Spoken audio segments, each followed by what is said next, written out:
Ты скажи завтра ансаркам, чтобы, когда я приеду, чтобы тебе лицо помыли. Хорошо, альхамдулилля, лицо. Ну и Хорошо, огурцы хорошо. тоже, огурцы не забудь тоже, финики взять, игрушки тоже, вот, чтобы были.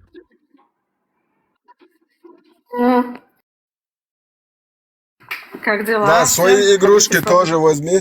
О, маршал, кафирша, яхутка, юрейка, наджес. Приветствую тебя. Приветствую всех. Как дела у вас?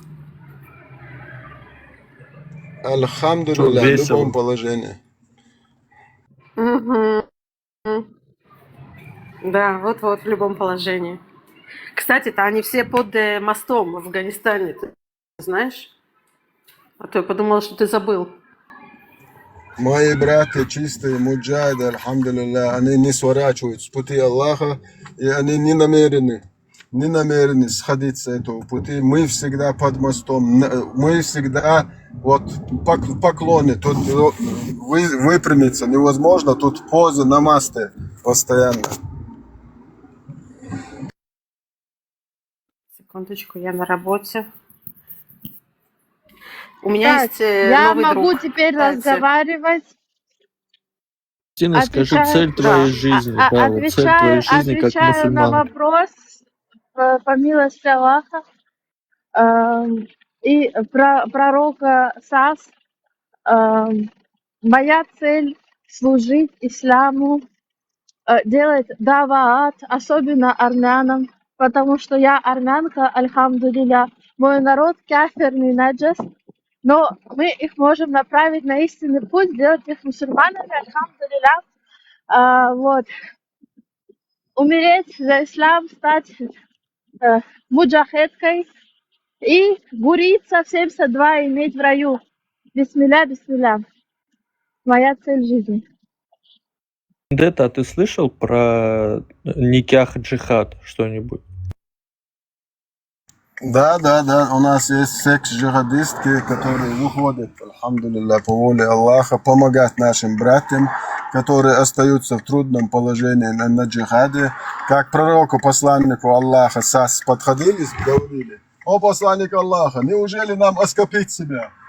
Тот отвечал: не, подождите, давайте временную, я вам проституцию вот это разрешу, короче, можете, никахать, вот дайте с вашей одежды какую-нибудь ткань отрежьте, дарите, вместо вот этого брачного дара.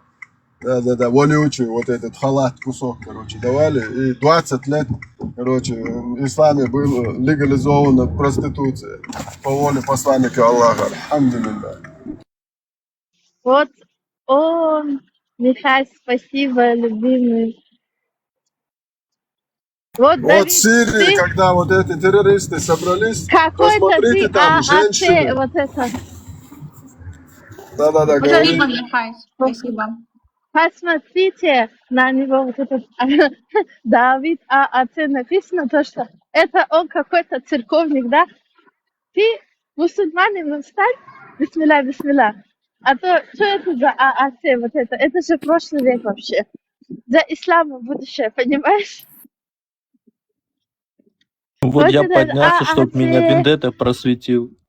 Вот это ААЦ, там туда-сюда, АКЦ, РПЦ, ДЦП, ЗППП. Это что такое? Надо исламу исследовать, понял? Я и зашел исследовать, вот меня Вендетта просвещает в хадисы, Иди в Коран. поменяй, у тебя вообще-то харамный Бог Отец, лик нарисован, это харам нельзя.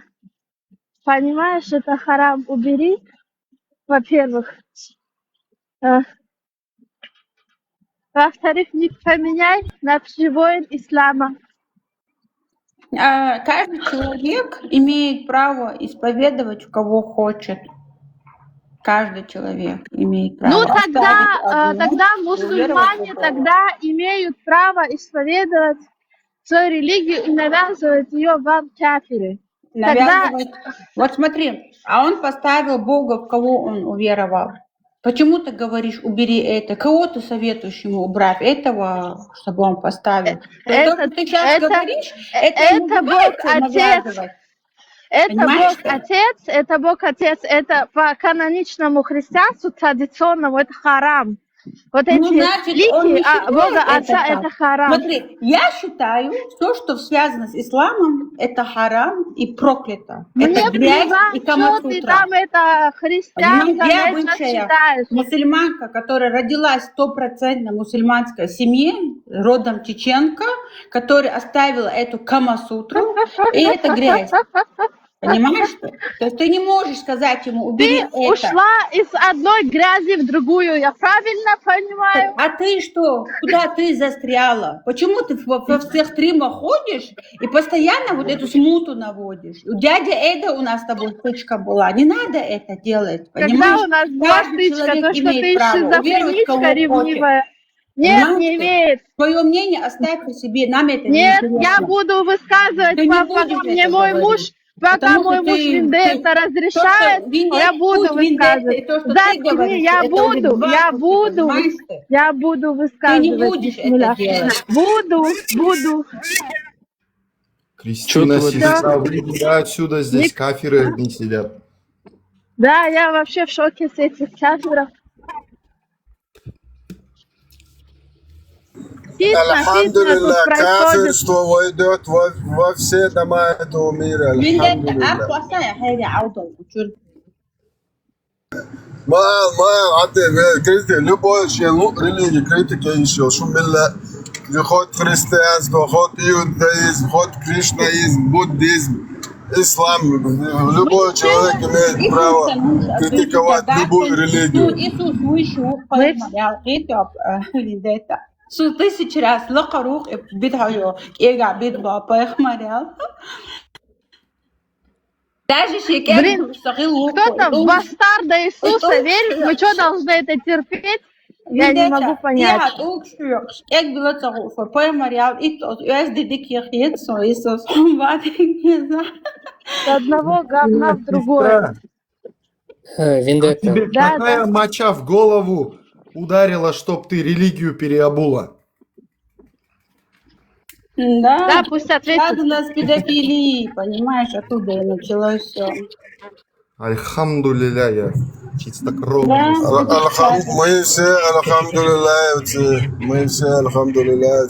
Даже вот эти христиане раз просто подменили, они тоже говорили: Аллах велик, Аллах самокат. Да, они Аллах это сейчас просто один. кафиры подменили. Вот у Я меня вот есть... принял, брат, ислам из-за 65-й суры 4-го аята. Вот, видишь, вот тебе вот это нравится. Есть, которым инцест нравится. 50-й аят сура Союзники, 33-й сура 37-й аят. Есть люди, которые вот насильники, 4:24, любимый аят, 4:24. насиловать. Есть вот такие. Бисмилля.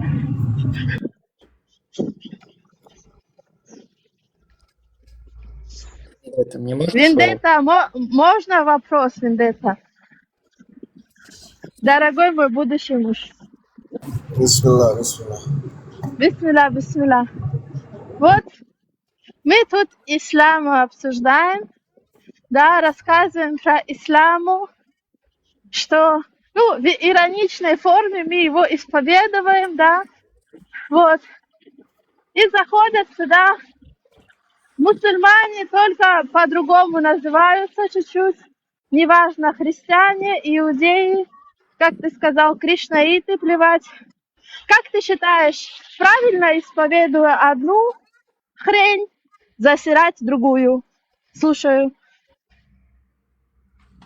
Альхамдулилля, хорошо, что у меня даже в моем чеченском языке нигде нету слова религия. И в этом я 100% убежден, из-за этого, вернее, убежден, что мои предки не придерживались никакой религии. И мы верим в Отца, Святого Отца, дело. Все. Никаких пороков он нам, ни писаний, ничего он нам не прислал. Мы верим в Всесоздателя, и все. Да. Бисмилля. Это очень хороший ответ. Я считаю, что вот эти христиане, иудеи, которые сюда заходят, они очень смешные, потому что Они смеются над Мусульмане. мусульманами, а сами верят в другую хрень. Вот. Я считаю, что Можно они вопрос? должны потише сидеть. Вот. Чё? Да, слушаем. Можно вопрос?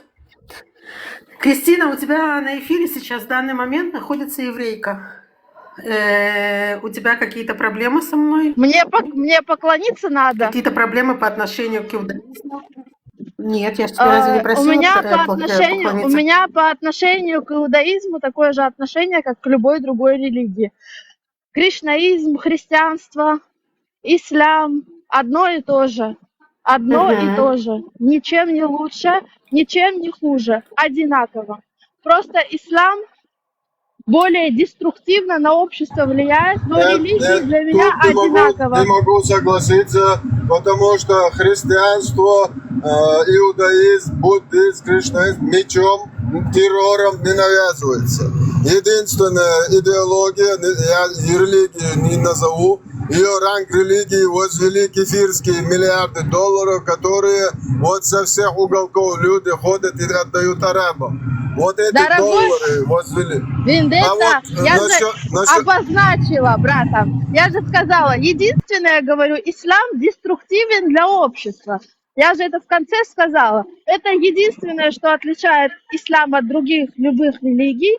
И поэтому мы говорим именно за ислам, а не за другие религии. Иудаизм – это единственная религия, которая только для евреев. Как раз таки евреи только это национальная религия. Вот к нему у меня вообще никакой претензий нету. Вендетта, заблокируй, пожалуйста, сэра, потому что он мне оскорбления про мою мать пишет и про меня на армянском. Так, это где? Я не вижу просто. Я за рулем Вот в Альброка. комментариях он Сейчас, пишет про мою подожди. мать, про меня, короче. Сейчас, альхамдулилля, сделаем его опущенным. Сейчас, минуту. Бисмилля. Ушел он. Все, вы говорите. Кристина, 4 да. монеты верни мне, пожалуйста, за свои сказанные слова. Я тебе 4 монеты дал, верни, пожалуйста. Мелочные христиане, видишь, Вендетта? 4 монеты. Ну а что ты Это даже наговорила не лишнего? цент, братан. Я ничего лишнего не говорила. Я Да к если твоему... не цент, Я к дай твоей религии 4 отношусь монетки не лучше, верни. чем к исламу. Всё, 4 это монетки правда. просто верни, и все, я больше не хочу ничего. Кристина, скажи, не пожалуйста. Кристина, Ладно, за скажи, тебя пожалуйста, Рифат меня что ты скинул. знаешь Рифат, спасибо большое. Что ты знаешь о евреях? А, Да Кристина? нахрена мне что-то знать о твоих евреях? Я еще раз говорю, для меня религия одинакова, любая, деструктив для мозга человека. Исповедуй, что хочешь. С меня просто не спрашивай, что знаешь, что не знаешь. Я про твою религию ничего не тогда говорю. если я исповедую алло, 29-й. Так вот, если для тебя не важно, да, что я исповедую, то вот скажи, пожалуйста, если я тем, что я исповедую иудаизм, наносит тебе какой-то вред? Мне У тебя есть плевать, какие-то еще проблемы раз, с мне тем, плевать, что- что ты исповедуешь, что ты еврейка. Вот если тебе Кто ты, плевать, что ты, мне все равно. Я к Если иудаизму тебе ни лучше, ни плевать. хуже не отношусь. Мне плевать. если Я тебе против плевать, религии. Все. ну тогда молчи. Ну тогда молчи. Я не буду молчать. Вот тогда Не сиди и буду молчи. молчать. Не буду я молчать. Какая-то Потому что жидовка если будет ты, мне рот если ты ничего не закрывать. знаешь, Какая-то Если- жидовка будет мне рот закрывать. Жидовка? Иди этот на остров Эпштейна. жидовка, Давай, пошла. Майя, не разговаривайте с Ни ней. хрена себе. Ни хрена себе. Жидовка? Скажи, Жидовка. пожалуйста, тебя как опустить? На Ну, восток как или вас Гитлер вверх опустил, наверх? вспомни, Дорогая опустись. моя. Слышь? Слава Аллаху. Гитлера, слышь, ты армянка. О целых народах твою, нельзя закрой. говорить. О целых народах нельзя. Мать Минуту, твою, подожди, я сейчас Конкретно скажу. к ней Минуту, конкретно к ней дайте. обращаюсь. Она меня заткнула, я ее Про заткнула. целых народов нельзя говорить. Слава О целом Аллаху. народе нельзя говорить в такой форме. Я тебе обещаю, пока вот эта шармута свой рот не закроет, Пока она не извинится, пиздюлей будет получать. Да там, где пошла я ты ее нахуй увижу. Вот перед это тобой армянская извиняться, морда, грязная нахуй. жидовка. Вот к чертовой матери. Поняла меня? Рот свой закрой. Немецкая Поплачь, подстилка. сучка. Майя, спокойно, не ведитесь на провокацию. Нихера себе. Нихера себе Но провокация, меня тоже, пидораска меня конченая. то... Спокойно, Пидораска спокойно, не твоя надо. мамаша, Не надо. Ледина. Тихо. Рот закрой, малолетняя дура. Малолетняя кто? Ну вы Пидораска, любите да малолетних на острове вот Эпштейна. сказала. Прославились на Армянская весь мир в проститутка, очередной рот раз, свой блядь. закрой, пока я тебя нахуй не жидовские. послал. Армянская проститутка, заткнись. Ты поняла, что я тебе сказала? Армянская Гитлера, проститутка, рот короче, закрой. Спокойно. Остановила, все. Сидели, Все, рот девочки, закрой, проститутка успокойтесь. конченая. Мы- Какой девочка, Я охуела свою эта мать девочка. хватит рассказывать, Глядина жидовская. Кристин, подождите, все, успокойтесь. Пасть свой закрой. Пидораска. Вендетта, ты возбудил Та мать твоя, Кристину которую Глядину этим жидовку никяхом, родила. вот она и завелась. Рот закрой. А, Рот поплачь, закрой. Поплачь. Соска конченая. Глядина. Какой плач? Сейчас ты будешь плакать. Нахуй пошла. Конченая тварь. Армянская. Я пойду, а ты Маюш, останешься. ну, Вендетта, шалом, Маюша, Вендетта, всем шалом, Хватит. всем шалом всем. Значит, Майю, Лазик, Майю привет, же оставь ее, Лазик. шалом. Майя, у нее мозги Что? изнасилованы, тем более в Лазик, такой я извращенной это- форме. Я Не это ругайся, пидораска тебе нахрен она тебе сдалась. подтаскиваю. Майя, а нахрен она тебе сдалась? Она только сейчас вонючий рот открывает. когда тебе нахрен пускай закроет свой рот. Женщины, пожалуйста, прекратите. Вот это очень Ничего себе, некрасиво. женщины. Она же больная, ты же видишь, что она больная. Нет, Хватит, женщины, вот это прекратите. пидорасы Не вас только собрала. женщина. Женщины, прекратите. Все. Лазик, расскажи, что ты нового про ислам Всё. узнал? И кидаю себе.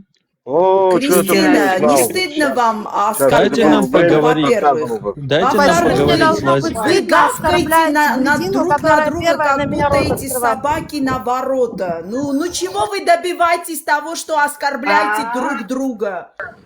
Ну, чего вы Не, не. добиваетесь в онлайн? Девочка Вас первая. опускают, вашу нацию оскорбляют, и вы опускаете и оскорбляете ее нацию. В чем смысл? У нее Не надо, не задница придёт. говорила, Не что я надо, иудаизм да, не Маечка, признаю. Она Маечка. начала Друг на друга и меня оскорблять. выпендриваться, говорить, чтобы я И ушла. не надо тыкать национальностями, Не надо особенно. Нет, она Не же начала с трогайте того, что она национальности, еврейка. опускайте друг Я ей друга сколько показала, как хотите, я отношусь к национальности ним. не трогайте. Моя дорогая, всем не хватает нас всех. Можно Честно. про ислам пообщаемся? Ну не стыдно Можно вам, я про не ислам понимаю. пообщаемся? Можно У про вас ислам что, не пообщаемся? хватает, что-то в Можно про жизни не ислам хватает? пообщаемся? Что вы оскорбляете Лазик, друг друга? Две Лазик, брат. женщины причем. Мужчины Положил сидят и фугас патрона, оскорбляют Лазик. с семиэтажным Я тебя матом, слышу, но не кроют могу друг тебя друга, слушать. это понятно. А вы? Родная, Поняли, что это неправильно. Мы поняли, все, закончите Родная, эту как тему. вас зовут? Подожди, Давид. Как вас зовут? Добрый день. Неважно, как меня зовут. Я просто уже не могу слушать вас. Хорошо, тогда Со я вас стороны люблю. невозможно Я это все вас- слушать.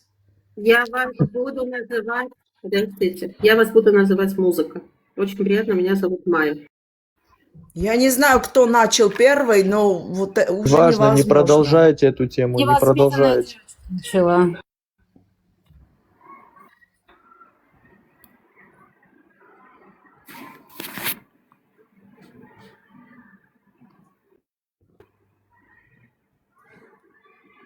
Майя, вы давно Вендетту смотрите?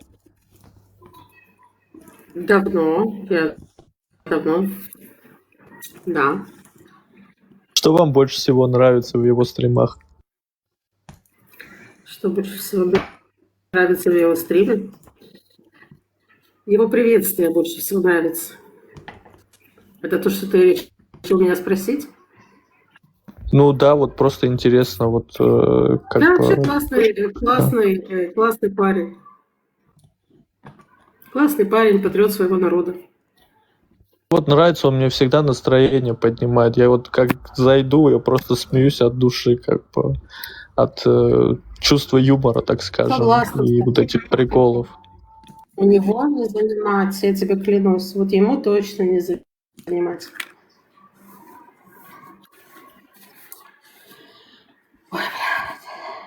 Шалом, Асер, приветствую всех. Здравствуйте, Ибрагим. Приветствую. Здравствуйте. Я к вам иногда на стримы попадаю, Ибрагим. Всегда на чеченском разговариваете, к сожалению. Вообще не получается у вас засидеться.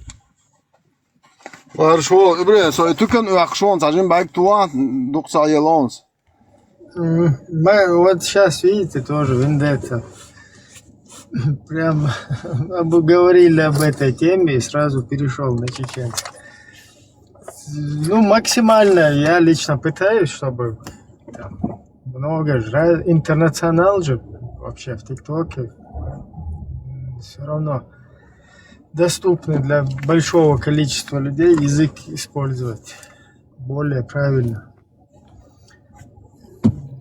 Да, что-нибудь хорошее могли бы подчеркнуть. Но я не осуждаю, это ваше дело, как бы. А зачем Просто не осуждать? получается. Каждый человек прав говорить на том языке, на А котором я он что хочет. против сказал этого? Я что против сказал? Да, Я говорите, сказал, что не я не осуждаю. против. А что осуждать-то? Музыка, вы можете поспокойнее? Вы этот, как администратор или А что? вы Вот можете давайте чуть мы абстрагироваться от меня? Можете, Да, я бы абстрагировался, если бы Спасибо не перебивали большое. и не Да, комментировали можете мои слова. абстрагироваться. Тем более я для вас неверная. Тем Мне более. без разницы, я не этот. Ну, слава Богу, что без Не лезу к разницы. вам. Слава Богу. А то религию взяли уже все, людей делят на религии, на нерелигии, чистые, нечистые. Это уже тошнит от этого, вот, честное слово, особенно в ТикТоке.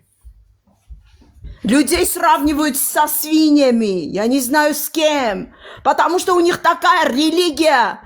Уже надоело это все. Вы люди, во-первых, в первую очередь, человеки. Бог создал вас людьми. Оставайтесь людьми. Неужели так трудно? Абсолютно не трудно. Вы тоже этот Ибрагим. настроение подняли, спасибо. Пожалуйста. Подожди, Ибрагим, как ваши дела? Все нормально. Это самое, тут Жамшут не проходил. Я его позвала, кстати. Ассаляму алейкум. Приветствую, приветствую. Ассаляму алейкум. Здравствуйте. Маслат. Vendetta, Selam hayet ya, şu an yerlik daha soğuduruyorsun, hiç ervelçe savuyorsun. Vendetta, assalamu alaikum. Böyle şu an yerlik daha soğuduruyorsun, hayet.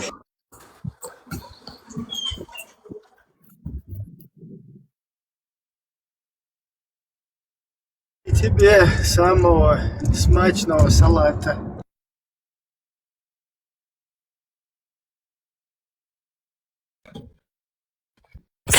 Салат.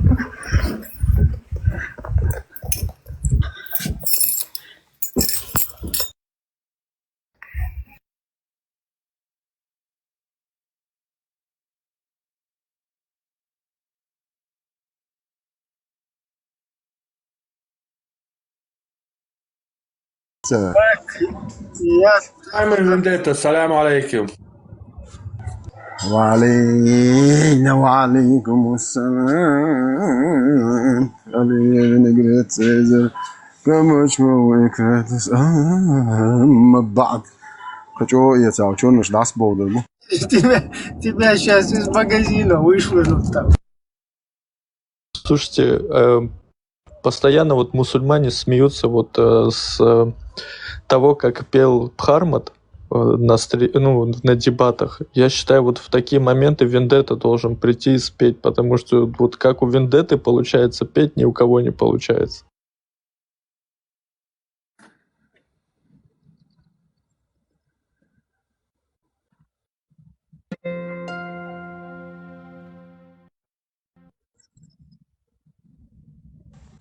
Аллах дает отсрочку, рассрочку, кредит, кому пожелает. Мишари Рашида обошел.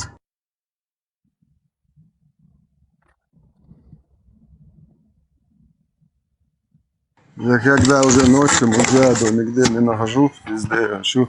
Я захожу там круглосуточно, вот это Камасутру, Коран, короче, читает, к ним захожу. И когда они меня поднимают, я там Балбала читаю. Я видел на Ютубе был один канал, где твои стримы скидывались. Это ты этим каналом занимаешься или кто-то другой выкладывает? Нет, какой у меня даже этим заняться времени не хватает. Время Лишь было. за тебя это кто-то делает. Альхамдулилля, Аллах дает помощь, кому пожелает.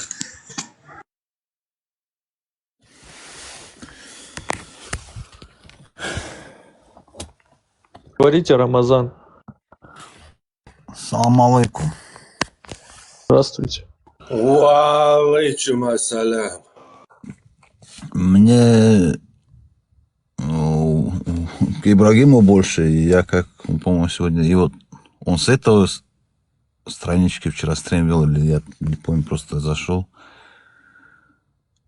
Важно, бомбите. А? Я со своей стрима. Ну, здесь тоже можно любую тему поднять.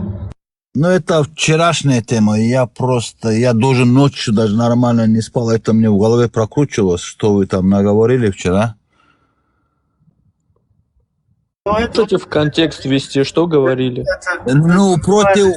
Не, как вы тонко подводили против Аллаха. Это 2-3 часа я вам с вами сказал, вы Лео вокруг да около ходил, никак не сказал свою сущность. Потом, под конец, он признался, что я ничего не верю. Он хотел к чему мне склонить. Вот это ходил там вокруг да около, там дискутировал со мной. Если бы сразу мог сказать, эй, брат, я не верю ни в Аллаха, никого, все, и чтоб я ушел. И ты тоже его поддерживал, там рядом вы ходили, там вокруг да около. Не могли это сказать, что вы в Аллаха не верите, ни в что не верите. Ни в что. Рамазан. Нет, я увлекся. Продолжай. Ну, к нему вопрос. Можно, Это, пожалуйста, чего не это было? Если можно было сразу сказать, было, что, брат, ты по адресу зашел, мы в Аллаха не верим, ни в что не верим, короче. И все, вот это. Ибрагим, ты говорил, что Аллаха не веришь ему, что ли? Я не понял. Ну, Ибрагим мусульманин.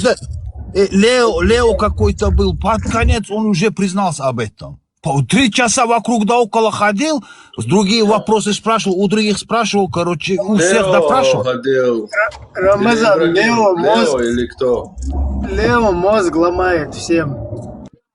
Да он ничего не, он дураком, просто что ты ж его поддерживал все равно, хочешь не хочешь, сейчас ты можешь здесь хочешь не...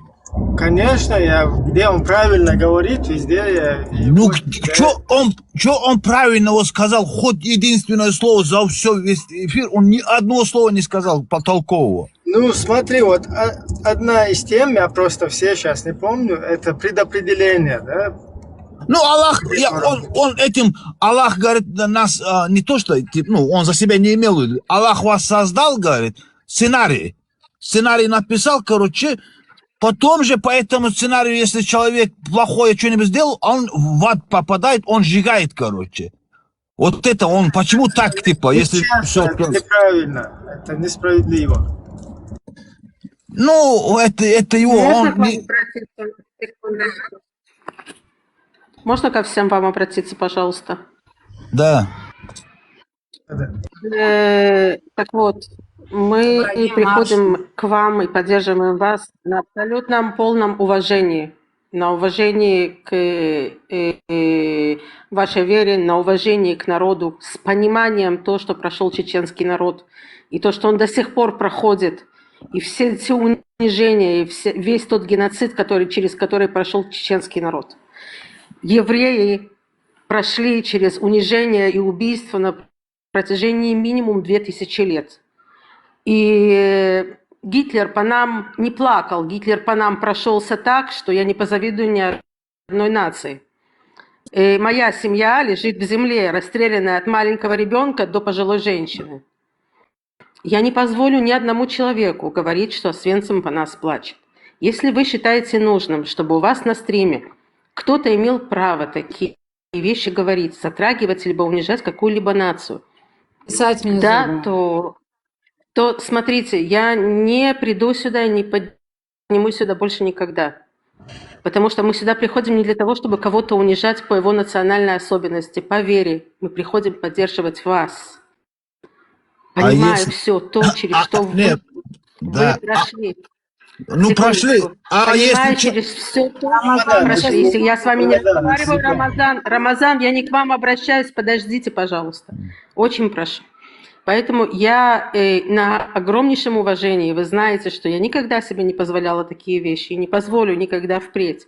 Но я не позволю хоть как-то оскорблять память своей семьи, которая лежит в земле, память погибших моих соотечественников и память моего народа. Никому я горло перегрызу и вырву кадык любому человеку, кто откроет рот на мой народ.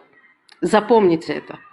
И я приду с полным уважением к любому народу, к любой вере, где будут общаться на полном уважении. Я все сказала. Да, Вендетта, вот это вот Кристина, ваша гостья, сидит. Внизу ты чат читал, что она пишет? Освенцы по вас плачут.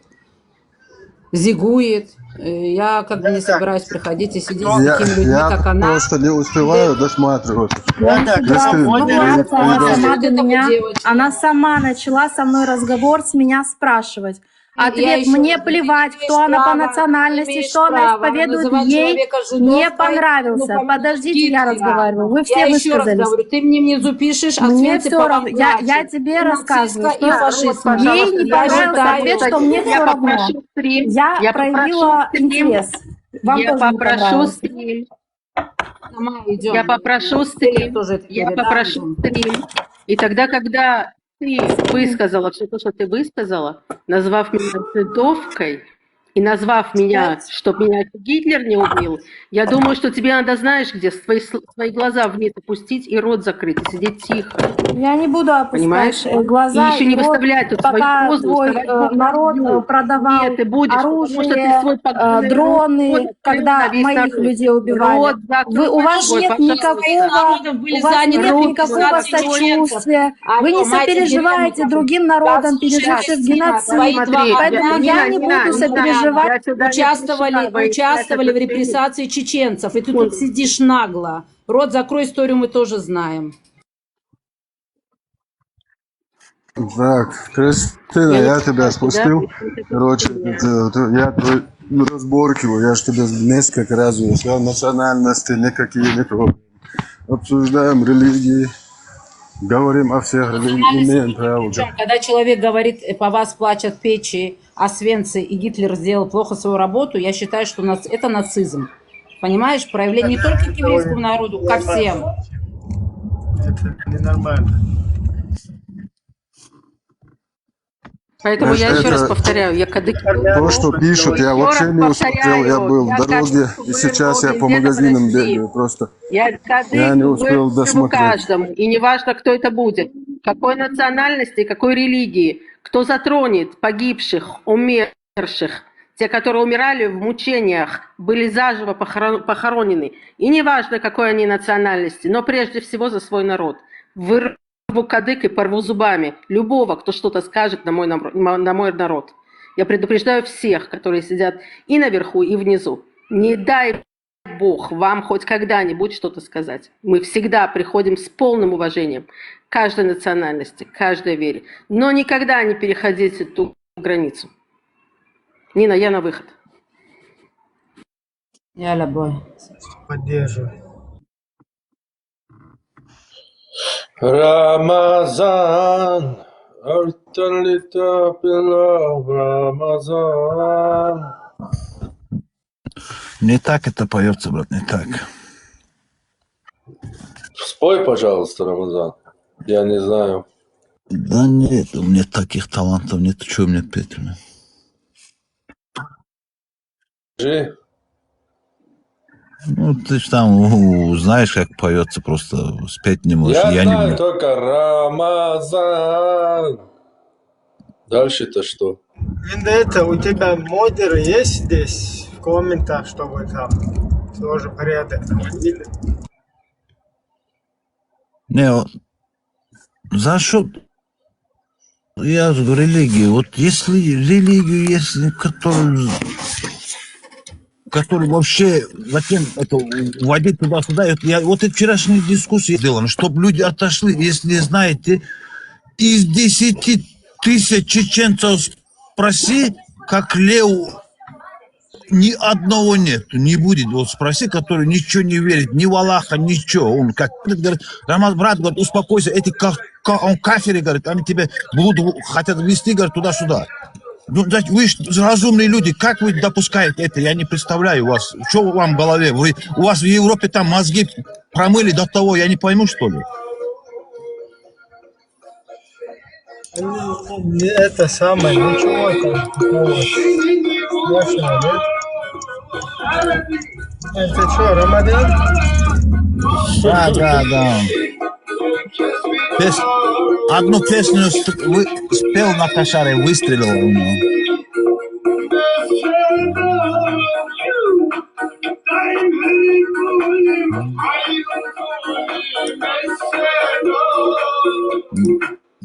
Не смог воспользоваться он своим талантом. Эту песню тоже до 500 тысяч продал он, говорит.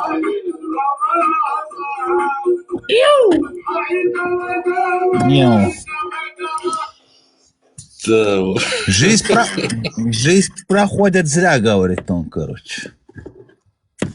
Рамазан, можно тезисно? Вы сколько говорите, я не понял вообще.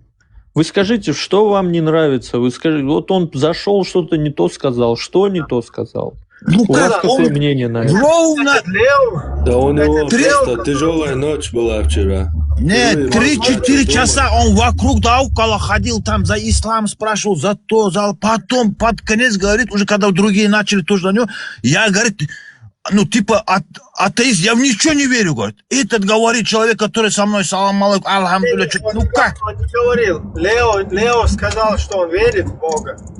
Не сказал, Аллах, это после он тогда уже начал переобуваться, когда вот этот другой Халид или кто-то начал вопрос ему задавать. До этого он вот все там эфире... Я его знаю. Я тоже, ты неправильно понял его. Он ведь, может, он сказал, когда спорил, давай, допустим. Вот да, он сказал, я же говорю, когда потом, Лео как Халид говорит, начал... Рамазан, когда Лео говорит, надо очень внимательно слушать, он очень умные вещи говорит, поэтому надо очень... Спокойно и тихо, медленно слушать его. Он этот, как психолог хороший. Я же говорю, 3-4 часа он меня хотел за нас, за Россию, там, за мечети, там, вот это. Не говорит, что, зачем, брат, ты это, ну, и вокруг информацию хочет мне вытащить, и под конец это выдает вот это. Ну, я говорю, как это можно, это исламские люди, чечены, это настолько уважаемые своей традиции, адапты люди, и вот такой можно сказать. Рамазан, а как ты вот считаешь вот это предопределение? Оно же несправедливо получается. Вот смотри, если... Представь, вот ты режиссер, да? Ты фильм полностью создал, а потом вот этих плохих героев фильма, которых ты создал, плохими, хорошими, ты же вот так расставил все роли. И вот этих плохих героев потом... После своего же фильма, который ты создал, им говоришь, вот ублюдки, зачем вы убивали вот этих хороших персонажей там в этом фильме? А ну давай я вас сейчас, короче, полностью накажу. Предопределение Всевышнего, если все мы когда-то умрем, кто поздно, это уже решено, я думаю. Я тебе, вот, который сейчас пример привел, да? Да. Оно же получается неправильно, как это же сам режиссер вот такой сценарий придумал для всех актеров, а потом им говорит, так, Ибрагим, актер может по-разному сыграть. Есть, видишь, хорошие актеры, есть плохие актеры. Человек же сам выбирает, получается, путь свой, актерский, в хорошую сторону и плохую. Это вчера тоже. Да. Вот смотри, плохой персонаж, вот, например, любой там фильм возьми, вон, кровавый спорт какой-то, да? Все пацанами, наверное, его смотрели. Там Да, было... да, Ван Дам. Да, Ван Дам и Болла вот это. И этот Да, Болла, да. он как бы плохой персонаж, Ван Дам, он нормальный, короче. И этот его друга там по башке долбанул, потом одного вообще убил на сцене. То есть этот сценарий этого фильма, это же режиссер вот так его поставил, придумал. Понимаешь? Да, А потом да. этого Болла, он молодец же, он как бы наоборот четко сыграл плохого персонажа. А потом его взять это- и, короче, его потом говорит, давай я тебя сожгу. Подожди, алло. Рамадан. Короче, подожди. Это неправильно же, вот сам подумай. Ну, эти актеры, ну как можно вы актерами наш сравнивать там, нашу религию? Я не знаю, ну что это с нами должно произойти? Но он Я тебе вчера говорю, пример за привел, семью, Рамазан. Я за воспитание Рамазан. вчера речь, каждый мужчина должен, говорит, своих детей воспитать туда-сюда. Потом это началось, там намаз, не намаз, зачем намаз туда-сюда. Зачем намаз? Зачем ты заставляешь, учишь своих детей намазу? Которые мы в намазе, сразу надо здесь оглашать, здесь намаз не нужен туда-сюда. Ну не надо вот это. Рамазан, можно кратко ответить вам? Вот Людей вчера заблуждение то, что я вот это не произошло, я же говорю, Рамазан, если бы сразу мне сказали. то, что да. вчера произошло, на то была Да. воля Аллаха. Вот то, что вы сейчас возмущаетесь, то, что Аллах предопределил, вы совершаете неправильные действия. Как вам такой ответ? Вот Аллах предопределил мне, вот действительно, я в это не мог бы поверить, что вот такие люди, я и слышал, что в Израиле есть, которые имамы фальшивые, вот так, оказывается, есть здесь в Израиле. Ты не Вот мог поверить, Господи, Рамазан! Рамазан! Вот, оказывается, ты вышел. я убедился, что... Вышел. Есть люди разные, да, ты понял. Спокойно, у тебя целая ночь была, чтобы успокоиться, осознать, принять. Не, я просто за своих братьев думал, не может быть такое, что вот так до того можно. Ну, Европа у вас испортила окончательно, я не знаю, Рамазан, что с вами ты стало. скажи по теме хоть одно слово. Брат, я сколько слушаю, ты не можешь возразить, ты просто говоришь, они говорили, они это говорили. Ты конкретно можешь сказать, что они неправильно сказали? Ну, а я конкретно могу сказать, против Аллаха они идут, против нашего Он что-то привел, какой-то религии. довод какой-то привел. Ну как он не он говорит, он как довод приводит, говорит, Аллаха типа не существует. Он говорит, если он распределяет, почему так туда-сюда. Он не говорит, вот так Аллах правильно сделал, вот это неправильно, или вот это... Рамазан, я же поэтому как бы конкретную тему вот на ней сфокусировал, вот именно предопределение, чтобы мы взяли и разобрали, это правильно или нет. То есть, если предопределение и потом наказание, это неправильно. Должно быть или наказание, или предопределение. То есть у человека должен быть либо выбор. Смотри, либо выбор должен быть у человека, там, быть плохим или хорошим. И после этого только должно быть наказание. А если у него выбора нет, если все предопределено, как вот мы о фильме вот рассказывали, то тогда наказание, оно неправильно. Оно не может быть. Это несправедливо. Нет, ну как выбора нет? Вот у тебя есть выбор, у меня есть. Вот у меня выбор есть сейчас, вот я в степи здесь. Вот у меня есть выбор уехать отсюда куда угодно, и могу я домой поехать. Выбор же за мной стоит. Нет, выбора нету у тебя. Где есть выбор, там нет предопределения. С нашей точки зрения, вот ты и я как думают, мы можем сказать, да, у нас есть выбор. А в исламе говорится, что у тебя нет выбора. Все, что ты подумал, все, что ты захотел, это захотел Аллах, поэтому ты захотел. Ну, если с его позволения я могу только домой доехать, я это знаю. Если он мне не суждено, я могу здесь... Нет, не позволение, там так и сказано, вы не захотите, если я не захочу. Ну, если глубоко копать, надо сюда очень начитанного человека в сторону ислама. Рамазан, тут ничего глубокого нет. Есть. Не, подожди, брат, я тебе отвечу. Очень умные ребята, они на любой ответ на любой вопрос ответ, вот это имамы, которые хорошо, это алимы, короче, любой вопрос задаешь, они любой ответ тебе дают. Вот я имам Ильмантуз, Даулатуль Шейх ва Ислама. Задай мне вопрос, я помогу тебе, брат. Нет, ты мне ничего путевого никогда не скажешь хорошего, брат. Если ты их поддержишь, что ты мне хочешь путевого? Я скажу то, что сказал Аллах и пророк Мухаммад, альхамдулилля. Тебе это недостаточно? Рамазан, ты понимаешь, ты понимаешь, что вот эти алимы, муллы, короче, они вот как раз таки, вот как волк стоит, да, где-то и говорит этим овечкам, короче, идите вот ко мне, я вас сейчас, короче, спасу, буду оберегать. Алимы тоже есть. У нас на пятнице на молитве тоже молодой есть. Но он говорит, закат отдай, брат, говорит, бедному помоги, говорит, грех не делай, зина не делай. Вот это все говорят. Они как раз таки заинтересованы лица во всем этом, понимаешь? То есть мы поняли, смотри, мы поняли, что они заинтересованы лица. Мы их, короче, это самое, раскусили.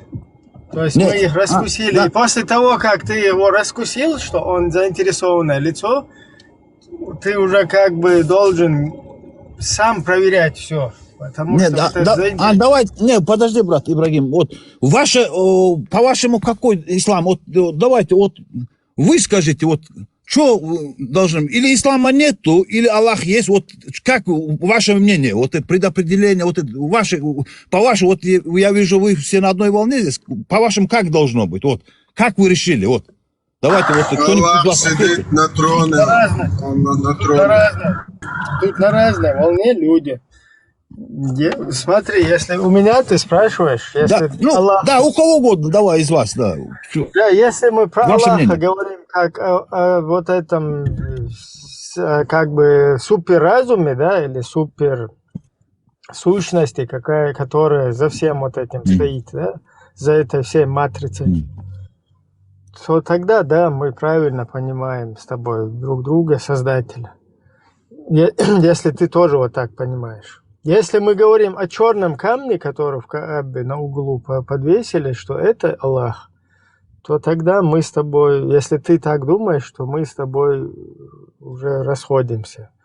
Тут наши пути расходятся, потому что я в черный камень, который где-то там человек взял, слепил из чего-то там, собрал несколько камней, куда-то установил, поставил и сделал из него Бога, я в это не верю.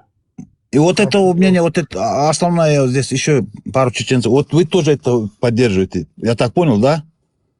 Ну, чтобы я знал вот это. Я же говорю, Рамазан, я тебе 33 розы дал по сунне пророка, альхамдулилля. Если мужчина дарит розу, пророк сказал, бери. За подарки. Благодарность, кто это скидает.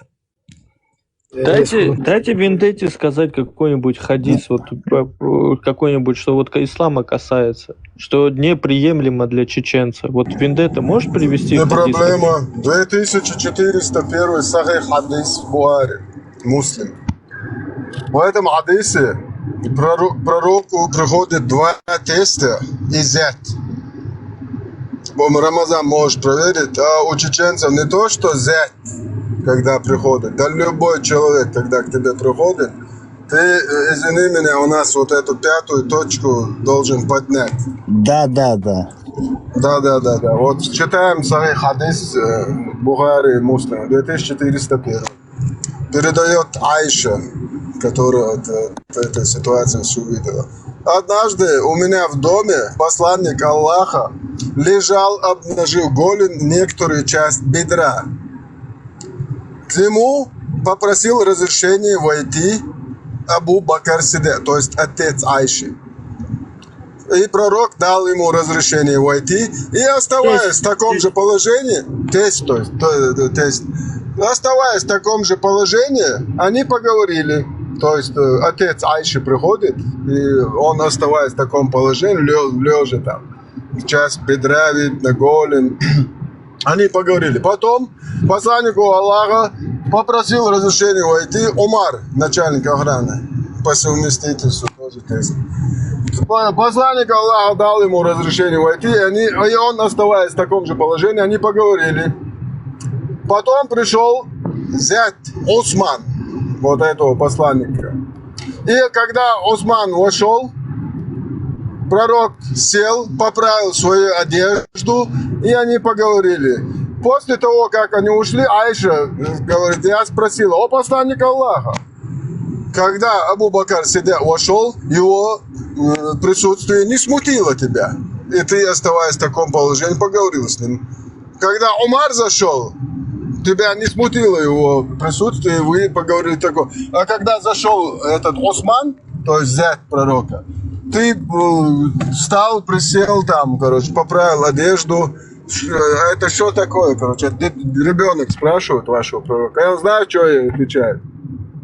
О, Айша, как мне еще поступить, если когда Осман заходит, ангелы даже стесняются? То есть, представляешь, что он там выдал? Просто вдумайтесь в это. Что теперь из-за этого ислам бросает?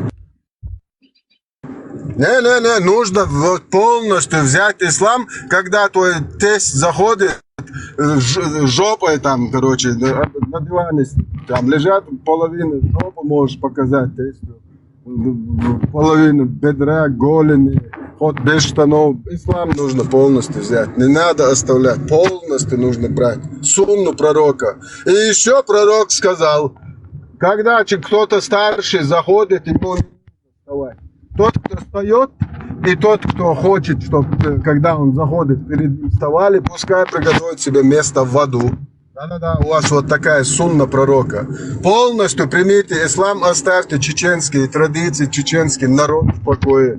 Примите ислам, альхамдулилля. В нем благо, в нем прекрасный нрав пророка. В нем прекрасный, вот пророк нам все прекрасное принес, альхамдулилля.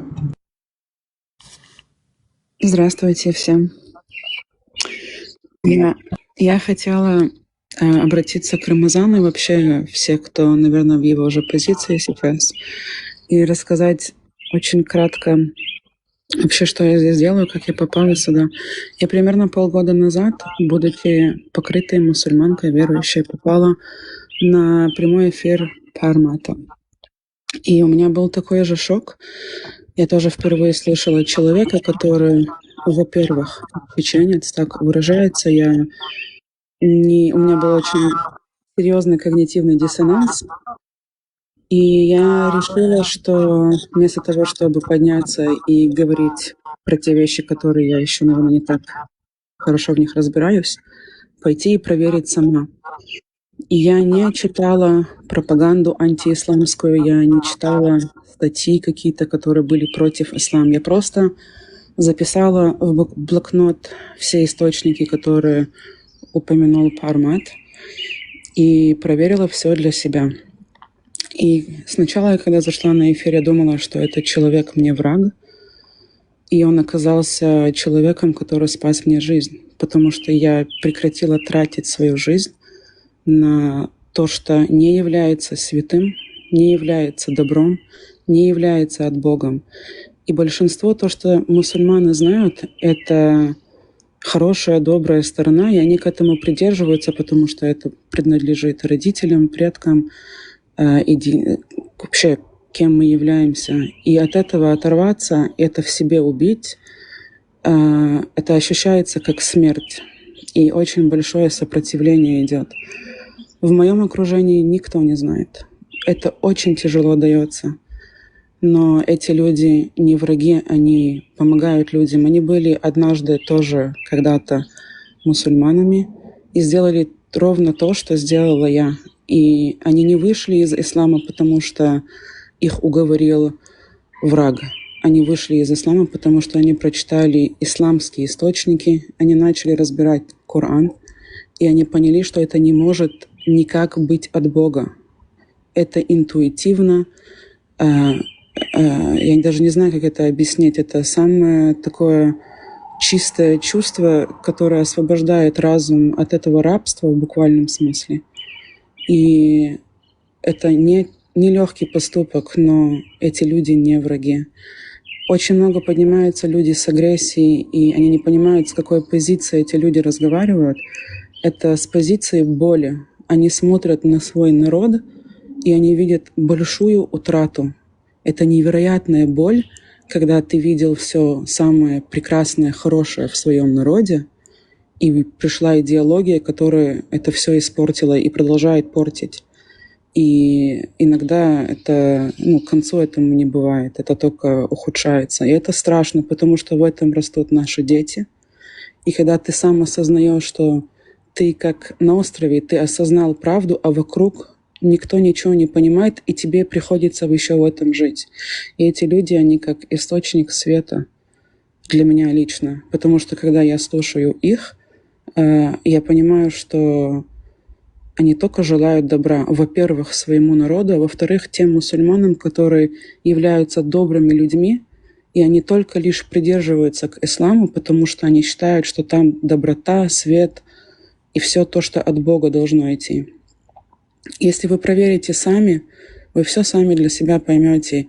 Я после того, как проверила сама все, у меня полностью отпало любое желание кому-то чего-то доказывать, и это просто надо самому проверить. Не с ними ругаться, не с агрессией подходить к этой теме, а с разумом. Это ваша жизнь, это весь смысл вашей жизни. Вы проживете всю жизнь и, может быть, в 90 лет поймете это. Это ничего не стоит проверить сейчас, подойти к этому очень адекватно, так же, как бы вы подошли к другой идее, к другой религии, посмотреть для себя, является это правдой или нет. И когда вы поймете, прочитая все, что эти люди не враги, я думаю, вы сюда также вернетесь и будете также сидеть, теперь уже на другой стороне. Так, я благодарю всех. Спич этого итог какой? Что вы хотели донести до нас, короче? Понятно. Она, по-моему, человеческим языком объяснила. Она сказала, что она была такой же мусульманкой, в такой же позиции, как и ты, Рамазан. Но после того, когда она все, что говорят вот эти все ребята, там Виндетта, антитеррор и так далее, она решила проверить то, что они говорят, это правда про ислам или нет. И когда она это проверила, она поняла, что это правда. Что это правда. люди, Она отреклась, получается, от ислама, я так понял, да? Ну, можно и так сказать. Да, от этой неправды она отреклась. Вот все, от ислама отреклась, все. Вот коротко и ясно, вот зачем вокруг вот это дохать. Но она рассказала... Отреклась от ислама, да. Мне сейчас хватает информации, отреклась от ислама, все. Но она рассказала свою историю жизни. Рамазан! Ты не на сцене, тут много людей. Она не тебе это говорит.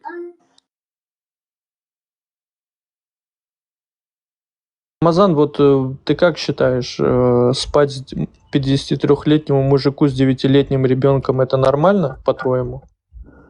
Сейчас у меня связи не было. Конечно, брат, 53-летнему конечно, это благо дозволено Аллахом, брат, конечно.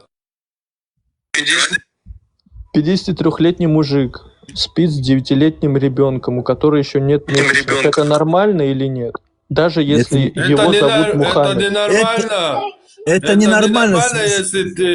Если ты спишь, если ты спишь только с 9-летней, если ты еще и с двоюродной сестрой, а еще и с бывшей женой твоего сына, то это вообще тогда вот хорошо вместе.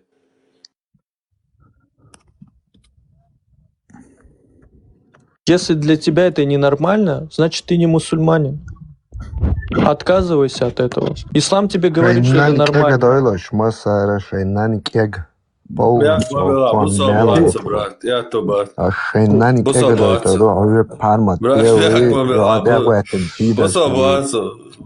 Брат, бях мамла, бусабуатса, цадос. Бусабдин ты моя ца. Уайлина умдейдо. Пока вариант рядом, брат. Здравствуйте. Я не пойму, ты хочешь сказать, типа, это нормально, да? Рамазан говорит, что это ненормально. Но Это ненормально. значит, он не Можно пару мусульманин. слов сказать? Значит, У нас он не по религии мусульманин. это не положено. Это, блядь, и долбоебу понятно, что это ненормально, блядь. Да. Чем ты Без материшься? мата, друзья. Без мата. Это Мухаммеду непонятно почему-то. Он это Можно пару делал. слов сказать? Здравствуйте. Да, вопрос задал сейчас. Рамазан отвечает. Что отвечает? На что надо ответить? Так ответь, если ты считаешь, что это ненормально, спать с 9-летним ребенком, если это ненормально, так почему ты до сих пор мусульманин? Потому что ислам говорит, что это нормально, что 9-летний ребенок это уже зрелая женщина, по их мнению. Почему ты мусульманин еще? Нету в исламе этого, нету. Так как нету, если Мухаммед не спал? Есть, Как брат, нету? есть. Нету этого, нету. Брат, есть это в исламе. Блин, Но Рамазан! Иди в ТикТоке не сиди, иди возьми свои книги, Можно прочитай, сказать? ислам изучи. Извините. Не можно, Дирол, не можно. С одним человеком говорим пока. Вопрос задали. Не можно. Сейчас он закончит, можно будет. Нету в исламе, в моем исламе, который я проповедую, нету таких. У нас очень много. Я же Так говорю, у тебя в исламе пророк Мухаммед. Это ваш пророк, не мой пророк. В твоем исламе пророк Мухаммед его Не зовут. твоем, Айван. В твоем исламе, который ты исповедуешь, там пророка как зовут? Салям вассалам, Мухаммад Идбок зовут. Ты дурак, ты это даже не можешь сказать. Вот, Мухаммад Рамазан, ты женился на неправильно говоришь, 9-летней Рамазан. девочке. Ты дурак. У него Айша была жена 9 лет, придурок. Рамазан, брат, ты неправильно говоришь. Что я неправильно говорю? Пускай Брат, ты говорит сейчас- он как хочет, пускай пусть Не, говорит. он неправильно Говори, говорит. Рамазан. Не вмешивайся, подожди. Как? Я просто рад, что вот эта нечесть, вы все в Европе, не в Рамазан, России, не в успокойся. Чечне. Вот это мне вот, иншаллах, вот это все нечесть. Рамазан, Вот это, что вы Рамазан, отсюда ты уехали. Рамзан, Да. старик, который 53 года спит с 9-летним девочкой, он нечист? Нечесть. Извини, я Говори, тебе говори, случайно микрофон Рамазан. выключил. Нечисть или Он нет? нечист? Микрофон включи, Рамазан, я случайно выключил. Микрофон включи. Нечесть, конечно, нечесть. Мой слоняра. Вот Красавчик. вы же за Ичкерию, Так, слоняра. Хаттаб же был самый большой ваххабист, который с сестрой мужа какая спал. Это Ичкерия? всё. Остановись. Мы про ислам общаемся. Вот, и он же говорит... Ты мне, зачем Рамазан, Мухаммеда оскорбляешь? Рамазан. Я не оскорбляю, я Подожди, наоборот. нет, он не оскорбляет. Рамазан, Да. человек, который женился на бывшей жене своего сына приемного, он нечист? Он нечист. Это что, если... У нас нету этого. Рамазан, на секунду Красавчик, помолчите, Рамазан. пожалуйста. Рамазан, еще один вопрос. Антитеррор, дай вопрос задать. Да не, Подождите, не, подождите еще. Да, гони. Рамазан, помолчи, пожалуйста. да не Ты ложись, давай Рамазан, Рамазан, подожди, я сейчас вас выключу. Подождите. закрой свой, блядь. Рамазан, не вмешивайтесь, подождите. Рамазан, а мужчина, который дарит другому мужчине розы, красит глаза, бороду, волосы, ходит за руки с мужчинами, он нечист, Рамазан? Да, у вас в Европе как раз это нечисть есть. Вы не зря туда поехали. Вы правильно. А он нечист, Вы нашли он друг друга нечист там. будет такой. Да, Он нечист? нечисть. Вот как раз вы нечисть. Да, вот это есть нечисть. Вот там. Все в Европе вот это делаете. Иншаллах, у нас такого нет на Северном Кавказе. Ты Иншаллах. красавчик, мой слоняра. Наш слоняра, Рамазан, наш слоняра. Ты мужчина, я тебе хочу сказать. Ты мужчина. Да, Рамазан. Я такого мужчину давно не видел. Рамазан, а вот на войне, если напали, да, на войне на какое-то село напали, и там плен захватили замужних женщин. И человек, который дозволяет с ними спать, их насиловать, он нечист? Нечисть. Кто это делал? Вот сейчас приведи пример, кто это делал. Это ж вы, ичкерийцы, так делали. Чё, не так, что ли? Рамазан, он про пророка говорит, замолчи, пожалуйста.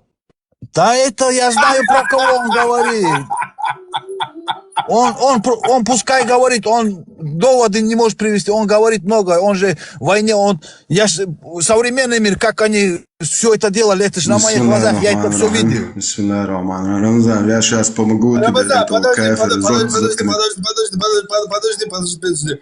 Рамазан, а человек, который поднимается на крышу своей жены дома, да, и на крыше, прямо на крышу срет, он нечист? Сейчас тебе здесь брат зашел более подкованный, сейчас он тебе ответит на все вопросы. Вендетта, вы мусульманин, расскажите. Ты ответь. Да не, зачем? Не, зачем? Я тебе что хотел, ты манкурт, я с тобой не хочу даже разговаривать. Рамазан, хорошо. Человек, который пошел в туалет, покакал и 3 камнями подтирает задницу, он нечист?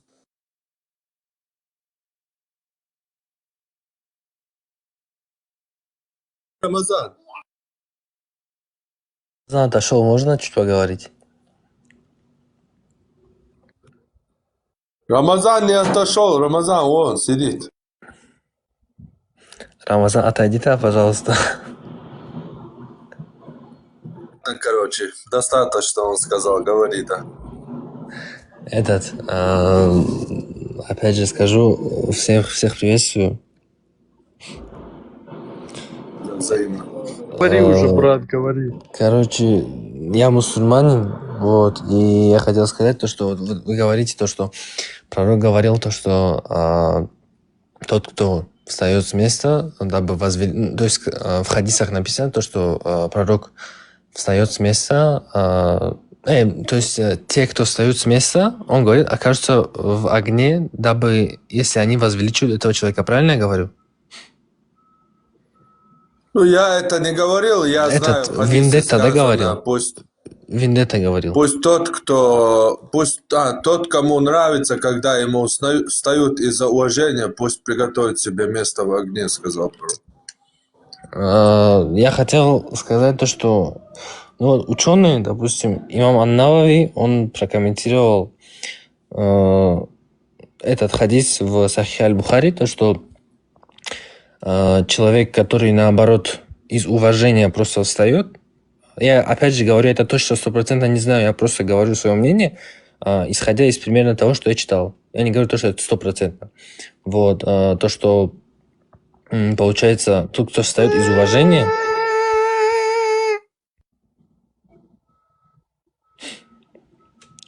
Да, говори. Салам алейкум, мусульмане, свободе. Салам алейкум. Да, говори, Диру. Тот, кто встает из уважения, тот, наоборот, это считается хорошим. Из уважения встает, но не тот, кто именно любит, чтобы для него вставали.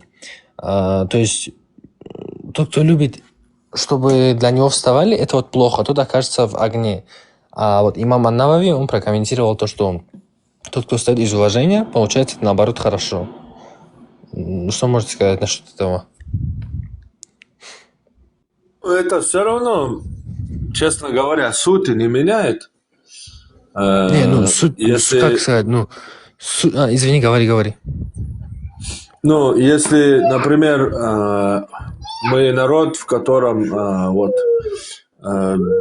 молодые встают, да, старикам, и если к нам народ приходит ислам, который говорит, что тот, кому нравится, что ему встают из-за уважения, пусть приготовит место в огне, то вот это поколение последнее, оно будет вставать.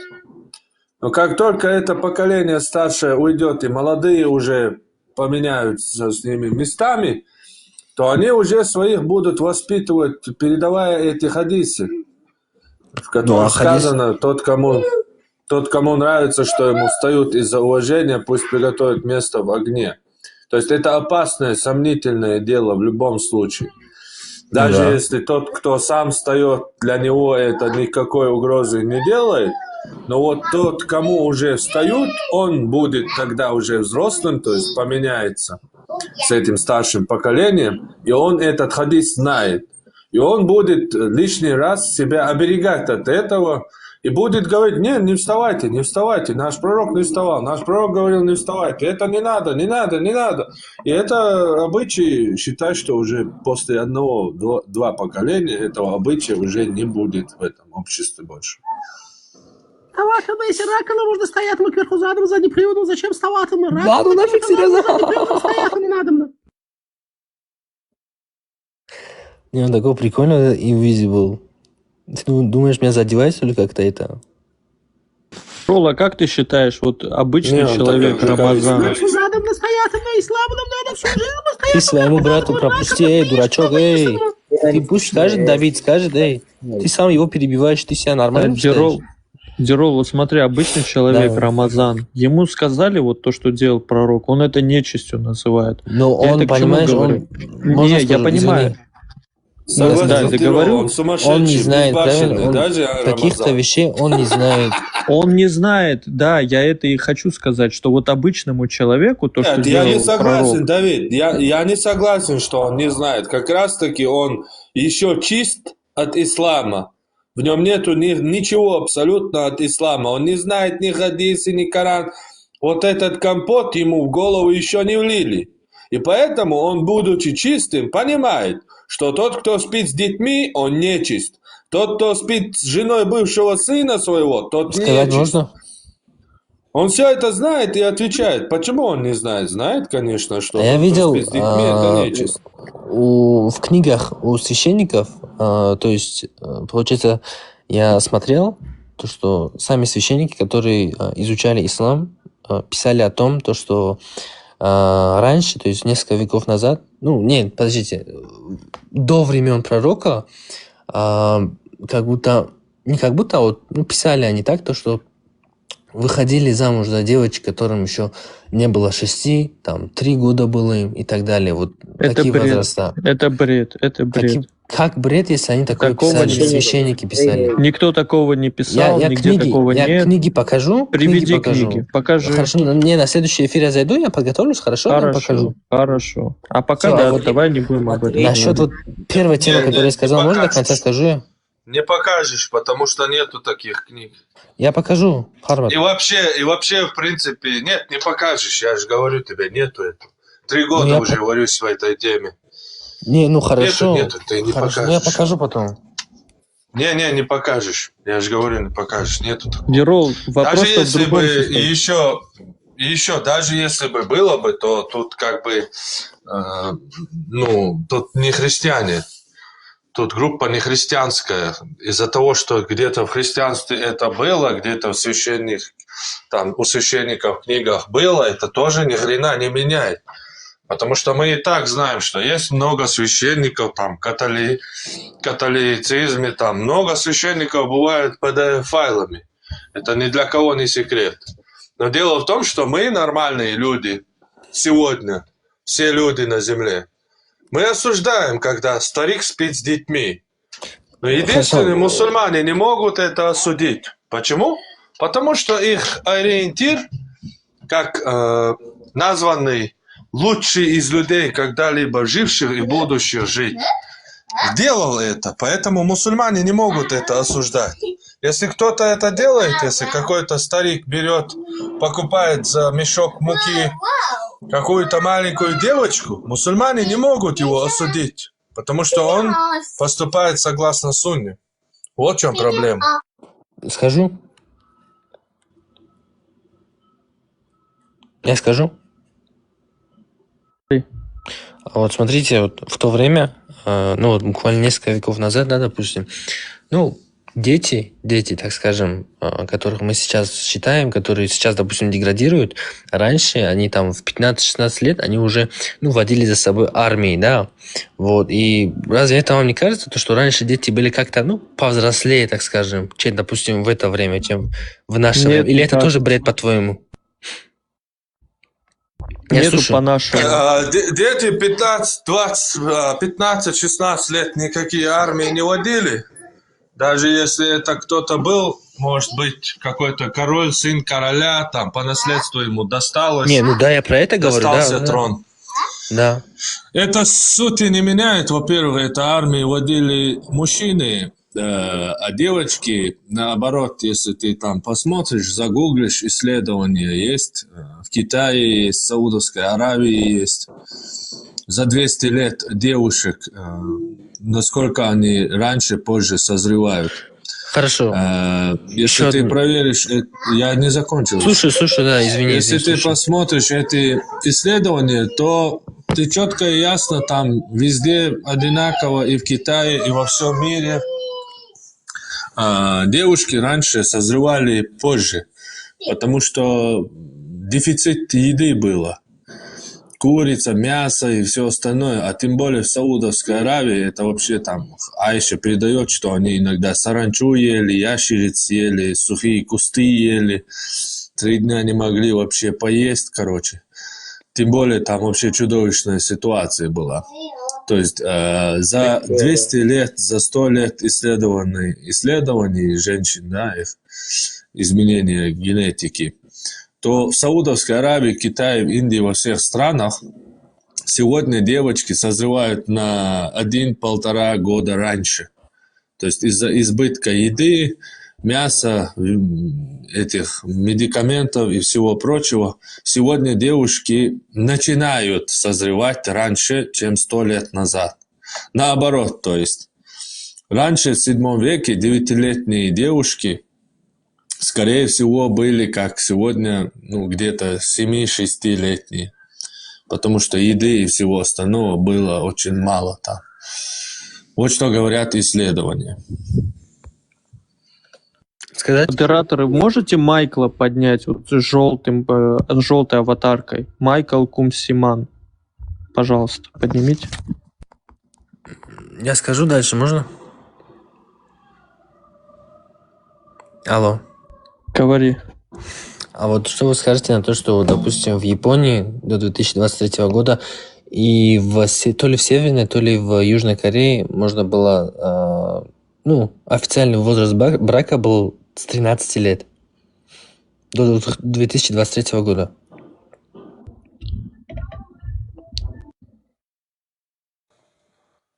Мой дедушка женился на моей бабушке, когда ей было 14 лет. Но моему дедушке не было 53, и не было 50, 60, 40. Ему было 20. Жене было 14. Хотя сегодня это тоже считается педофилией, по закону, как бы запрещенным, точнее, да? Но сам термин педофилия, он как бы как болезнь, когда старик... Уважаемый Когда старик вожделеет маленькой девочки, то есть на ребенке. Когда у старика, взрослого мужика, на маленького ребенка, который в куклы играет, хрен встает, то это болезнь, это ненормально. Мы об этом говорим, а не о брачном возрасте в разных странах. Мы о этой педофилии говорим. Понимаешь? Это разница. я не понял, как зовут он, который говорит? Чего? Я не вижу просто. Антитеррор. Антитеррор. Да, Давид, привет. Так, а что вы говорите по поводу пророка? Вам не стыдно вообще-то говорить о пророке? Он самый лучший человек, чистый человек. Короче, 100%. Что он сделал? Что он сделал с женой его сына? Это ничего страшного. А страшно, запомните этого навсегда. Эта информация вы не получите их. В Сахих аль-Бухари версия 1896 года. 1896 года. Вторая часть. Был хадис о том, что Мухаммед занимался с козой чики-пики. Они удалили этот хадис после этого. Но, да, на самом деле, да. Ищите вот на арабском языке. Версия 1896 года. Сахих аль-Бухари. Вторая часть как раз Ибн Исхак, он говорит этот хадис. Абу Ахза. Но, что я хотел, когда задали вопрос аль-имам Шаарауи об этом, он что оправдался? Сказал, это он еще не был пророком Мухаммед. Он еще молодой был. Несмышленный. Я скажу, ну, это на самом деле, имам Шаарауи так ответил, что еще он не был пророком. Вот поэтому, пожалуйста, вам. Это страшно. А что страшно, это не страшно, что он взял, замутил себе эту жену своего сына Зейд. То это не страшно, ничего страшного. Вот. Ну, заниматься с полевой отношением с животными, это действительно это очень страшно. Тем более есть еще разные хадисы о том, что разрешается заниматься любовью с животными, это есть.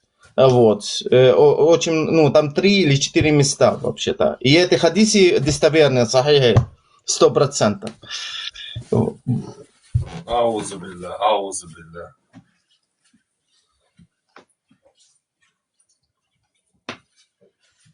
Ой.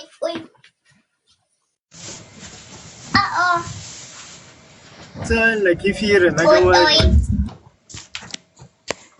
Так Майкл учился в исламском вот учебном заведении, он владеет арабским языком, носитель этого языка. Вот он что прочитал, то и рассказывает.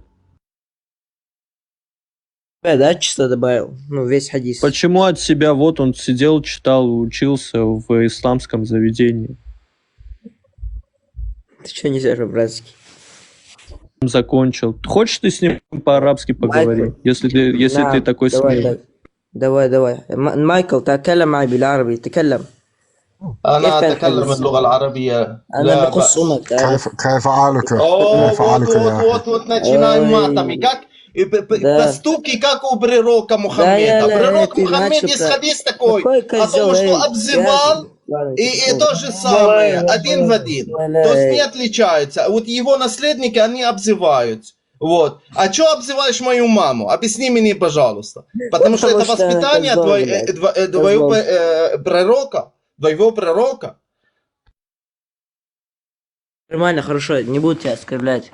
Пожалуйста, скажи мне, какой хадис. Я и так знаю, что ты мне полную херню несешь. Я знаю.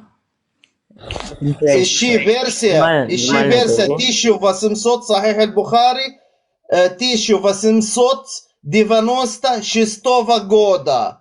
Вторая часть. Ищи эту версия. Если не найдешь во второй части... Эй, на арабском говорите, не понимаю. Эш. Ребята, я понятно говорил? Понятно, что да, говорил? Я понял, 1896 года. Сахих аль-Бухари. Это версия 129 лет назад. Вот. Поэтому найди ее. Вторая часть. Вот. И Ан ибн Исхак. Он говорит, что пророк занимался чики-бики с козой. Поэтому всем, вот, кто-то не понял, что я говорил? Которая аяты съела коза. Нет, сейчас За это и наказал эту козу. уже отменили, уже удалили этот хадис, удалили его полностью. Удалили его. Вот. Вот найдете в этой версии 1896 года. Именно этот хадис найдете его там. Кроме того, на самом деле, вот Сахих Муслим, Сахих аль-Бухари, раньше они считались полностью достоверные хадисы. Полностью. То есть они начали последние 100 лет разбираться, что-то это достоверный, это недостоверный, это и все остальное. Но 130 лет назад они все были достоверные в Сахих аль-Бухари. Майкл, ну мы, к сожалению, это же сейчас проверить не можем. к нашему сожалению. Да, Какое наказание, если козла чики? Я надеюсь, вот я попаду в арабскую страну, вот, где-то через год, я надеюсь этого, как раз бы ищу эту версию Сахих аль-Бухари и сделаю фотку как раз этого хадиса, для того, чтобы они не, как говорится, чтобы они сказали, нет такого хадиса, такого нет, но как раз я сделаю фотку и выставлю в интернете. Но это я лично видел этот хадис. В этой версии, только в этой версии. Потом удалили этот хадис. Вот. Поэтому такой, это правда. Хотите верить, если, пожалуйста, и найдите эту версию 1896 года, Сахих аль-Бухари. Если не найдете, тогда я стою и буду всем сказать, Тоже извините, будешь, да, я с котлом ошибся. заниматься, да? Тоже давай. Или давай пусть козел будет с тобой Обзывай, заниматься. не обзывай. Давай без этого. Если ты можешь Подожди, общаться, он мою религию программу сказал. не тянет, короче, его чисто заткнули и Религию все. сказал. Ему больше Точнее, нечего сказать, не тянет программу, пацан. он просто сказал, что он читал, и все. Зачем? Почему он оскорбляет? Он говорит, я это прочитал вот в такой версии Сахих Бухари. Да, Ну что конечно, тут он такого? прочитал, эй. Да он программу не тянет, видишь. Ты давай Его без зовут- оскорблений. Если есть что противопоставить, скажи какой-нибудь довод, послушай, интересно будет. Но без оскорблений. Ребята, хотите, достану сейчас хадисы, которые вот разрешено заниматься половым отношением с животными. Это есть до сих пор. На арабском будет, как его зовут, Никатиломи. Тяжело вот прочитать, что за имя. Никита. Никита, одним словом. Никита. Никита. Никита. Ты знаешь прекрасно, что есть хадисы о том, что разрешено заниматься половым отношением с животными. Такого Они до нет. сих пор не. Че несешь, братский? Хорошо. Хочешь, я открою тебе? Сейчас я открою. Хочу. Я хочу, Давай, откройте. называй тогда, давай. Сейчас я этот компьютер как раз включу его и достану эти хадисы. Вот. Поэтому... Подожди, вообще, ладно, вообще-то эта тема такая неприемлемая. Тем не менее, зина бывает там с животными каким-то образом. Есть хадис, когда какой-то асхаб проходил, обезьяны начали камнями другую обезьяну закидывать. Из-за того, что она зина сделала. Слышал подобное, да. Тогда, если ты чужую обезьяну тоже зина сделаешь, тебя тоже другие обезьяны могут закидать. Если душка наберутся. Кто, включился у тебя компьютер? Я достаю этот хадис. Подождите. Давид, а AAC что означает? Можно узнать? Это ААЦ из Армянской апостольской церкви. Понял. Хорошо. Ты тоже, да? Любишь этих вот маленьких детишек, да, с собой таскать? Ты мне? Я же сказал, я же из церкви, я не мусульманин. Не понимаешь? Ты видел, да, в Филиппинах, президент Филиппины, его в детстве насиловал священник. Да, а церковь тут при чем? В смысле? Как это при что, чем? сунна или что? Это сунна, по-твоему? Или это Иисус тебе дозволено? разрешал. Ну, Иисус тебе разрешал, значит, если... Ну, найди священник- мне, приведи стих, где он это разрешал. Если ты мужчина, приведи. Священник Да изнасиловал. при чем тут президента священник? Филиппинов. Священники бывают хорошие, бывают плохие, понимаешь? Они могут делать плохие вещи. Это же не значит, что это нормально. Я тебе еще раз говорю, мы не мусульмане. Что там имам сделал, значит, он правильно сделал. Если там Мухаммед сделал, значит, ему по кайфу было. У нас не так. Армянская что еще раз? Апостольская церковь. Я могу открыть камеру, показать, Давайте.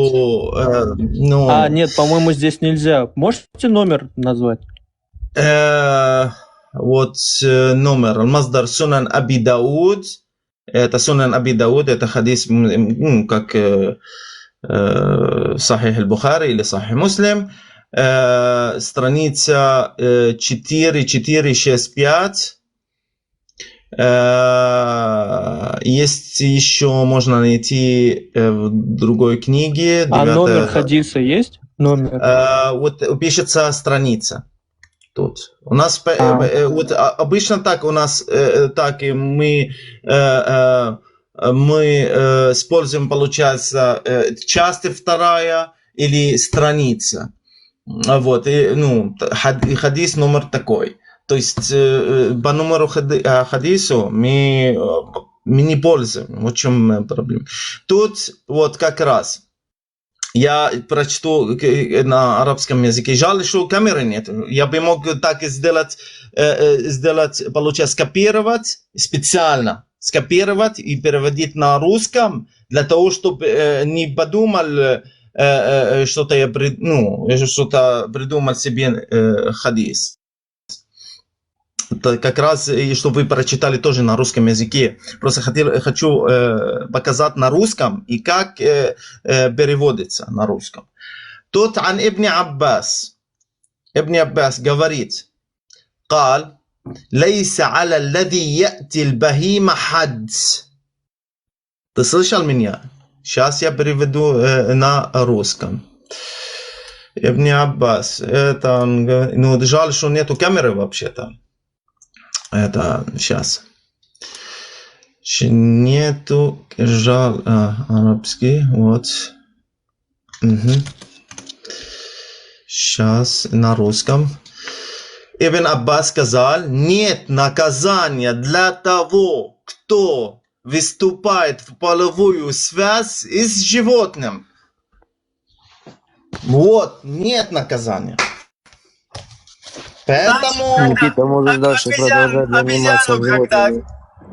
Когда обезьяну камнями закидали, это при джахилии было, значит, да?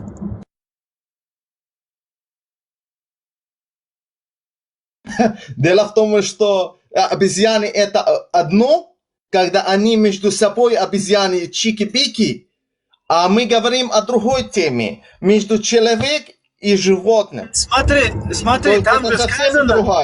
там же сказано, что какой-то Ибн Куэш проходил возле где-то там видел обезьяны, бьют другую обезьяну камнями за то, что она сделала зина.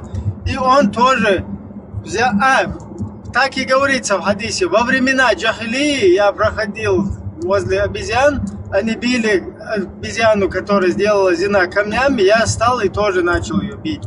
То есть это при джахилии, потом уже это не надо, короче.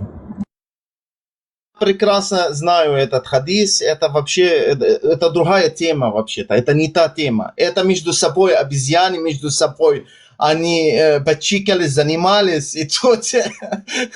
Но если дальше посмотрим, смотрите как. Еще говорит. В этом хадисе говорится, этот хадис, который я только что что Абдулла ибн Аббас, да будет доволен ими обоим Аллах, сказал, нет наказания тому, кто выступает в половую связь с животными. Имея в виду, что нет наказания в виде убийства или порки для того, кто имеет половые отношения с животными. В отличие от наказания за любодаяние. То есть нет наказания. У кого он совершает деяние, то получит наказание. А кто входит в контакты с животными, чики-пики, то нет наказания. Это ваши книги, пожалуйста. Это ваш пророк. Какая-то книга. Ты просто не называешь... Учишься, Ахи, ты все еще учишься? Я молодой еще. Книга какая? Сахих Аби Дауд. Аль-Мухаддис Аль-Альбани.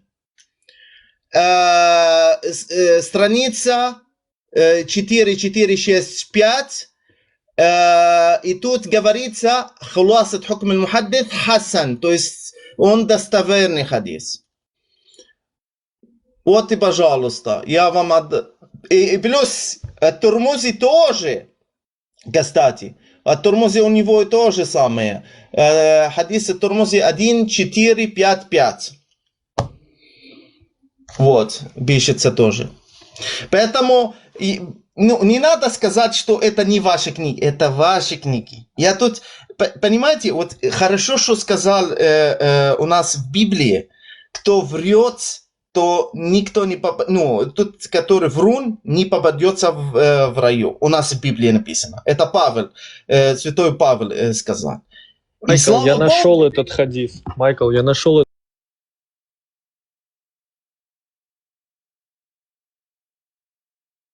этот хадис.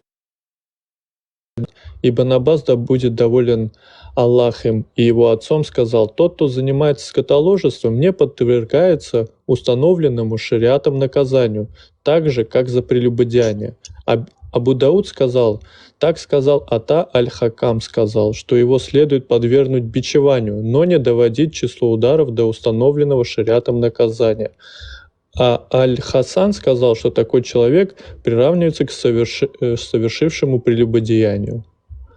Также хадис 44-64 передается от Ибн Аббаса, да будет доволен Аллах им и его отцом, что посланник Аллаха сказал: если кто-то занимается скотоложеством, убейте и его, и животное, с которым он это делал. Икрима спросил: а почему следует убить и животное? Он ответил: я думаю, что посланник Аллаха не желал, чтобы мясо такого животного употреблялось в пищу после того, что с ним делали. И как это доказывает зоофилию? Скажи, как это доказывает? Противоположность того, что Майкл сказал. Ибн Аббас, значит, имам Шамиль Маликов был как бы прав, он же говорил, что в алжирских селах высокогорных нет ишаками это делают, чтобы зина не делать. Вот вспомнил, когда он прочитал Давид, вспомнил фатва. Знаете, что такое фатва? Один который водит, один такой парень, водит это барани, там, чтобы они покушали этот, как, я забыл, как на русском даже называется его. Ну, вот, чтобы, чтобы барани покушали, да. И тут говорит, пишет он, этот парень пишет, аль-имам ас-Сасистани. Говорит, что я молодой и захотелось мне, но нету девушек, и позанимался с параной.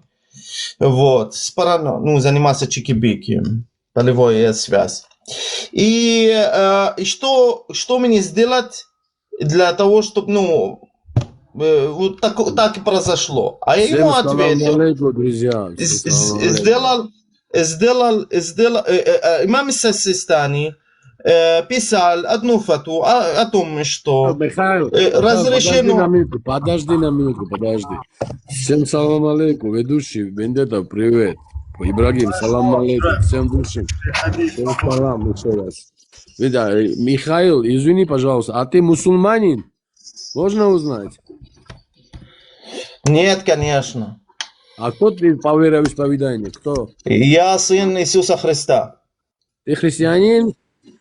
Да. Причем тут еврей? А я грузин, и что дальше? Причем тут еврей? Он не иудеист. Причем тут еврей? Да, он не еврей, он. Видно, что он еврей. Он арамей. Какой арамей? Он ягуд. Он еврей. Ну, что ты Еврей. сочиняешь? В смысле сочиняю? Это же видно у него на аватарке еще. Ну и что на аватарке? Суюды, как его, на аврамическом. А что, если он ягуд даже? В чем проблема? Да просто... Негр. А ты негр, потому что у тебя аватарка такая. Аккуратно. Я бы не кефир. Я хорошо отношусь к неграм. Он воздухан. Вообще закрой рот, что там молчишь, а, блядь? Воздухан, ты воздухан, блядь.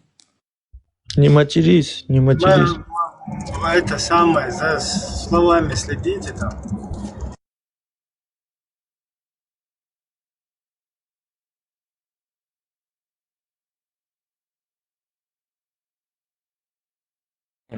Ибраим, ты говоришь, за словами следите, а вы что тут про пророка издеваетесь над ним? Как я могу вам уважать, если вы... как я могу вас уважать, если вы тут пророка оскорбляете, эй? Кто оскорбляет? Он же говорит, что хадис 1800 какого-то года, хадисы, они тогда такие 800 были. года, да. Я тоже знаю, я вот, например, сам проверял Саблукова. Я перевод смотрел, у него по-другому расположены аяты, чем вот у других, например, в Коране. То есть то, что в 1924 году вот современный Коран именно тогда выпустили, это подтверждается. Что, подожди, в каком году выпустили современный Коран? Современный Коран, который мы вот, ну их вообще-то 36, такой ходовой, да, там, Хафса, Варша, он 1924 Подожди, а Бакр As-Сиддик не собрал его, когда Пророк Мухаммад умер, они аяты собрали, а про Усман бин Аффан они уже начали выпускать массово эти Кураны, как я знаю, как я помню. Как понять? Подожди, как понять? Как понять? Мусульмане самые последние печатную машинку разрешили. Печатную машинку, они же могли писать. По-моему, 500 лет, 500 или сколько-то лет вообще не разрешалась печатная машинка. А другие уже печатали книги, библиотеки были, а эти только от руки переписывали. Потом уже увидели, что там вообще отстают, короче. Уже через несколько веков только тогда разрешили. Какие машины? Подожди, какие машины? Я не понял. Печатная машинка, чтобы эту самую книгу печатать.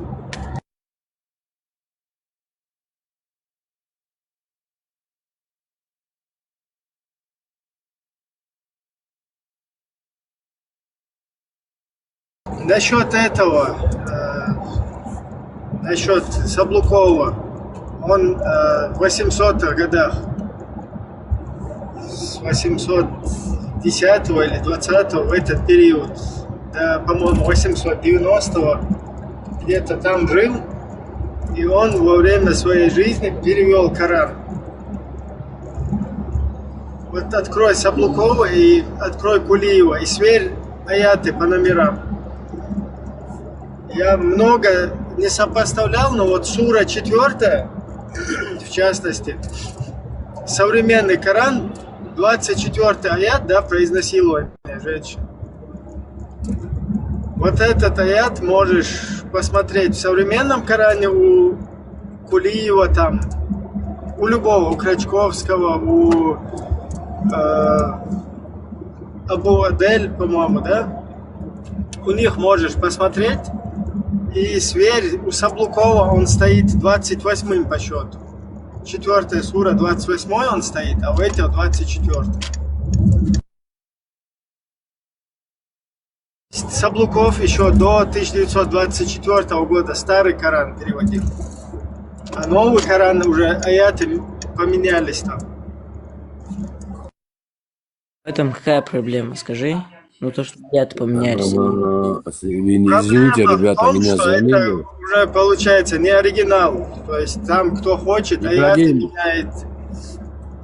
Ибрагим, брат, извиняюсь, можно я с Никитой пообщаюсь пару минут?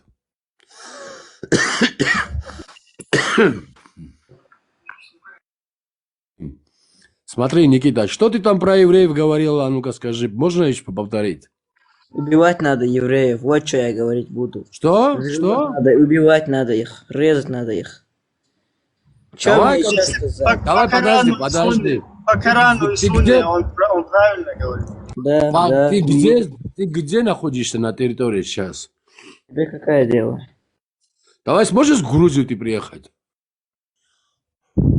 А зачем мне в твою Грузию туда ехать? Зачем мне туда ехать? Ну, Какой я тебя евреев приведу. Сможешь убить их?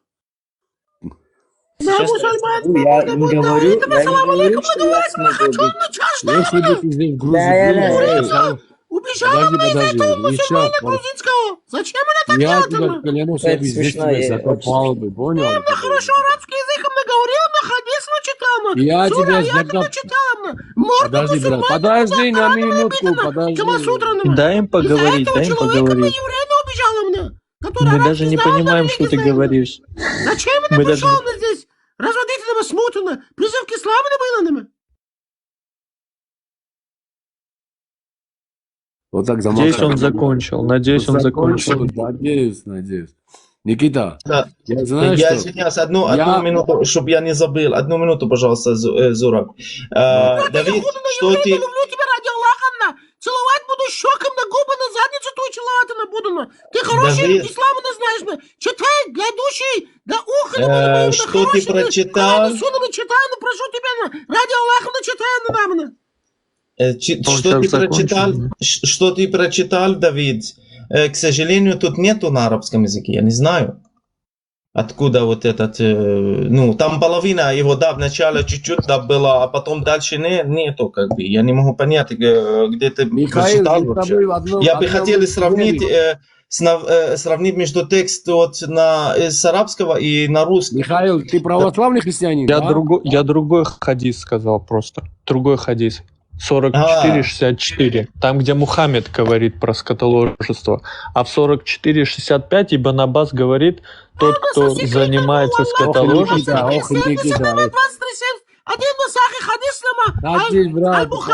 Модераторы, успокойте человека. Бхармат, если ты здесь или не Кархо, остановите его, пожалуйста. Угомоните его реально, ребята, пожалуйста. Модераторы, кто? Ты должен просить, но ты пришел с Дагестана, по русской. Дагестане, Господь, ты не указывай, кому что говорит. Ты сиди, молчи, мусульман, крахузадно. Что бы ему не делал, штаны поднимает, уходит на в рот, кинула, заглатывала. Ты заглотанного, понял меня? Ой, боже мой, ой, боже, смотри. Типичный православный себя ведешь, блядь. Как? Туре. Как он ведет себе? Православный, я говорю, как еврей. Русский православный мусульман, ради Аллаха, джихад делаю. Подожди, он мою религию трогает. Подожди на минуту, я тебя очень прошу. Евреев Подожди, слушно хочу. Дагестане, Господь, ты православную религию не трогай, понял? Никита, тебе я говорю, Никита, тебя говорю. Что ему не делали? Он штаны поднимает, она в рот ему кинула, он заглатывал, уходит. Зачем вам мусульмане? По-русски, А чё вам можно ислам сказать? Нельзя, что ли? Брат, не порти эфир, выключи его, пожалуйста. Я худно хочу слушать. Вендетта, выключи его вообще по-братски, а? Дай мне с этим Никитом поговорить. Никита, ты мою религию не трогай. Ты почему религию трогаешь? Нельзя, что ли?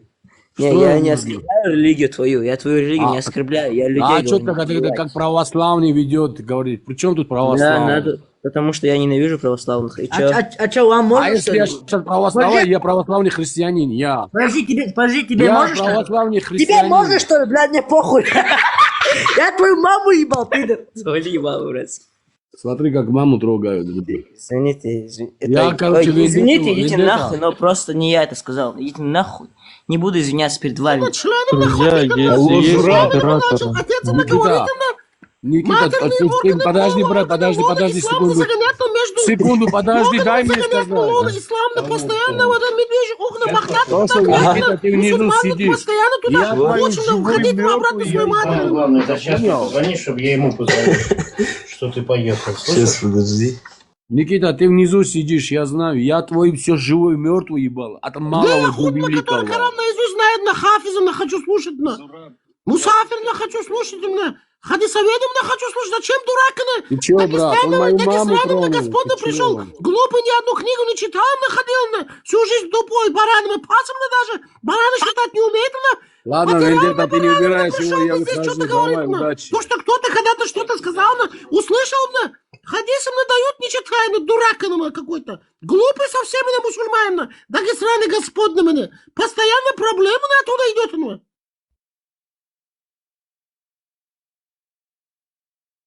Ветеран пришел, салам алейкум, на ветерана, слушать будем, мы говорим. Человека, это два человека передавали друг друга. Каким образом передавали это?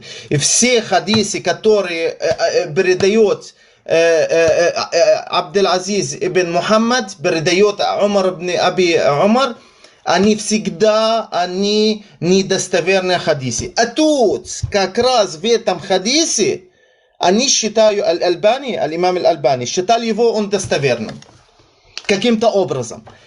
Всегда, вот это есть такой предмет, называется усуль аль-хадис. Вот.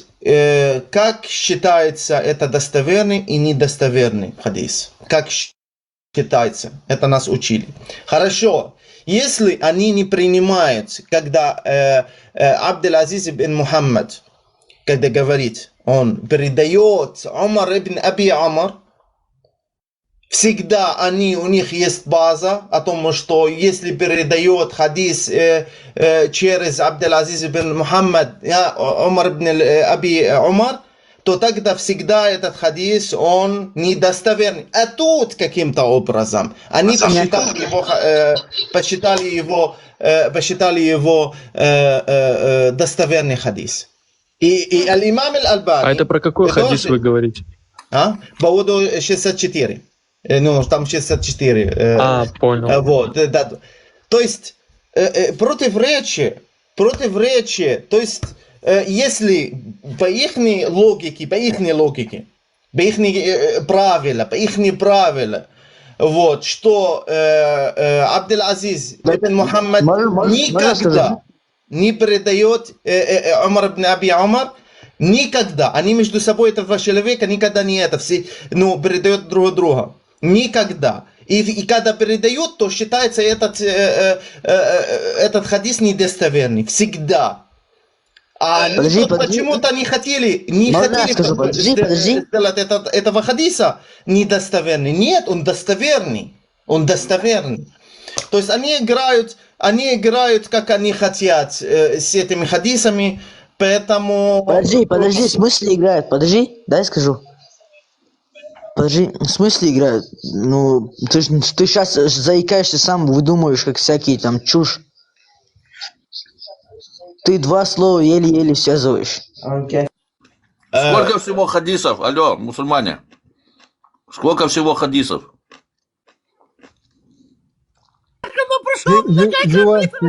Сколько хадисов штук? Около 90 тысяч. Подожди, около 90 тысяч хадисов. Бисмилля. По-моему, имам Ахмад знал 900 тысяч, по-моему, хадисов. Пускай этого человека, я извиняюсь, одно слово, пускай этого человека приносит мне, нам, показывает нам о том, что официальный документ из Саудовской Аравии, исламское министерство, о том, что если подожди, можно сказать? Мухаммад, дай мне сказать. О том, что любой хадис передает Абдул-Азиз ибн Мухаммад, Умар ибн Аби Умар, вот это два человека, что он достоверный хадис, что он достоверный хадис передает друг друга, что он, любой хадис, что он достоверный хадис. Пускай приносит официальный документ из Саудовской Аравии. Пускай, вот, пожалуйста, свяжись с Саудовской Аравией, и исламская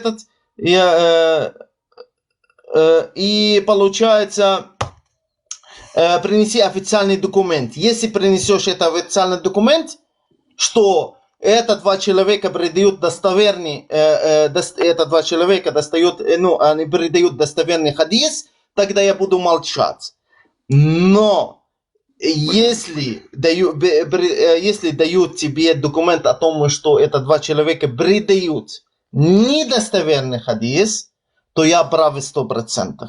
Потому что я знаю, что я прав 100%. Это два человека никогда не передавали достоверные хадисы. Никогда.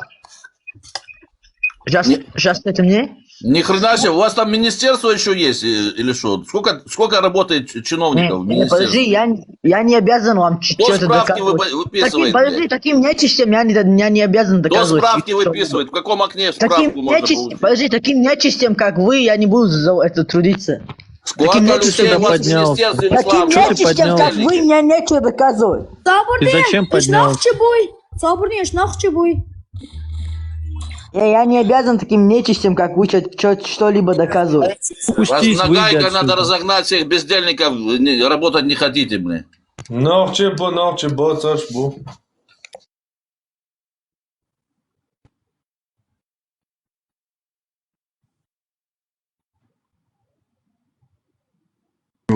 Ассаламу алейкум ва рахматуллахи. Приветствую вас, кафиры, наджасы, многобожники, левобожники, всякие безбожники, всякие кришнаиты, буддисты, ягуды, христиане, мусульмане, короче, мне без разницы. Приветствую вас, кафиры, чеченским, кафирским, языческим, безбожеским, приветствую, марш довел, приводите свободными. Казаков еще забыл наших сунжинских поприветствовать, алло. И казаков, короче, с нагайками, без нагайками. А он не обязан вас приветствовать.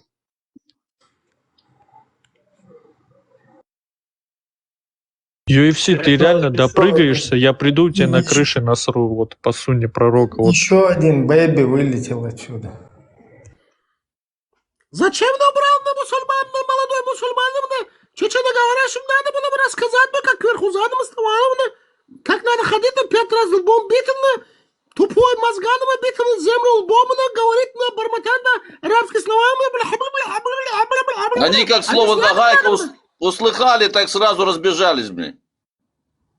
Слово нагайка, их сразу, они все, отнимай их, рассосали. Иди на стране Господь на работу, продвигай свой кавказской линии, на Суджинский оставь, на Гребенскую оставь, Терекский остался, иди на Дербент, мусульман долбит, ты наш казак. Восстановим линию всех, да. Все чеченские земли вернем, восстановим линию, все нормально будет. Киев. Заберем Махачкалу. Коленками битым, борду об землю битым, 40 похоронил на вендетту. Всех будем мудохать подряд.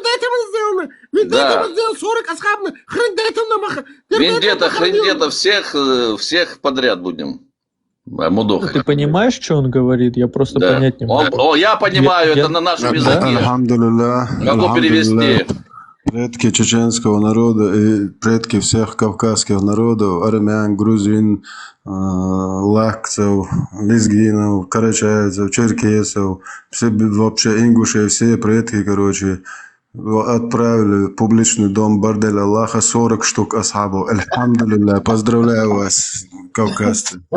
Я извиняюсь, Давид, ты понял, в чем прикол или не понял? Это два человека, они не знают, они не общаются. Для того, чтобы передавали хадис, они должны... Смотрите, я понял, что вы говорите. Я знаю, но смотрите, то, что я читаю на русский, тут вообще не написано передатчиков. Вот если мы говорим про... Не передавать. Это вот, если читать... тут не как начало хадиса пишется, Давид, смотрите, на русском языке. 44, 64 или 65? 64, да, 64 я говорю. Смотрите, передается от Ибн Аббаса. Посланник Аллаха сказал, если кто-то занимается скотоложеством, убейте и его, и животное, с которым он это делает. Да. Но дело в том, что на арабском тут как раз он пишется, передается. В первую очередь Мухаммад ин-Нафили, а потом передавал. Хадис недостоверный. Передавал Абдул Азиз ибн Мухаммад, а потом передавал عمر بن أبي عمر, а потом عن عكرمة, а потом Ибн Аббас. То есть тут проблема два человека, которые не знали друг друга. Этот хадис недостоверный. На Альбании, вот шейх Нет, Альбани сказал Альбани, хороший, он достоверный. как раз Альбани сказал, что он Неправильно. достоверный. Вот. Альбани сказал Плюс надо. достоверный. Но проблема два человека, которые передавали этот. Ибн Мухаммад не может быть, что он должен быть в связи, который передает этот хадис. Он должен быть в связи с ним. Вот. Поэтому все хадисы, которые передавал Ибн Мухаммад, Ибн Аби Умар, все хадисы сказали, что недостоверно. Но этот хадис, именно этот хадис, почему-то они считали его достоверным. То есть, такая. Ну, логично, 1 плюс 1 равно 2. А тут как раз 1 плюс 1 равно 3. Но я не могу Ибн понять. Кудама приводится книга по фикху. Там все масхабы отрицают этот хадис, что он недостоверный, говорят. 13 век. Я не знаю, что Альбани говорил. Но с 13 века все 4 масхаба этот хадис отвергают. Он недостоверный, и на его основе они фикх не выводят. То есть Вот, он не да, относится к шариату. 64 Я не знаю его номер, но там убейте и животное, и того, кто с ним совокупился, вот этот хадис. Да, вот это. По-моему, 64. Тирмизи, да? Да, у Термизи тоже он упоминал этот хадис. Но дело в том, что, как я сказал раньше, и буду говорить и повторять, ислам это салат. Каждый хочет по-своему. Каждый человек хочет придумать себе достоверный, недостоверный. И у них полностью ислам просто это ужас. Я вам говорю, это ужас. Ислам просто ужас. Нету больше слов. Тебе ислам реально зашел на Иснадлинк, русскоязычный этот портал, где хадисы, а там недостоверные хадисы скидывают. Ну, вот тебе и ислам. Раньше я думал, ислам делится только на 73-4 течения. Оказывается, у каждого свой ислам, вообще индивидуальный. Что хочет, принимает, что он не хочет. Если ему приводят Сахих Бухари, посылает Бухари, Муслима, меня. Потом посылает тавсирщика Ибн Кассира, Абу Аделя. И аяты Аллаха посылают вообще открыто, в публичном месте, нахрен. Ну почему-то головку, короче, мне хотят секир делать. И я вообще... Делаешь хрендетом, зачем делаешь нахрен? Хрендетом хочешь делать? Смотри, Вендетта, давай сделаем православный ислам. Ислам, подожди. Православный ислам возглавишь, будешь халифом православного ислама. Это суфизм вот называется. Это суфизм. Да? Серьезно? Суфиты, даже я, может быть, принял трактуют. бы православный ислам. Блин. Отберем самые лучшие хадисы, блин, там, где они без этого, чтобы не сестер не трахать этих, кого? Стоп, Животных, осуждаем 32, осуждаем плюс Аллах плюс 32. воскресил. Плюс 666. Мне нравится Бухари, сборник и сборник муслимов. 109 глава продажи рабов. Мне нравится. Наш пророк был барыга, который людьми торгует. 109 глава продажи рабов. 2229 Сахих хадис. Однажды мы сидели у пророка и спросили: «О посланник Аллаха, поистине мы захватили пленных и любим богатство. Как ты считаешь, можно ли извергать семя неулона?» И тогда посланник Аллаха ответил: «Разве вы делаете это? Вам ничем не повредит, если вы не станете делать этого. Ибо поистине всякая душа, которой суждено появиться, непременно появится. Альхамдулилля». Пленных. Вот это вахи-белахи. А куда можно это, как, язык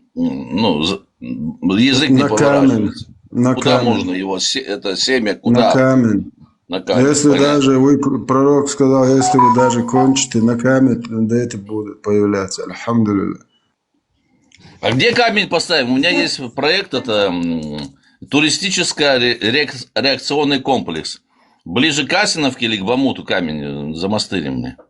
Или туда? Еще есть хадис, когда пророка спросили, на кого будет, как ребенок выглядит. 200-й Сахих Муслим и в Сахих Бухари, я номер сейчас не вспомню, короче, есть хадис достоверный, в котором пророк сказал, жидкость мужчины густая и белая, а жидкость женщины жидкая и желтая. Какая из них опередит другую, то есть гонка, вот это некая, в этом процессе. На того и будет похож ребенок. Альхамдулилля. Наш пророк был еще урологом.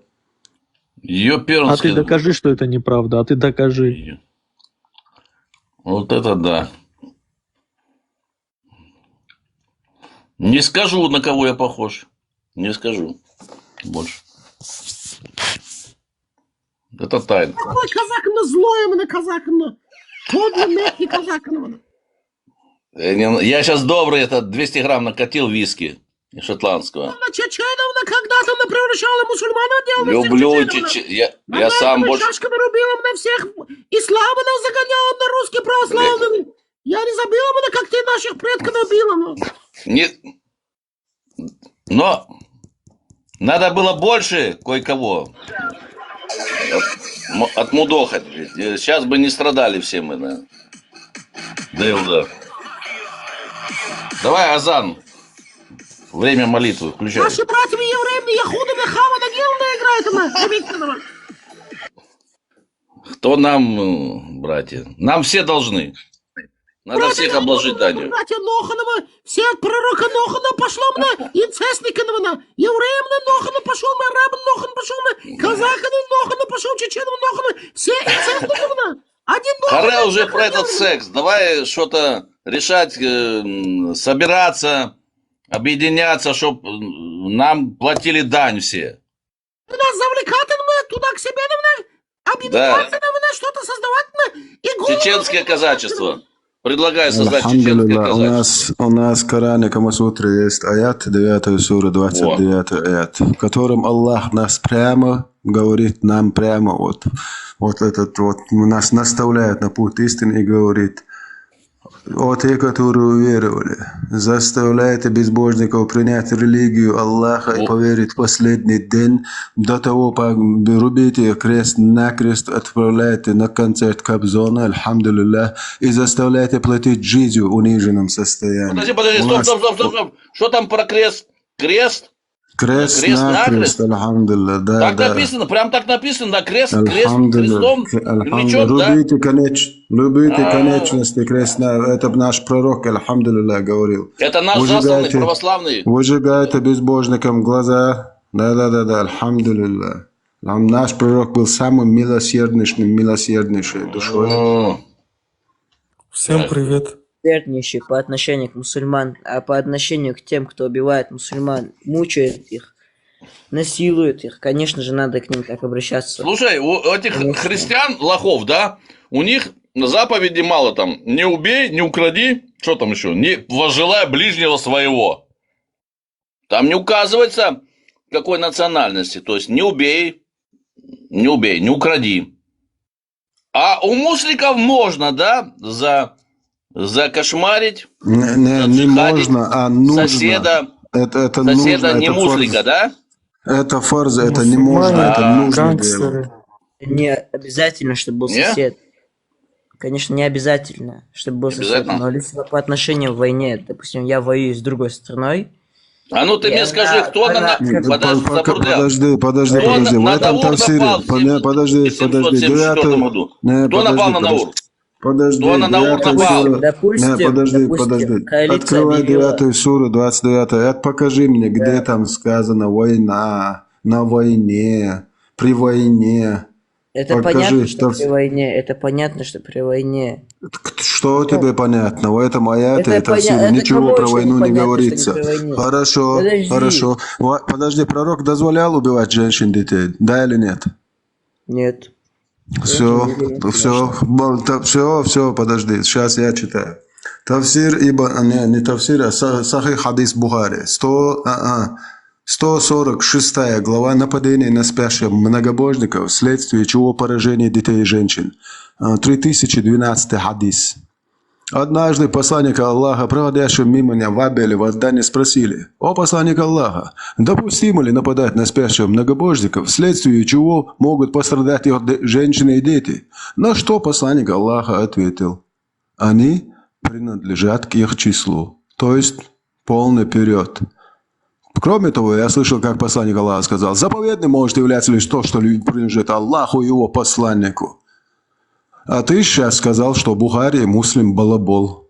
Ваш пророк дозволял отправлять на концерт Кобзона детей и женщин даже. Подожди, как ты имеешь в виду? Подожди, я не понял. Типа, женщины, которые и с этими вот кеферами там. Мне без разницы с кем они. Я тебе Прошу заметить, на концерт еврея Кобзона, на концерт еврея Кобзона отправляли, понимаешь? Сейчас, минуту. Прочитай сам. 146 глава. Нападение на спящих многобожников, вследствие чего поражение детей и женщин. То есть поражение пишется вместо убийства детей и женщин. Паразит. 3012 хадис. Говорится про убийство детей и женщин. Подожди. Да, пророк дозволял убийство детей и женщин даже. Да. Альхамдулилля, милосерднейший наш. Ага.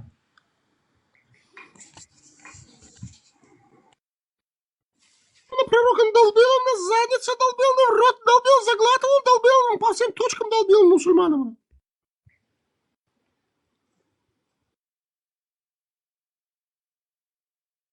Увидел. Вот, спасибо. Теперь я буду знать. Говорили мы, шукран говорили, спасибо, но не говорим на русском, на слово, на падло. Подожди, а ты этим что хотел доказать? Типа то, что ислам не истина, показав, что она очень жестокая, Ислам фашистская, человеконенавистническая, аморальная христианство, да? Там, или другие подожди, религии, мы или сейчас другие там люди, убивая мусульман, мучая мусульман. Подожди. Ты мне вопрос задал. Я доказываю, что ислам – это фашистская, человеконенавистническая, аморальная, захватническая, имперская идеология бедуинов 7 века. Да. Я вот это доказываю и буду доказывать, пока моя головка на плечах. Доказываешь, какая фашистская, эй. Мушрики тогда убивали мусульман, они мучили их. Конечно, у мусульман будет такая злость к этим мушрикам. Кто нападал на спящих многобожников? Кто нападал? Было такое нападение? Конечно, я тебе сейчас привел главу 146 Буари, 3012 хадис. Если Зачем нападать на спящих людей? Алло, 29. Отвечай, когда тебя задают вопрос, зачем нападать на спящих людей? Когда даже не нападали, они ему спрашивали, можно ли это делать или нет. Но я понимаю, да, тоже, то, что это можно. Пророк Мухаммад, саллаллаху разрешил это делать. Но мушрики тогда более жестокие относились к мусульманам, намного жестче. Мне не интересно мушрики. Тут милосерднейший пророк, когда его спросили, допустимо ли нападать на спящих многобожников, вследствие чего могут пострадать их женщины и дети, то есть умереть. Посланник Аллаха, даже не моргнув глазом, сказал полный вперед. Алло, тут пророк, тут не мушрики, не пушрики. Подожди, я тебе говорю. Мушрики над мусульманами также делали. Конечно, у пророка и у мусульман будет такая вот... Так получается, ваш пророк ничем не отличался от этих мушриков? Ты мне это не хочешь отличался, доказать? Нет, подожди. Он тем же самым занимался, чем занимались мушрики, да? Я правильно понял? Подожди, если твоего брата убьют, ты найдешь того человека, ты его руки поцелуешь, скажешь, ну я же тебя убить не могу, да, я там тебя оставлю. Я тебе говорю, что пророк дозволял убийство детей и женщин, спящих, нападать на них, когда они спят, и отправлять их на концерт Кобзона. Подожди, я понял, хорошо. Хорошо, я понял. Я это никак не отрицаю, если пророк Мухаммад это сказал, так и есть. Это как отрицает истинность ислама? Я так и не понял. Ты говоришь, что это фашистская. Фашистская. Нападать на спящих людей – это не фашизм? Это все зависло. Кто сказал, что нападать на спящих людей – это фашизм? Я сказал. Я сказал. Кто вообще? Ты кто, блядь, вообще такой? Я сказал. Я ложивший фугас под трон Аллаха, альхамдулилля. Я насрал, блядь. Он что, на трон хочет насрать Аллаха? Я не пойму, что он хотел. Что насрать? Так, сейчас я привожу тебе 5973 Сахих Бухари, 90 Сахих Муслим. Слушай, что пророк сказал насчет матерей оскорбления, придурок. Внимательно слушай.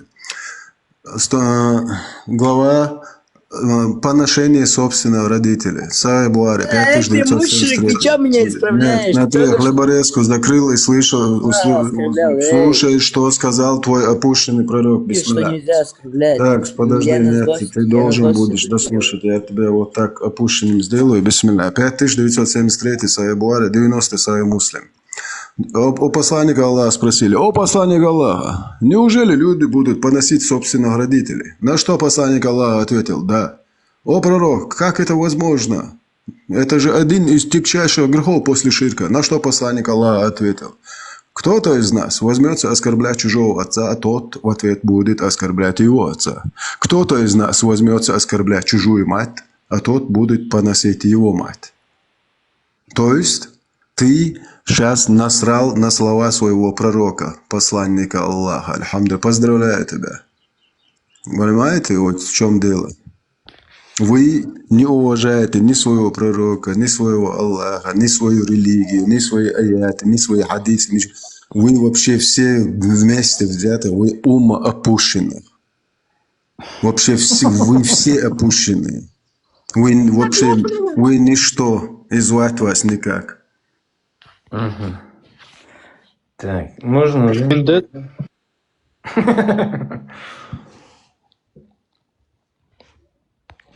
Это твой шайтан. Он жестко наказывает, он ставит раковину, кверху задом делать, на задний привод отпускать, в рот кидать, за глотом делать, отпускать.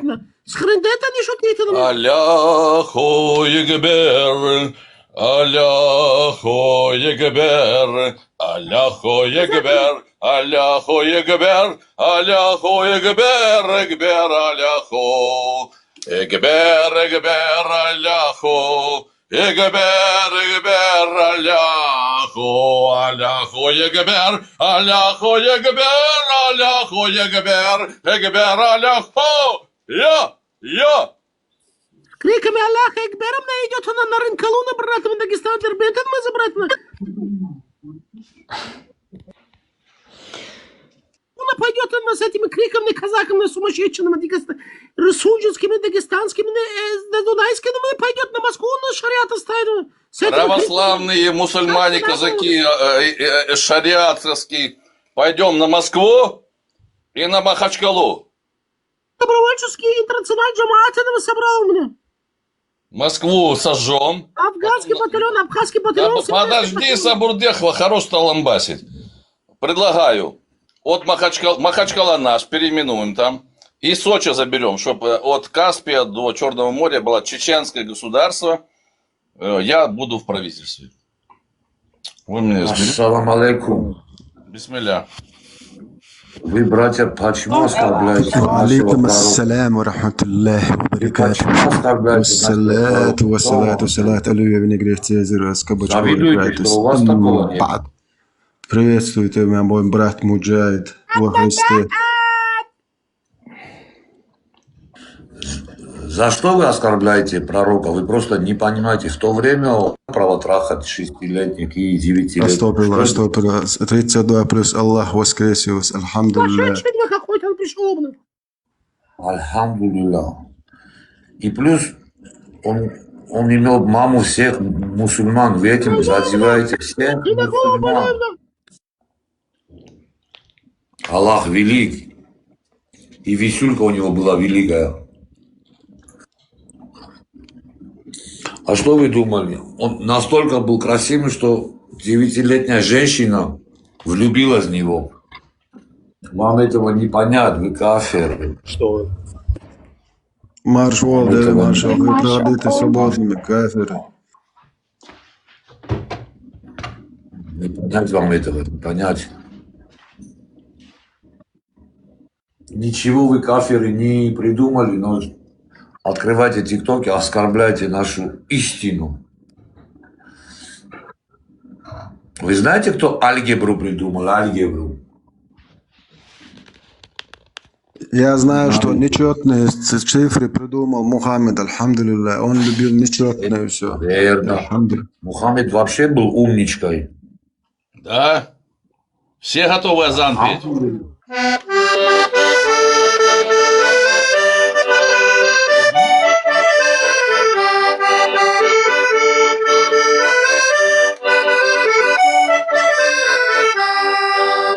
Аллаху Экбер, Аллаху Экбер, Аллаху Экбер, Аллаху Экбер, Аллаху Экбер, Экбер, Аллаху.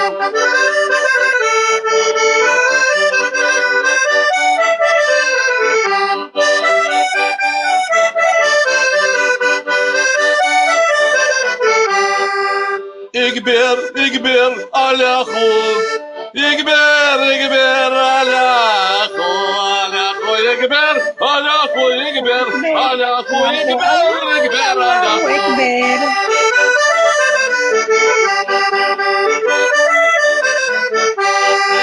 Экбер, Экбер, Аллаху,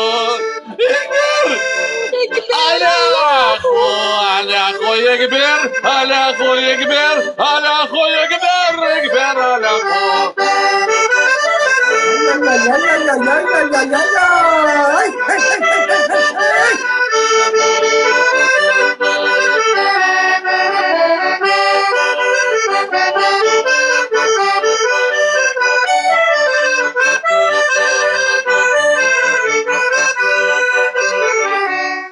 Аллаху Экбер, ля-ля-ля-ля-ля.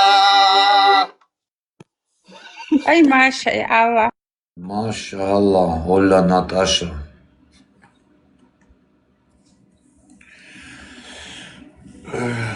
Мушрик. Ассаламу алейкум рахматуллахи та'ала вайдеш. Грозинский рабочий, баракату. Где успели раком стать, на коврик помолиться? Все?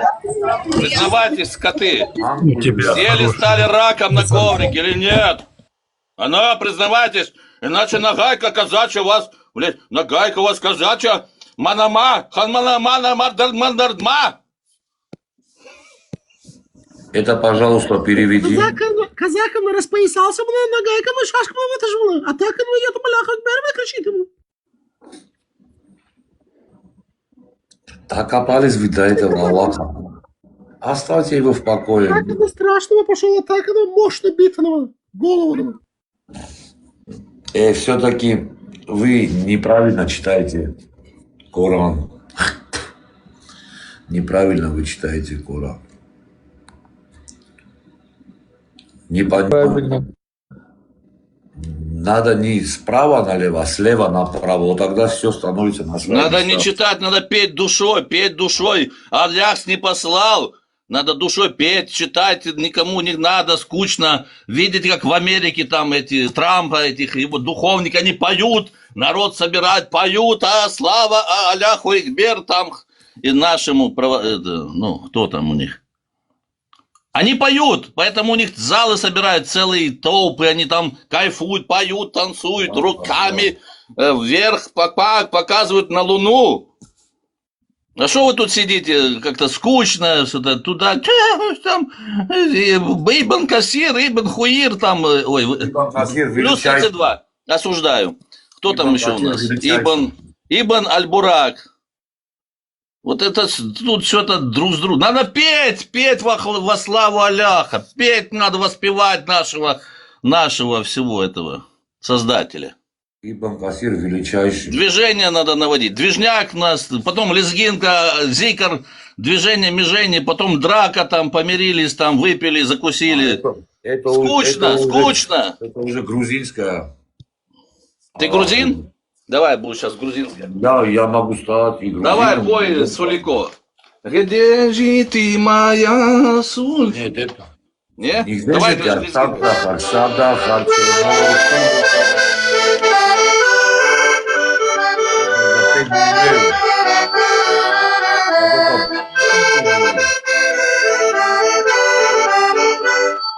Так, кто-то звонит.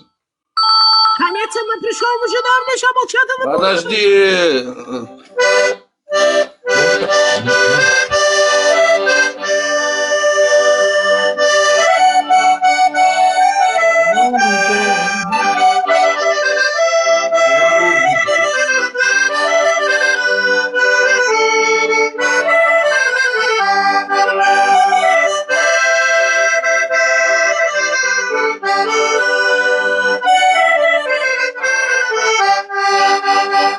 А разве музыка не харам, брат? Харам, ну, у нас у православных мусликов, у нас своя религия. У нас свой ислам. У нас особый. У нас разрешено сало есть, свинина, водка, горилка, что там, шурпа, мурпа, лезгинка, селедка, танцевать. У нас главная цель религии не унывать. Если кто-то умер, значит, на свадьбе, ой, господи, на похоронах танцуем, поем с плясками, песнями, закапываем туда его, 2 на 2 метра. Вот это нормальная религия. Закапываете лежа или стоя там в каких-то позах? Кто как по завещанию. Если не написал, что стоя, кладем его головой к луне, к закату, короче. Если написал стоя, закопали стоя. Туда к нему кладем сало, кусок, бутылку, что он там, любитель был. Ну, с собой там. Чтоб, пока на Альбураке не долетит, чтобы не унывало. Надо веселее же надо жить. Вот там у нас один есть. I love Газе. Наверное, да. Бля, такой умный мусульманин. О, мусульманин, видишь, умный. Я знаешь, с кого надо брать пример? Вот, есть в Украину приезжают эти хасиды, это в Умань, да, у них там закопан какой-то чувак, придумал им новую, евреям какую-то, у них там ответвление есть, какую-то секта. Короче, они приезжают, там кайфуют, сколько там, неделю, сколько, танцуют на могиле его, поют там по всему городу, кайфуют, балдеют. Вот это нормальная секта. А когда, ой, блядь, плачут. Казахстан, а ну поднимись. Ты же такой вроде самый умный из умнейших. Казе.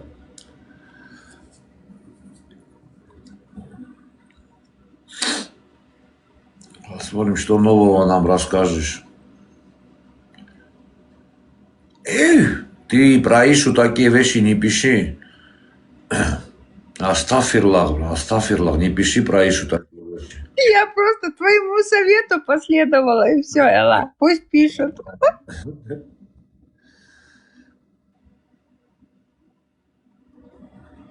О, даже так. Чего ты, не бойся, мы здесь люди культурные. Мы, альхамдулилля, не мусульмане. Пока еще. Пока. Хотя ваш Аллах говорит обратное. Что мы мусульмане, что он нас придумал. За сколько? За 40 тысяч лет? Казахстан, не оскорбляй Аишу, мир ей. Не оскорбляй, она твоя мама, не надо такие вещи писать, брат, ты чё? Ты уже на 140 лет отдалился от рая, амба. Тебе сейчас надо 7 раз делать. Не то, что отдалился, а совершил один из тягчайших грехов после ширка, после многобожия. Бисмиллахи рахмани рахим. 5973 Сахих Бухари, 90 Сахих Муслим. У посланника Аллаха спросили: о посланник Аллаха, неужели люди будут поносить собственных родителей? На что посланник Аллаха ответил: да. Тогда ему сказал: о посланник Аллаха, как это возможно? Это же один из тягчайших грехов после ширка, многобожия. На что посланник Аллаха ответил: кто-то из нас возьмется оскорблять чужого отца, тот будет в ответ оскорблять его отца. Кто-то из нас возьмется поносить чужую мать, а тот будет в ответ поносить его мать. Ваша мать Зайнаб, которая кожу обрабатывает. Принимайте свои хадисы, алло, 29, не оскорбляйте чужих родителей, это ваш посланник, PDF файл Музмага сказал. Вы не вообще во что-нибудь ставите слова своего пророка и слова Аллаха. Сквернословие. Слова, брат. Да, сквернословие. Одно сквернословие в обычные дни 70, на 70 лет отдаляет. В дни, Рамадана на 70 тысяч лет. Хотите прикол расскажу? Ну вот я видео выставил вчера, Дамира, знаете этого? Один есть турок, окурок. Да, турок, да. Да.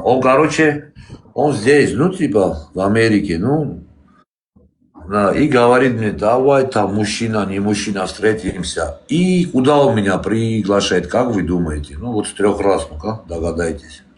Чтобы там встретиться, поговорить. Да, я знаю, в отель.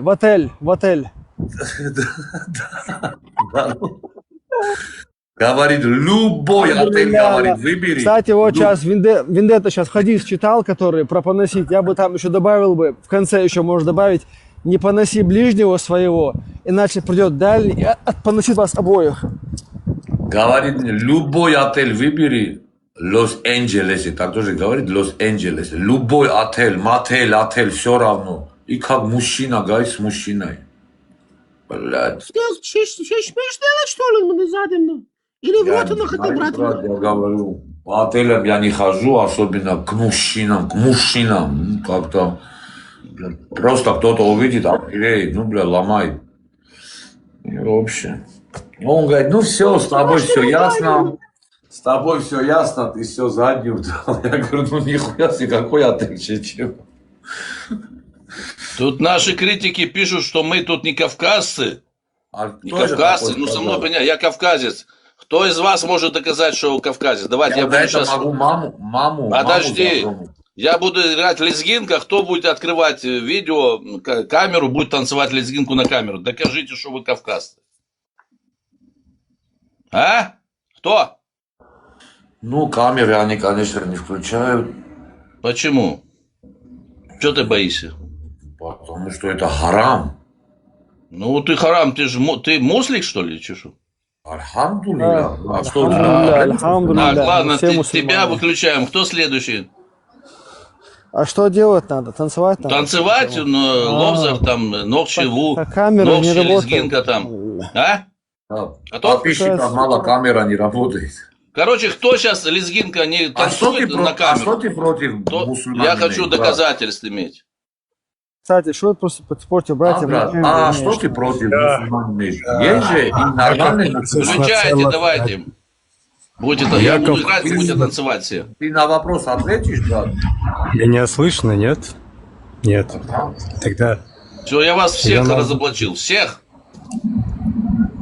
Так я говорю, меня слышно, нет? Да, брат. Да, брат, слышно. Я вот этим, кто это сказал, доказательства, кавказца или нет, я доказываю, что я кавказец на целых 22,5 сантиметра гроус. Сколько у тебя сантиметров? Я кавказец на 22,5 сантиметров величины. Нормально. Я вот этим кто их там выпендривался, кавказ или нет? Самый настоящий я кавказ. выпендривался.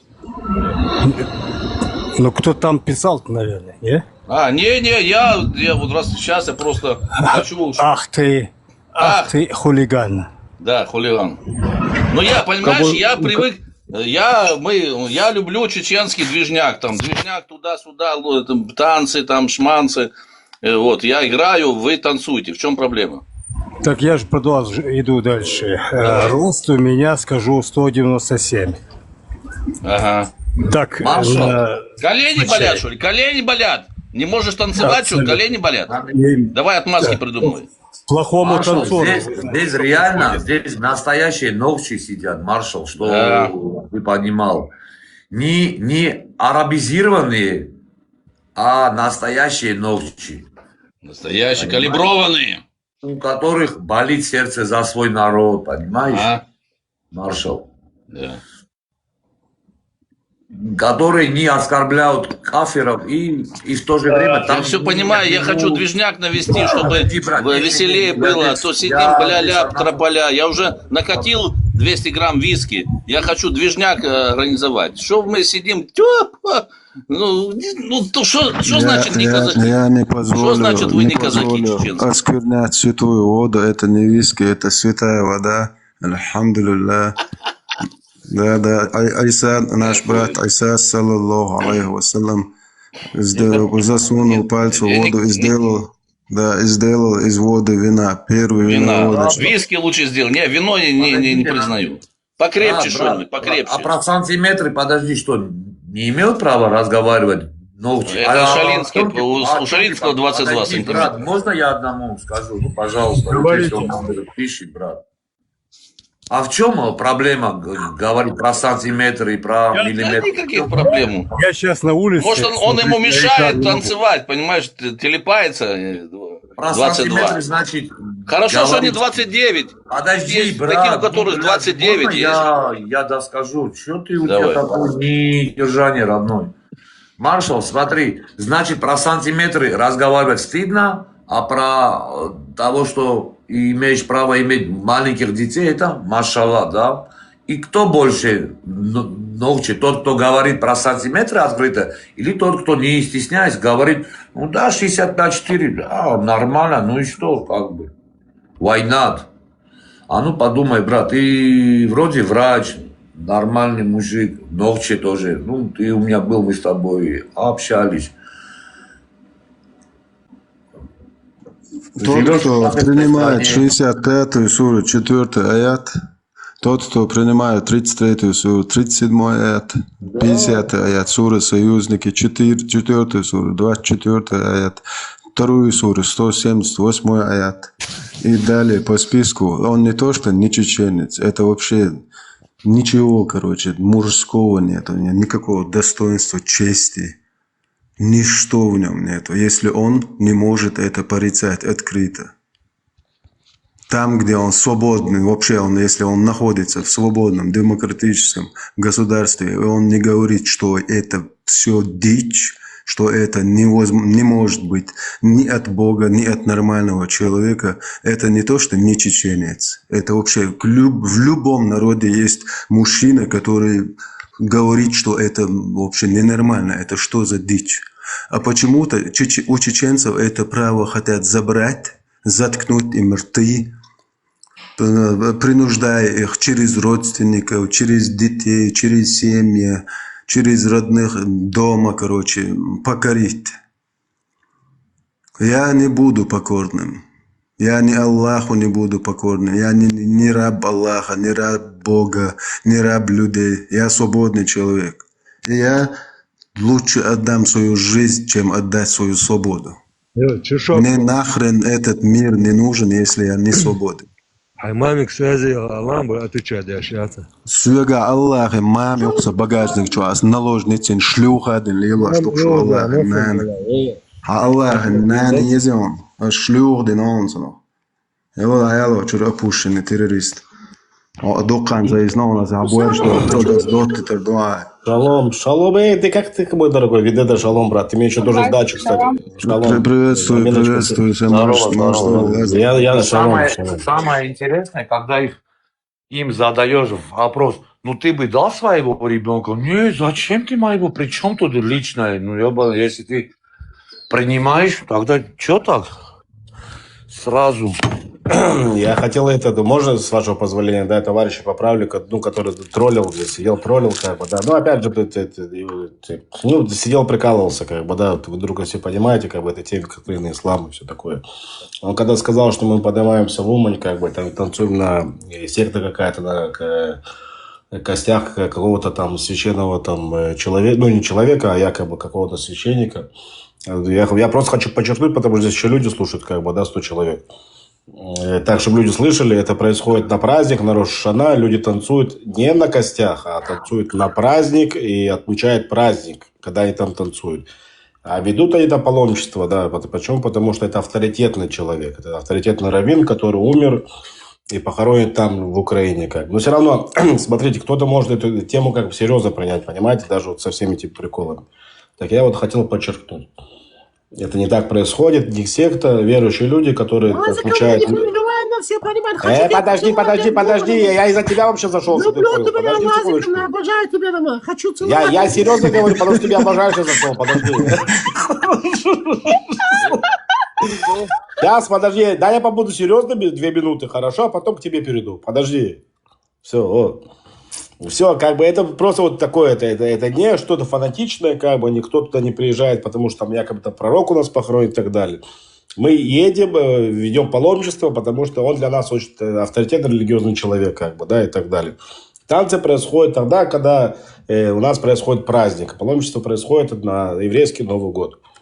И все, и там основная масса тех людей, которые вот именно танцуют, это люди, которые вернулись как бы в религию, скажем, у нас называется хузрим бет-шува.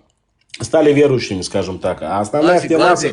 Да. Лазик, а который разве это можно? Ну, там, паломничество и этот. Можно? Я просто не знаю. Ну, да, опять же, еще раз, это даже тема не паломничества. Ну, это, в принципе, да, паломничество, да. Ну, по Торе, скорее всего, можно, если люди-то едут. Едут, опять же, уважить авторитетного религиозного человека. Да. Паломник это чуть-чуть другое. Ну, по моему мнению. Ну, там мнению. чуть-чуть, может, я неправильно употребляю слова, как бы, да. Это получается, еще раз, я же подчеркнул, что человек для нас не мессия, человек для нас не пророк и так далее, как бы. Мы даем ему дань, как бы, уважение, но авторитет для нас, да, авторитетный религиозный человек. Он вел себя вот по религии, как бы, для нас правильно, очень правильно. Мы туда едем, да. Как для тбилисских авторитеты воры, ну, типа, да? Ну, для кутаисских, скажем так, больше, да, чем для тбилисских. Да. Хорошо, ладно. Ну, не важно, как бы, да. Ну, именно вот так чуть-чуть поправим. А теперь этот мой друг, мой этот фанат, говори. Фанат это справа там выше. Ну, тебя ради Аллаха целовать, губы, щеку, задницу, хочу тебя. Люблю, молочный брат. Да, Хареса, не хочу тебя. Да, успокойся ты. Вот, давай не переходи границы, хорошо? Просто скажи уважаю. А где эти границы? Ради Аллаха, в ТикТоке есть всех люблю тебя. А в ТикТоке есть разве какие-то границы? К сожалению, нет. Не знаю, да, любишь так любишь, да. Что я могу сказать тебе? Любишь, я тебя не люблю, как бы, да, что могу сказать. Ну, как бы, но отношусь к тебе неплохо. Подожди, стоп. Есть фатва, которая разрешает в задний проход долбить, ну, чтобы туда вставить перчатку. Нет, но если у тебя это разрешено, как бы, да, значит, ты не по адресу.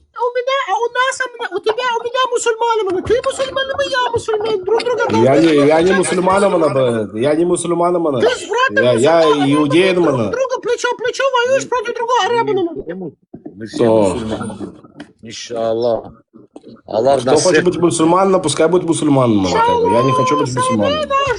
По-нашему хотим, Аллах Я международный интернациональный джамаат добровольческий, абхазский, афганский батальоном создавать, забрасывать за твою защиту, чтобы ты был муджахидом мощным.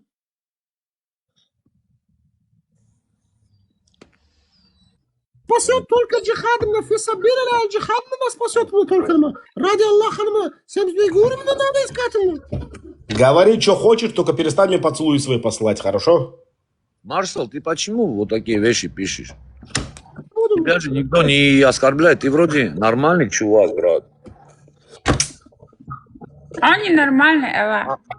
А чтобы говорить за иудаизм или за христианство, надо знать его и изнутри. Ясу алейкум. Вот у меня, допустим, маленькие знания насчет иудаизма. Я как-то поэтому и молчим. Если ты знаешь, что в чем-то Лазик не прав, поднимись и скажи: нет, ты лжешь, там, вот, у вас в Торе написано так, и все. Мы также будем осуждать это. Лазик, задницу британский флаг порвать он буду любому. Кто там что-то говорит моим молочным братом? Поднимайся, падла. Бить буду, Мы Лазика любим, успокойся, брат. Лазик, который там что-то пишет, мы поднимаем, я буду разбираться. Я наоборот заступаюсь, брат. Я покраснел уже, ты хватит. Едва был там поцелуй, и оттуда ты давай уже успокаивайся. Чтобы говорить за какую-то религию, надо ее знать. А если человек, если люди не знают и просто будут... Нет, я просто как бы не понравилось, тоже приезжает, на костях танцует, как бы, да. Это на костях танцует, вот, пожалуйста, берите пример. Надо человек должен понимать, как бы, что-то не так происходит. А я зашел же, я вроде никого не оскорбил. И вот точнее, не оскорбил, как бы, да. Дайте ему ручку. Вендетта, дайте ручку этому маршалу. Ну, вы что его, он не оскорбляет так, чтобы заглушили его. Ну, ладно, это как бы твой эфир, но он так не оскорбляет, как, допустим... Я просто не успел, я сейчас был в Умане. Сейчас очистим от нечисти чат, просто я в спешке был, сейчас я просмотрю. Наоборот, этот маршал, он не оскорбляет, брат. Он пусть пишет человек, интересуется, задает вопросы, а вы его заглушили, как бы это ваш эфир. Ну, это кто? Я даже не знаю. Маршал у него написано. Он ночью, живет в Чехословакии, врач парень, адекватный, нормальный очень. И ты в это поверил? Да я не знаю, кто его заглушил. Сейчас посмотрим. Где их искать? Он был у меня... настройка Вендетта. Он был у меня на эфире и говорит, да, я врач, я в Чехии живу. Ну, Ахбарза тоже говорит, что у него клиника. Тут много кто говорят. У него с гортанью... Много врачей сбежал нас с дурдома, за конюшню.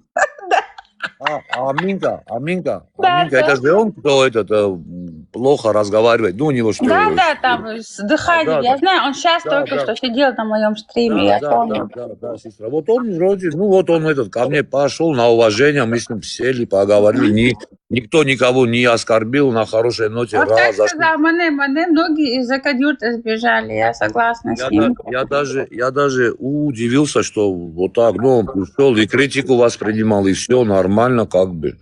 Я, из-за этого...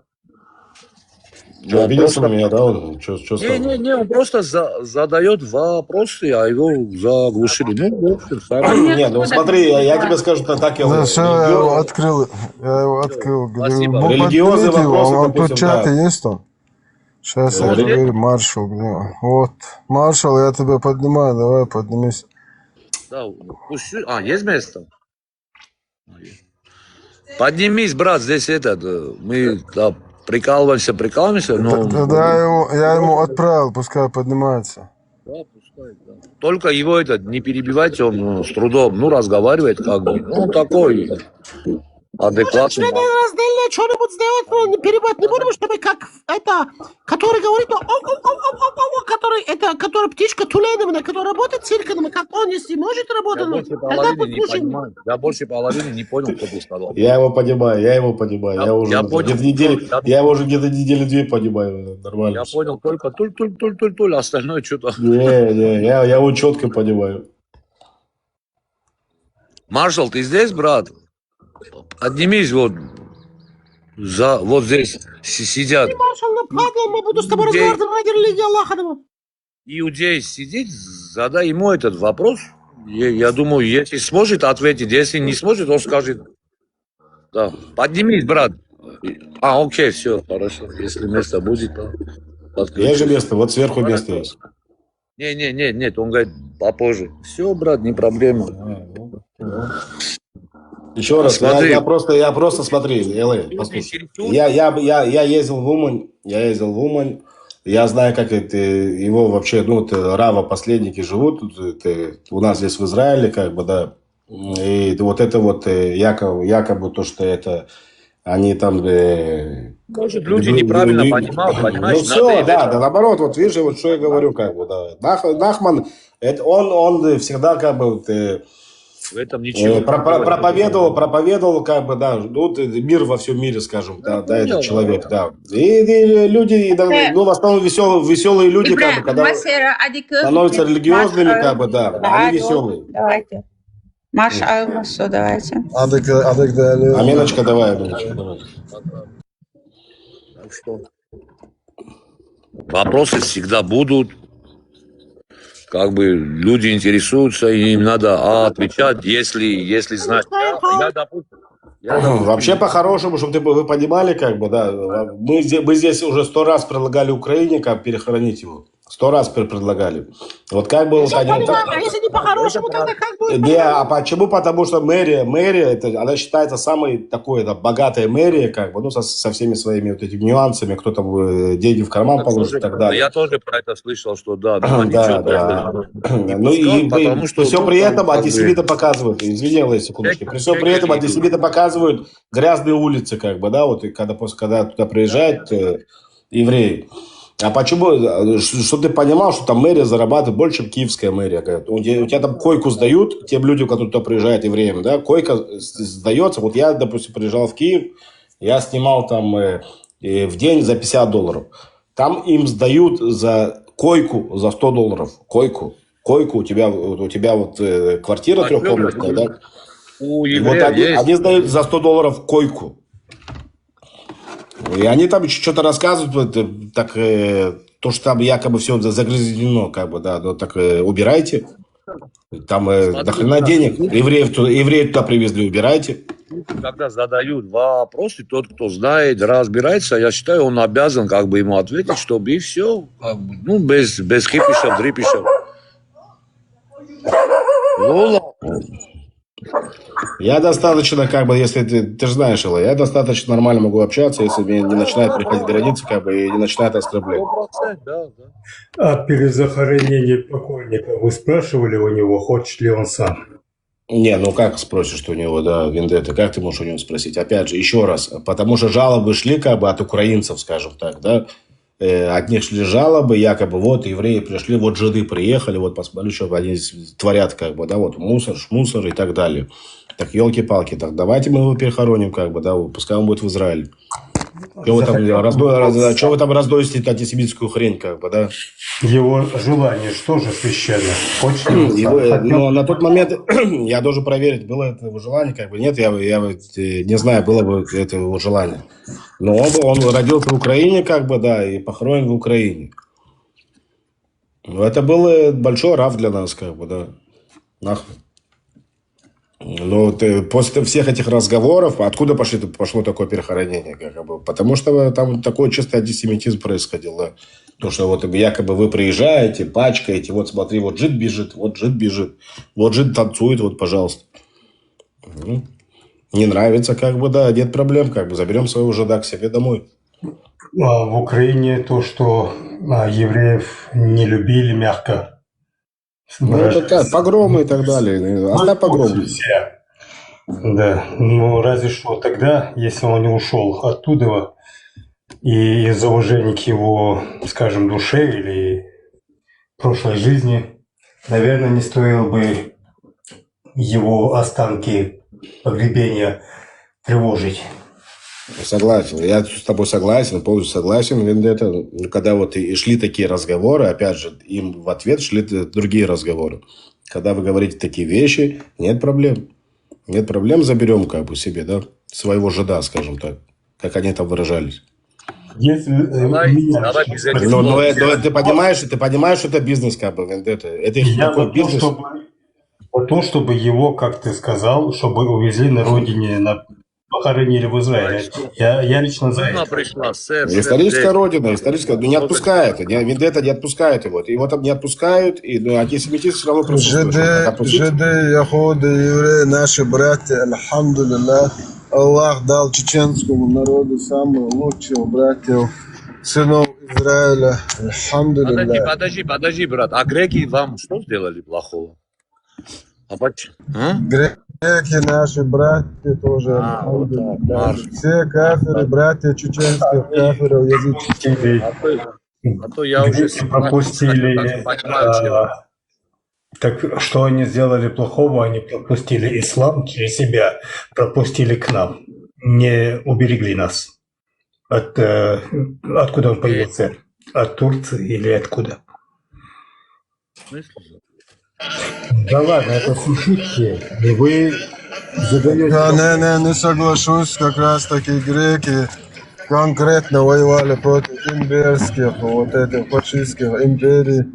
Да, и против ислама тоже. Ну, короче, как вот эти варвары без объявления войны, который пророк дозволял даже отправлять на концерт Кобзона спящих детей и женщин. Но против этих варваров человечество не смогло себя уберечь. Вот наивность. Человек, когда мыслит, нет, такого быть не может, такого они не сделают. Вот как раз таки люди, которые нормальные, вот мыслят нормально, человеческим разумом, они не допускали того, что вот будут люди вот такие варварства, которые совершают. Как раз таки Мухаммед никогда не объявлял никакую войну, как раз таки нападал на спящих.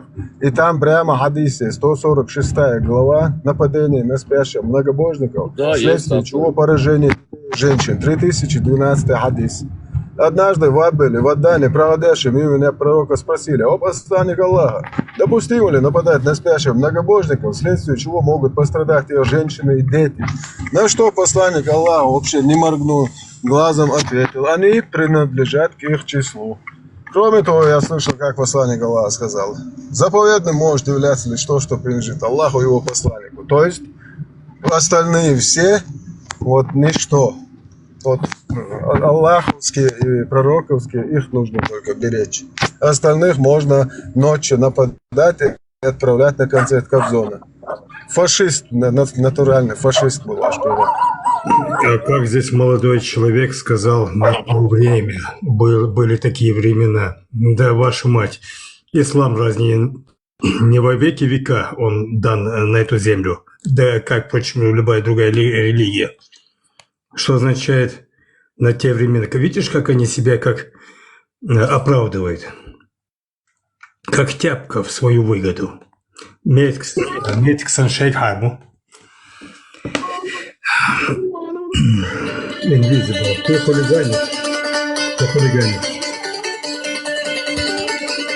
Invisible.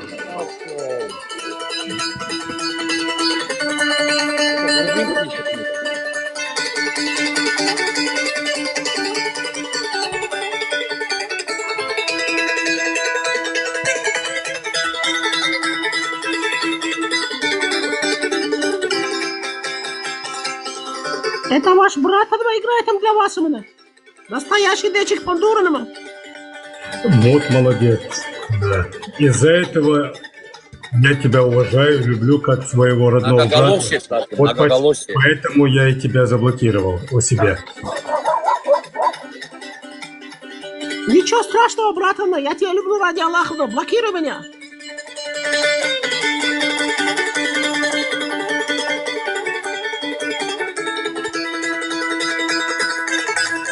Это для брата мусульманина Чеченовна играет именно мусульмановна. Настоящий надечик Пандуровна. Купила у нас Джинны сейчас Чеченова. будут выходить. Джинны сейчас выходить будут. Со всех сторон. Ну, что такое дечик Пандуровна, слушай, чем арабский насчитано. Надо говорить, вы простите меня, братья Аллахом радимно. Вот как? Да. Нормальный, адекватный человек запретить музыку. Как? Дело в том, что он, несмотря на... что наш человек, вот наш с вами, из-за того, что он прерывает нас, может на полусловии прервать и свою внести. Это неправильно. Он кафир, брат, ты должен его понять и простить. Мы кафиры такие. Алданый кафиром, я мусульман, Здорово, Левин, здорово. полностью ради Аллаха. Что хочешь, делай мне саланскими, хочешь жопу надолби, ротом давай, я все сделаю, приму, уйду. Я мусульман, не переживай, не извиняйся. Ты ногче тоже, брат, ты тоже ногче? Не, мусульманов нету нации, в религии нету ислама, религии нету, только мусульманов.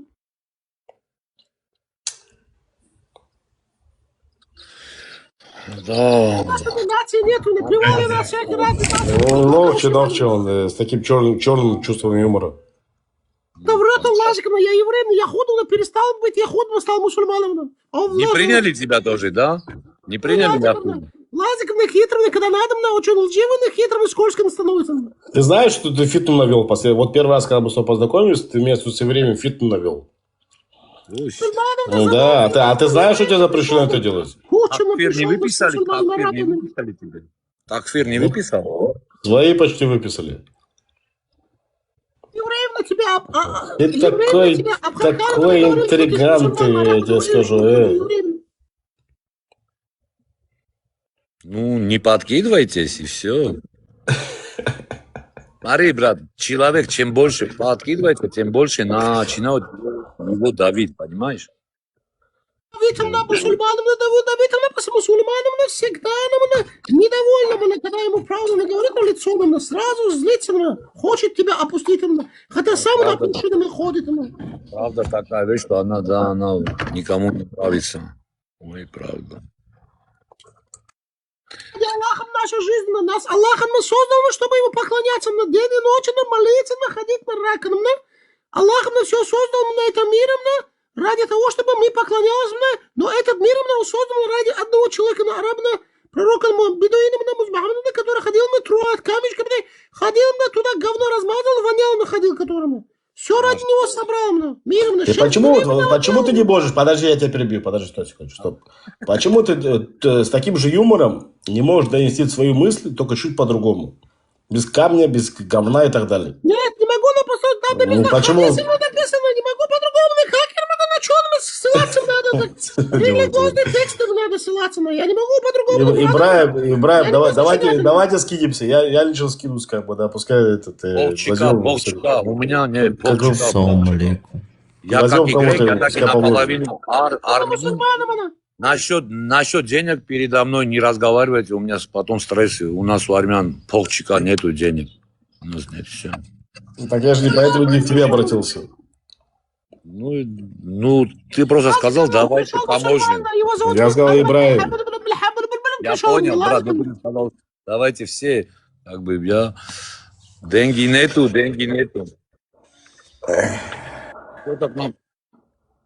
Кто с нами поздоровал? Ходи мусульманам, договорим, на Лазиком, на тоже мусульманам. Брат, подожди, кто-то с нами поздоровал, даже не заметил. О, Билавел, ассалам алейкум, брат. Алейкум ассалам. Ва алейкум ассалам ва рахматуллахи ва баракатух. Ты откуда рахматуллахи баракатух? Что говоришь? Нашинский ты, брат? Откуда, в смысле, не понял? Я говорю, ты тоже, как я, мусульманин? Ну? Что такое? Не, смотри. Истинный мусульманин должен ответить, как я, альхамдулилля, я мусульманин, все мы мусульмане. Вот так надо говорить. Да? Слава Аллаху, а то эти кафиры все хотят, чтобы ушла бы наша чистая, мирная религия, красивая. Настолько мирная, что даже дети влюбляются в 53-летних. Ты чё, я не понял. В смысле? Подожди, брат. Ты точно мусульманин, родной? Конечно. Подожди. Если ты мусульманин, ты не знаешь, что наша мама Маиша всех мусульман 6 лет полюбила? Какая мама, я не понял. Аиша? Не знаю я такую. Подожди. Ты точно Альхамдулилляевич? Ты кто такая? Это которая жена, может, этого Мухаммеда? Ты мусульман, тупой. Алейхи ассалям. Жена мусульманина, алейкум пасала, да, вот она, да. Подожди, жена пророка Мухаммеда. Ты сейчас сказал, что ты Аишу, да, не знаешь? Знаю, я понял, про кого ты. Тупой, не читал свою религию. Ты тупой, тише будь. Тихо. Давайте без оскорбления, братцы. Он глупый, какое оскорбление? Начал первый, смотри, провокацию делает. Оскорбляет, когда кого-то задевает. Сейчас тебя оскорблять начну здесь. Подожди, брат. Вот ты, по-моему, из Махи, да, брат? Нет, в смысле? Ну, ты дагестанец? Нет. Неприводно оно кверху задом, видно же. Ты задний приводненько, который по хану Брат, давай это самое энергичное. Ты сколько раз сегодня в день кушал, брат? Сколько ты кушал раз в день сегодня, Кто, брат? кто? Ты. Кто? Ты кушал Я? сколько раз? Зачем все Я сегодня ел, 2 сейчас буду есть. Не отвечай каферам, брат. Вот, смотри, брат. Все понял, все, не надо ему отвечать, значит, я понял. Как ты понял, брат, что наш ислам истина? Ну, вот смотри, я открыл книжку нашу. Так когда живешь, когда рождаешься, типа там в семье, например, там мусульманской, христианской, да. Без этого. Какие родители, такие сын. 99% Подожди, брат, смотри, случаев. слушай. Я родился в христианской семье. Меня даже покрестили, но когда Кто я по вырос... нации? У меня нету нации, альхамдулиллах, я мусульманин. Что значит? Как там? По отцу нельзя делать же. Точно. А нация какая? Короче, как говорит, брат. И вот это что такое? Он зачем включается? Суна, брат, суна это. Подожди, что это? Давай, нормально, подпускай. Он мешает.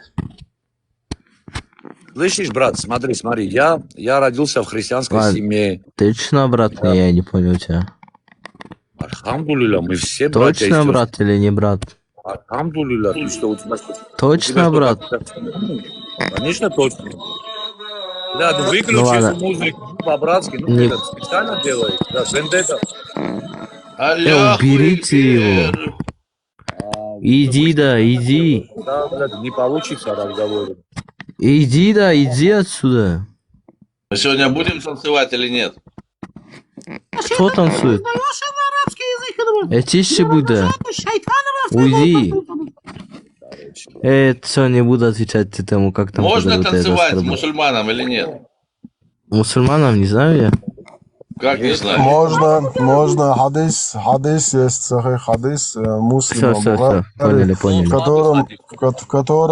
котором Абу Бакр Сиддик говорит Айше.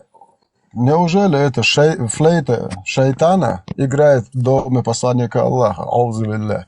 На что Айша ответила: да, пророк сказал, что у каждого народа, у каждого племени есть свой национальный праздник. Вот так. И пророк собрал ансарок, то есть подружек Айши, 9-летние, и они там танцевали и пели песни через флейту шайтана. Шайтан труба играла в доме посланника Аллаха. Когда они танцевали, танец живота, пупочек был виден или нет?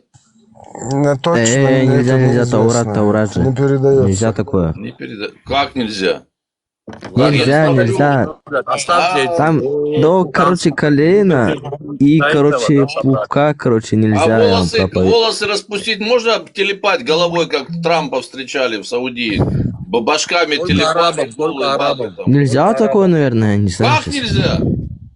Я говорю, смотри, надо закрыть, чтобы пупок, колени и, вот это Таурат. Они сейчас тебя в заблуждение будут это делать. Оставь. Вы что там?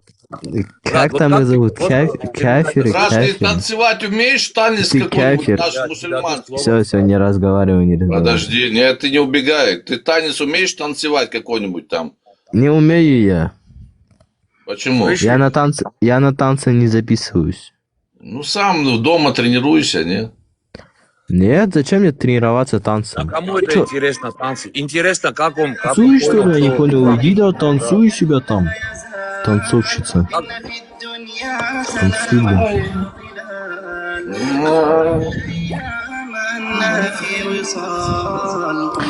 Бес. Это Волбалай у кого играет? Волбалай. Какой Волбалай? Не понял тебя. Слышишь, брат, как ты понял, что ислам истина? Вот смотри, я еще раз тебе говорю, я родился в христианской семье, меня даже покрестили, потом я вырос, прочитал Библию, понял, что я не христианин, начал читать Коран и понял, что это истина. Но я понял это же... Машаллах. Наш. Но я понял, это по суре 65.4 развод. Что, это точно истина. Прочитай нам суру. Маша, Прочитай. Я Маша, колеблюсь. Я Маша. хочу. Я думаю, уходить в ислам или Брат, ну нет. не перебивайте, ну ебаный рот. Брат, Ребят, ну прочитай специально суру делаю. сразу. Не матерись, не матерись. Не матерись по губам такое не делайте. Да, все. Простите меня, Аллах. Из субнавах. Так, разговаривать не получится. Ты что делаешь? Что это? Это что такое? Я не понял. Вы что включаете? Это наш азан чеченский. Это что за флейки? Это наш чеченский азан. Да, это джинны в них. Не надо чеченский, надо мусульманский. Эй, ладно, короче. Вот это что такое, я не понял. Это уже было, Ну вот Аллах Акбар, смотри, тоже кричит, молодец. Вот с ним будь очень осторожно, вот с этим, с усатым. Вот смотри, антитеррор. С ним Ты будь кто очень такой? осторожно. Салам алейкум, где ты? Я не понял. Таслим, почему не закинул? Ты чё? Смотри, брат, слышишь? Смотри, здесь один Это что было? это я и... Ты чё, как этот, общаешься? Нормально надо закинуть, как по-мужски, вот так. Ассалам алейкум, вот так вот закинуть. Ассалам алейкум, рахат лукум и 2 кусочка сахара. Не-не-не-не, надо говорить, подожди, я вам проповедую, подожди, сейчас вам расскажу, может, не знаете. Надо говорить ассалам алейкум, рахматуллахи ва баракатуху. Ассаламу алейкум. Вот, с ним будь очень-очень осторожен, смотри. Ты чё говоришь так? Вводит людей в заблуждение, слышишь? Вот айкум вот этот не говори Кафирский дальше, вот это Блядь, слушай знаешь, меня, не ща, по-гейски, я конечно, но ты Злите вы меня уже. акцент что-то плохой делаешь. Ассаламу алейкум. Вот. Вот это что такое? Вот, я не знаю, вот нормальным голосом Приветствие, общайтесь. брат. Ну, потому что в них джинны, брат, ты же понимаешь. Ты чё? Особенно вот у этого, который стоит, сидит, непонятно в каких Он походу на животе спал, походу понял, я походу понял. Не знаю, где он спал. Можно я чуть поговорю позже? Подождите минуту, сейчас этого опущенного еще раз. Уже сколько раз, не знаю, его опущено. Зачем мне? Я просто вот на чеченском ему скажу. Вот так больше вообще не наверное, он тхаябо, а поймер бо пидор вовек, не наверное, моби цель. Так я ищу, а еще поймер кух мон он цохаш. Ассаламу алейкум ва рахматуллахи ва баракатуху. Ayarza пидор. Ayarza пидор, а поймер бо пидор у хадис 5973 собордел Аллах лебрес. 90 сахих муслим. Подожди минуту, подожди. Ayarza пидор. А поймер бо пидор кят, а поймер бо пидор ко хадис 5973 сахих буаре. 90 сахих муслим. Иш қобл хунца до а поймер ав шуя. Не, хун тхаябо так больше йоцу.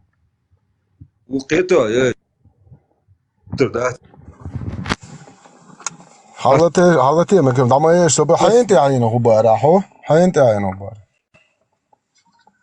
دعما ايه الميكروفون بلا حينتي عينه هو سبب دي حينتي عينه بايمر تاجات بايمر شو تسع اصحاب تاجات بوسونوف تشو سو تيرلو تايبن تي عينه هو صديش عينش بوي دي 729 года حدا يشبو بيدر شيحكن تونانو تزودري تويواري تونسري تقيد يحكن بيدر ش دو دربنت 40 штук 40 голов اصحاب يون لا تخوي это او شو بو شربودا توديش باش شو ديش دا انت تخوت يعدي قردوق شو دعباش اناخچ موات بو چوقای ان اناخچ گرز نشوک جول اللي سنت بيدر اناخچ الافستر انا اناخچ الهون عربو يقدر سوباي مريتي عينه هو سو شو جودر تي او ان يقدر قستريچ بيدر ما يريو اللي افستريچ اللي بيدر ما يريو меня любят, понимаешь? А что зудри бубаля ты ордер? افستريچ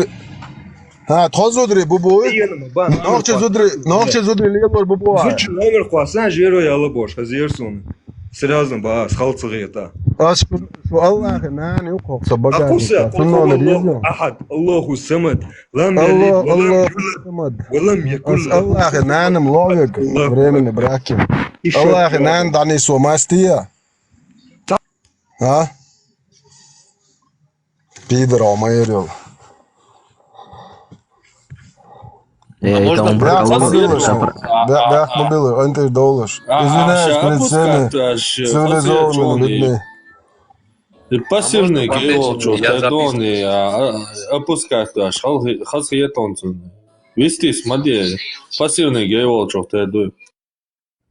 И он про кого говорит? А можно чуть-чуть на русском языке, чтобы... А что-то не понял, кого он оскорблял. Никого, не, они так... Саламу алейкум. Ва алейкум ассалам, скажи нормально, ты что такое говоришь? Вроде мужик нормальный, что-то как этот... Опа, подожди, Ладно, оскорблять не буду, оскорблять не буду, но это ты. А как ты понял, что он мужик нормальный? Ладно, сейчас я посмотрю его профиль. Не имею права заикаться, только Аллах меня таким создал. Я успокойся, я не понял. Индивидуальным. Успокойся, говорю тебе. Вот смотри, брат, вот Аллах создал нас по своему подобию, правильно? Не мужчина, это усатый. Да, окей. Осуждаю его. Оставь усатого в покое, подожди. Ты что делаешь? Смотри. Слушай, Аллах... Что он делает? Блядь, слушай, Шейх Алеушин, слушай сюда. Подожди, что он делает? Да, мне пофиг на тебя. Что он делает? Смотри. Живет и процветает, не переживай за него. Смотри, Аллах создал... Да, блядь, не брат слушай, мне, что ли? Не брат, походу. Окей, ладно, сестра, слушай меня, сестра. Аллах создал походу, нас по сестра, своему ты, подобию, походу. правильно? Окей, хорошо. Аллах создал нас по своему подобию, правильно? Зачем? Ну, допустим. Не, подожди, допустим или да? Я не знаю точно ответ. Окей, да, он создал нас по своему подобию. А почему ты не заикаешься, а я заикаюсь? Меня не Аллах создал? Или Аллах так тоже, это... как я, наполовину заикается, а наполовину нет? Ну почему всех создал, я не понял. Он же Адама, да, создал?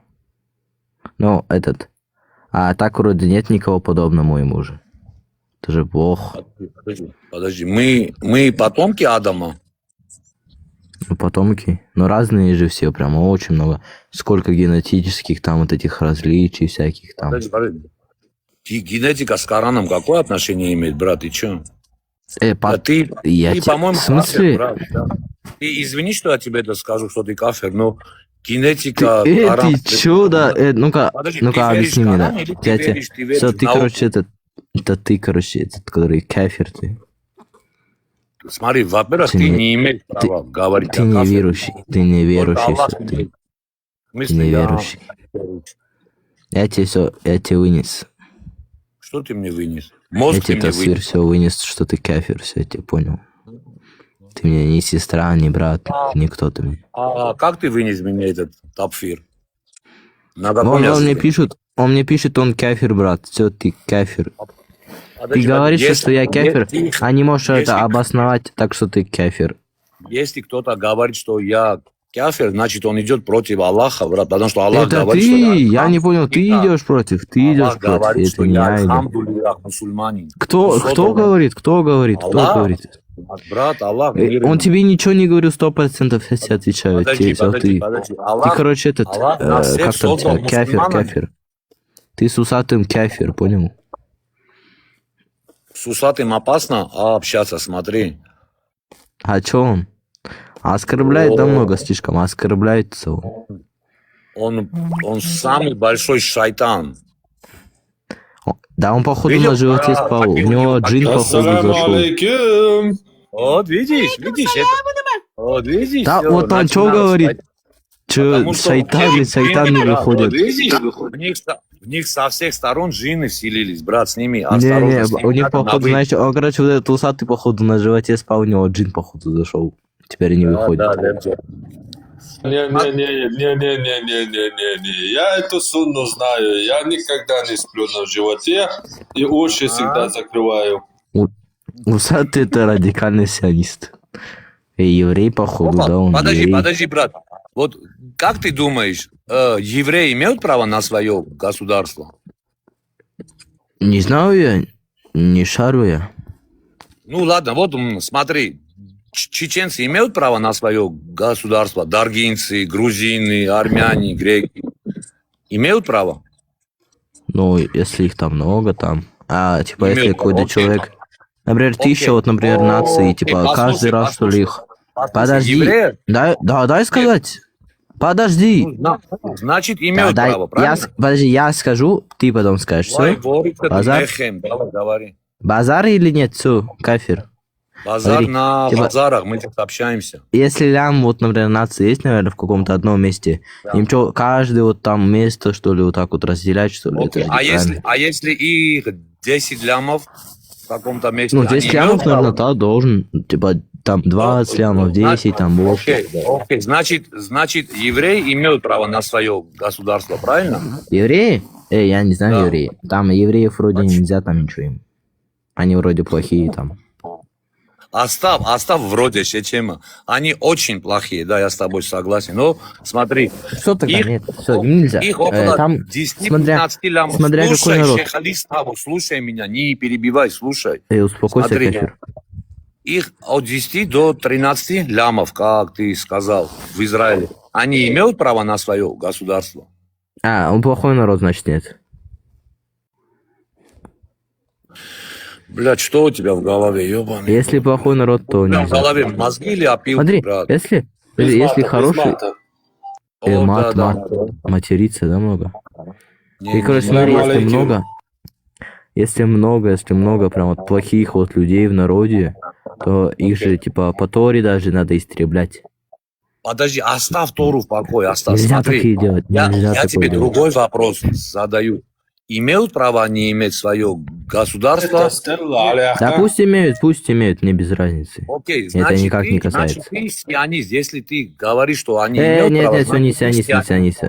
Не нужны евреи. Ты только что сказал, пусть имеют, значит, имеют право. Значит, ты сионист, брат. Нет, все, нет, нельзя такое. Салам Нельзя алейкум, такое. Аферша. Ассаламу Нельзя алейкум. так- Süli buyur, чувак. Все, я говорю, короче, нельзя такое, чтобы иметь. Сейчас ты уже... Привет, родной. Значит, сейчас ты уже переобулся, да? Нет. Я сразу Белял. сказал, если плохой народ. Белял, Подожди, если я скажи, сразу пожалуйста, сказал, если плохой народ. секунду, тебе Если проктолог плохой не народ, нужен, то умеет нельзя. гланды через задний проход вытаскивать. Как тебе? Нужен врач? Чё? Говорю, гланды Она через доктор, задний она проход. доктор. Да, проктолог. Остопила. Слышала, помогает. Аллах Плюс 32, плюс 32, плюс 32. Ребят, Она это доктор. врач, что вы? Она что, Ты шлюха, что ли? залечится, ну. Ой, Да. Секунду. Да, я шлюха, я у твоей мамы. Подожди, не. твоей Сейчас мы мамы. по шариату. Подожди, Стелла, подожди. По шариату будем. По шариату надо его наказать. 90-й Сахих Муслим. Если кто-то из мусульман оскорбит какую-то женщину, не привел 4 свидетелей, вот сейчас, как он сказал, проститутка или шлюха, Остопила. Не, я спросил.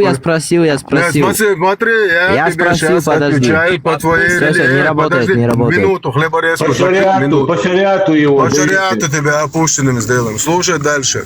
Сахих Муслим 90 адрес. Если кто-то из вас оскорбит чужую женщину, назвал ее прелюбодейкой, проституткой, без доказательств, то по шариату тебе нужно опустить, подожди, закрою хлеборезку на минуту. 100 плети в общественном месте. Тебя, давай приведи, что ты сказал, что она шлюха. Так, подожди, стой. Смотри, так я тебя же... Я ее спросил. Я за пидор. 4 свидетеля приведи сюда, или тебя по шариату будут опускать сейчас. Я буду опускать. Ты опущенный, я говорю, я спросил. Я буду опускать по шариату его. Ты опущенный, понял. А ты имеешь право спрашивать у женщин? Так я спросил ее, в смысле? Ишак, Süli, я знаю. А кто ты вообще, чтобы спрашивать? Вы, короче, тут не мужчины, походу. Süli, Ишак, Если кто-то сомневается в моих мужских способностях, если у него есть... Иди свою 18-летняя сестру, значит, трахни, если ты или сомневаешься, красивая понял? мама, я могу доказать, То есть- что я то есть настоящий тогда- мужчина. Я твою мать Короче, не этого понял, блядь. опущенного дальше тут держать смысла нет. Пошел нахрен отсюда, опущенный. Тебя по шариату даже опустили. То есть даже Шалом, когда Стелла пришел Джан, просто шалом. обычный врач, привет всем, ребят, когда пришел обычный врач, и ты сразу испугался за свою пятую точку и решил, что я не такая, да? А месячи же бывают и такие. Вот он из той, Да. из той темы. Кстати, ухо, горло, нос тоже. Я ему, короче, сейчас 100 палок сейчас даю. Сейчас. Осторожно. Руки меняй только, брат.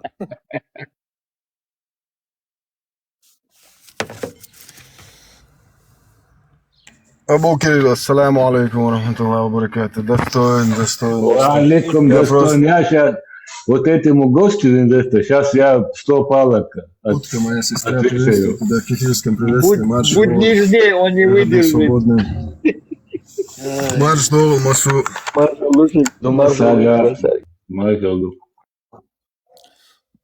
Вендетта, а этот мусульманину можно стричься?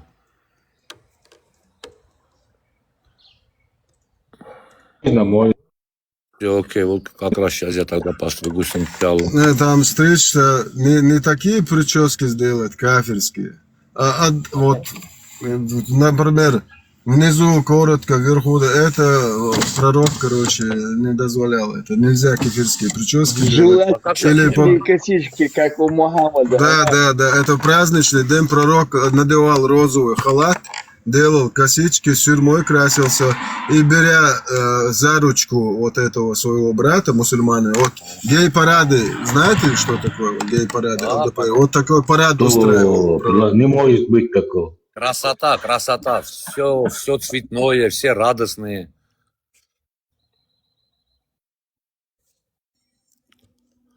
Самый безобидный парад это. Ну, это гей-парад впервые устроил историю Мухаммад.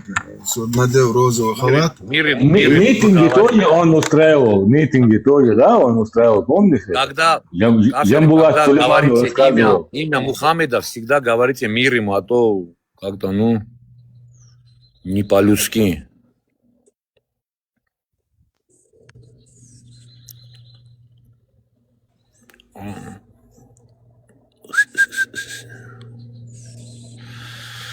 НЛО пишет, мне было бы стыдно, будучи чеченцем, здороваться с человеком, у кого написано КГБ. Все кефиры, наджасы, яхуды, безбожники, многобожники, христиане, иудеи, иншаллах, враги чеченского народа. Потому что чеченцы всегда были, будут и остаются кефирами, язычниками, наджасами. Потому что у них есть свой дело, языческий Бог, Всеотец, Всетворец. Да. Весь мир, даже если раком станет, чеченец будет язычником. Кой он не является испокон веков. Дал Мула, дал Алла, что делает маршал Хилл, дал Мокшма, дал Бухастам. В нашем языке есть свой дело, свой Бог. Всеотец, Всетворец. Все, у меня все. Вопрос, который задает вот, КГБ, пускай на фотографию посмотрит, он точно знает, что пишет. Не понял он, да. Не поймет, брат. Он же альхамдулиллах. Он не знает, что наш брат Кефир Наджас Кирилл, альхамдулиллах, мусульмане, православные во Христе, он является табачным королем, подпольным мафиозием, короче, виноводочным королем. Вот двумя пальцами могу воду, вино сделать. Абу Кирилл, ради Аллаха, можешь 2 фуры нормального табака в Германию отправить? Тут, короче, на вес золото сигареты. 10-15 евро, короче. Одна пачка сигарет стоит. Плюс 32 без проблем.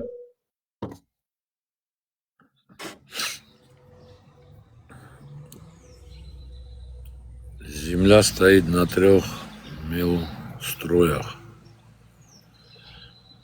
Нет, земля лежит на спине кита, на который Аллах ее распросрал. У нас есть достойный Сахих, говорю, аят, в котором делает тафсир двоюродный брат Мухаммада, саллаллаху вассас. Да, он говорит, что земля лежит на спине огромной рыбы Нун, на которой Аллах ее распросрал. Альхамдулиллах. Альхамдулиллах, альхамдулиллах, альхамдулиллах. Раз Аллах сказал, значит, все это так. Вы не имеете права менять его слова. А как можно... Мусульмане, поднимитесь, ну как вы находите Я у тебе рыбы? скажу честно, у меня тоже был такой же интерес. Я даже спросила, какая это рыба конкретно, чтобы погуглить, посмотреть, большая она или маленькая. Ну, просто представить себе, пофантазировать. Да хоть акула, стрелочка, я думаю, там...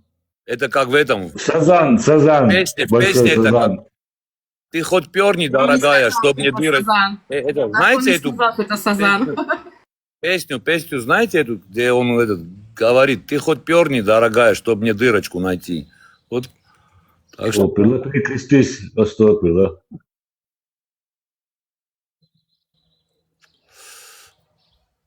С рыбой. Блядь, что в голове должно быть, чтобы посмотреть на рыбу и сказать, сейчас я ее выловлю, короче, отхарахорю и пусть идет с миром. Этот парень рассказывал, что сначала сазану зубы отточить надо, чтобы не укусил. Я же просто интересовалась данными, как это все происходит. Стрелочка, а почему ты так усердно интересовалась? Вот отсюда вопрос вытекает. Потому что я хотела понять, человек мне правду говорит или врет, понимаешь, или просто стебется. И он мне прям вот данные, он прям мне все как это сказать, поэтапно рассказал, как это получается, понимаешь? Когда человек более этапно мелочи рассказывает, то ты понимаешь, что он уже не врет. Ну да. Машаллах. Блядь, сазанов, что ли, пойти наловить? А то что-то... А именно сазан должен быть? Знаю. Сазан, обязательно. Горбуша не пойдет? Там или, блядь, Только сазан. Кетфиш, короче, надо пойти кетфиш наловить. Потом это не есть, самое главное. Нет, ну если без головы, я думаю, можно. Баранов-то они хавают. Я не хочу, я себя придержу в руках, не высказать все, что я по этому поводу думаю. Просто если ты дело ведешь до конца, то это уже не важно, с головой или без головы.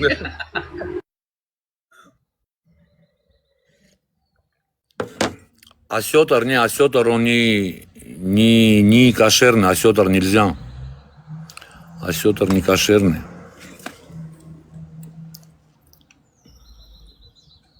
Блин, самая вкусная рыба, и иудеи ее не кушают, блин. Осетрина, осетр. Нельзя здесь, да, Стел, у вас этих рыб этих пушек? Да, она считается некошерной, да. Зато знаешь, какая она вкусная? Ох! Особенно с нашей шарапи, с гранатной. Я не знаю, кто-то говорит, что не кошерно, кто-то говорит, что спорно. Короче, я не знаю, но я знаю, что это не кошерно считается. Икра тоже, да, по-моему, не кошерная? Черная, только черная, красная можно. Короче, нет, здесь вы промахнулись, короче, да, ваши раввины 100%. Есть еще же икра белая, знаешь? Ну да, белая, правда. А белую можно? Нет. Короче, промахнулись, здесь надо это делать, реформу.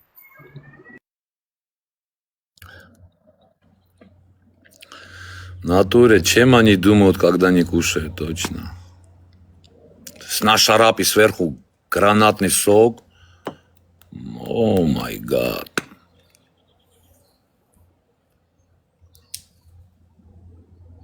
Анчоус. Камбалу они любят. Анчоус, ты из наших, альхамдулилля, или из их? Кто ты, ну-ка?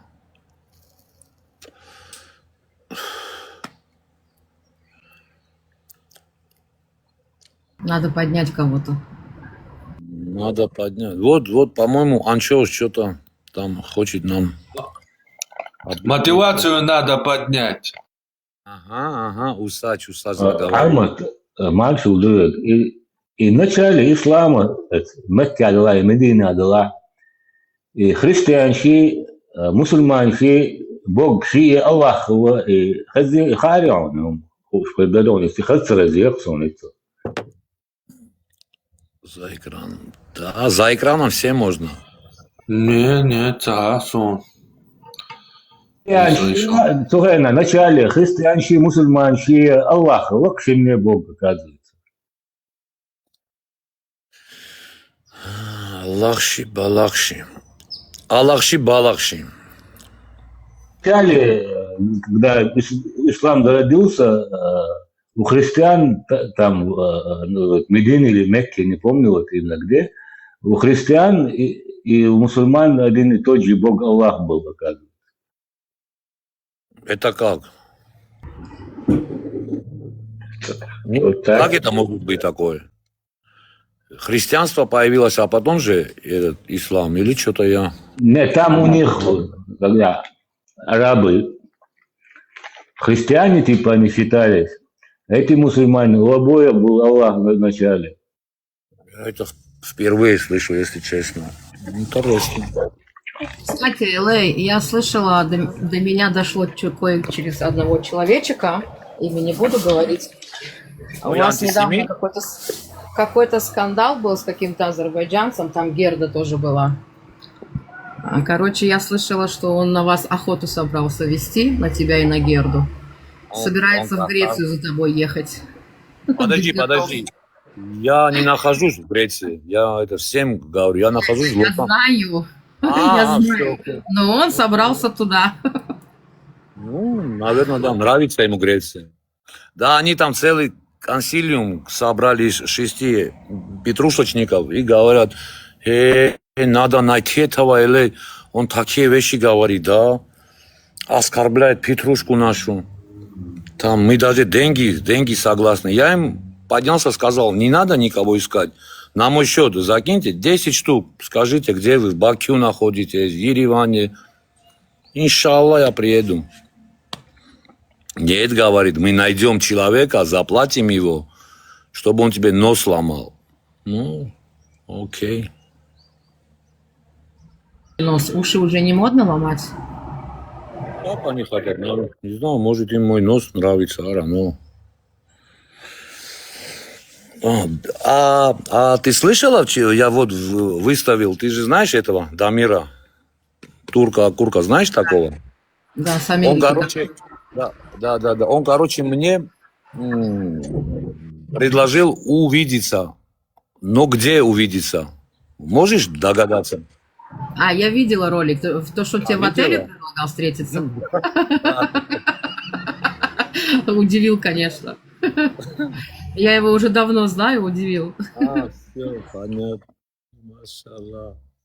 Говорит, отель все равно, в любом месте. Блядь, думаю. Что-то он, короче, задумал неладное.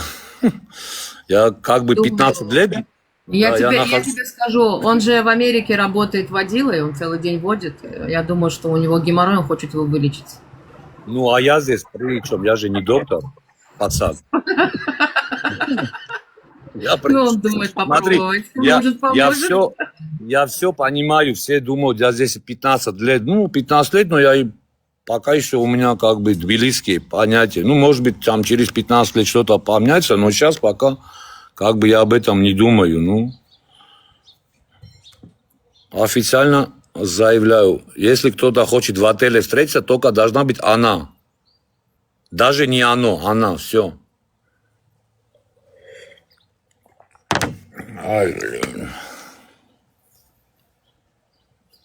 Идет он, а уйдет она. В чем проблема? Ну, я не знаю, как-то... Не, ему в этом не повезло, не фартануло.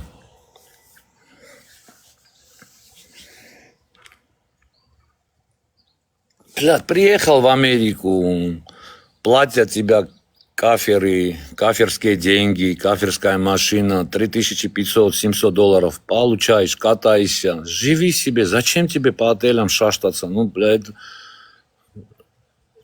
пиздец, я не понимаю людей. О, он еще вчера заявил такую вещь, что турки всем дали цивилизацию, кстати, да, вот так, оказывается.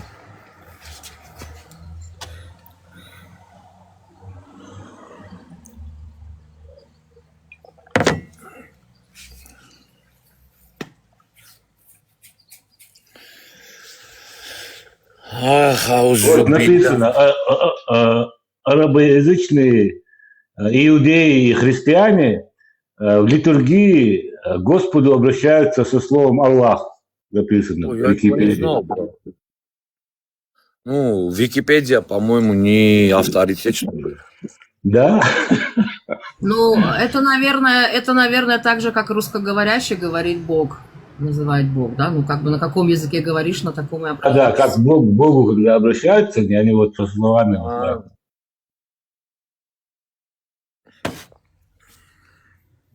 Это литургия идет, они вот так называют тоже.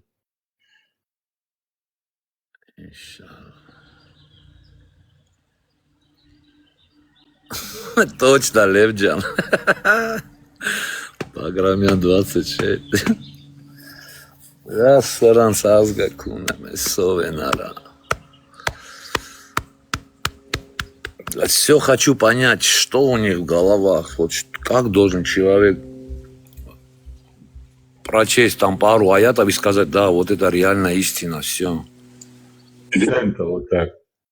Бля, так странно для меня это реально, ну ладно, Библию еще как-то могу, знаешь, понять, там как бы добро, там бьют, окей, ну как-то окей, там, а вот, бля, там, не знаю, брат, да.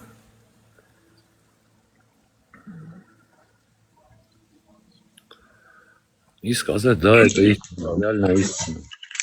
А больше 10 тысяч там религий разных, течений, разных верований. Да, это И они что, неправы? Не знаю. Религия опасная штучка, опасная. Ко мне поднялся даргинец, ему было 19 лет, не то 20 лет, он тоже так.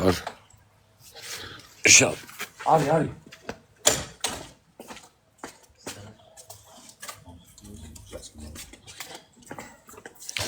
И он такой тоже там, альхамдулилля, я вот мусульманин, там, ну, все вот эти, короче, лозунги, бисмиллах.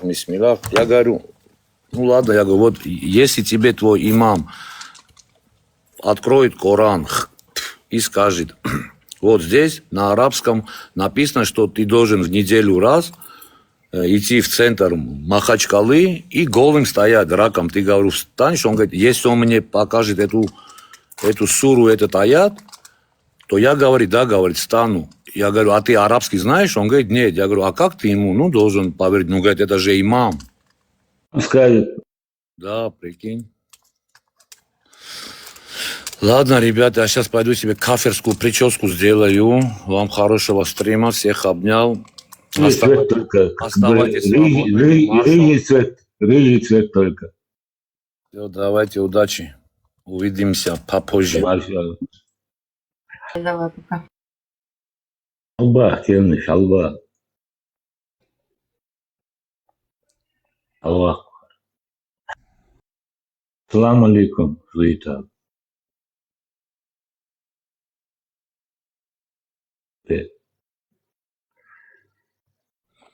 Всем салют. Что-то сегодня тихо. Сова. А у вас тут только евреи против мусульман или атеистам тоже можно? Еврей, что ли? Евреям вообще здесь не место. Не, я атеист. Не атеист, что ли? Ну да. О, Аллах астафиру. Да покарает тебя Аллах. Не знаю, такого не видел.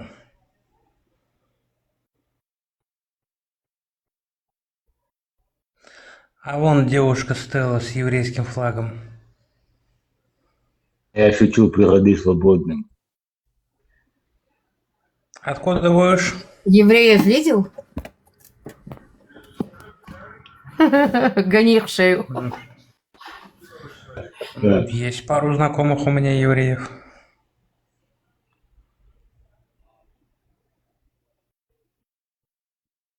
Хороших знакомых или просто? Ну, по переписке.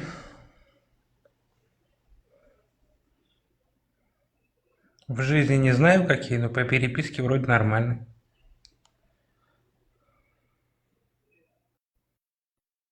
Верь евреям. Все будет. Что за антисемитизм? Я шучу.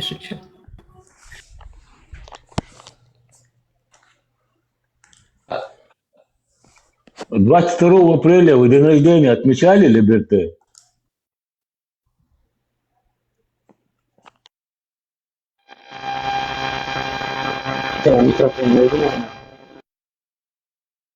А, 22 апреля день рождения отмечали? У кого было 22-го день рождения? У лидера атеистов Ленина.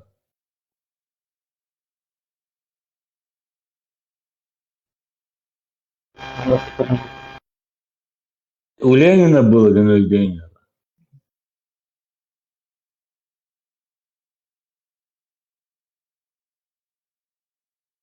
Боюсь спросить, как ему праздновать день рождения. Цветы нести?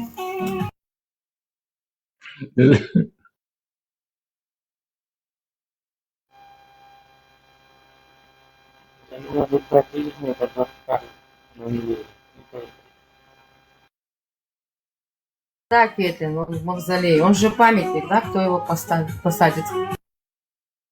Точно. Поднимайтесь. Мне сегодня надо с кем-то поругаться. Отрицательную энергию скинуть.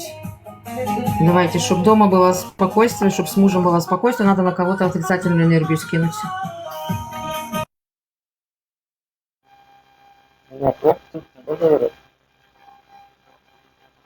Верите, у тебя какой-то шум непонятный, но тебя не слышно. Просто шум. Исправь свой микрофон там. Он в мечети, там, если есть мула азан делаешь там.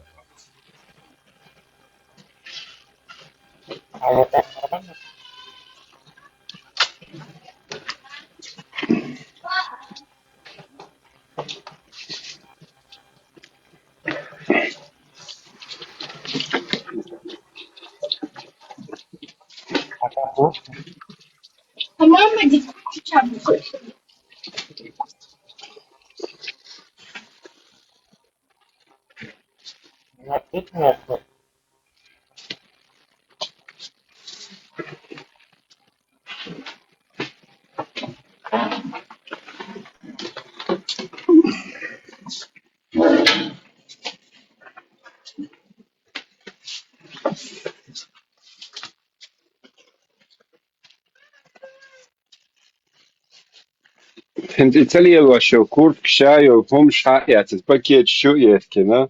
Es kladovki čuietki, za koridor jāsiet.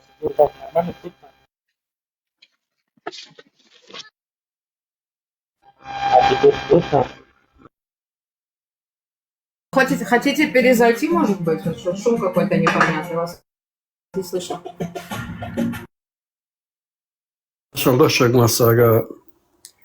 Здравствуйте. Стелла, помнишь, я как-то говорил про хадис 75-42 Сахих аль-Бухари? О чем? Напомни, пожалуйста, я не помню. Вы передает от Абу Хурейра это хадис. Вы прочли это?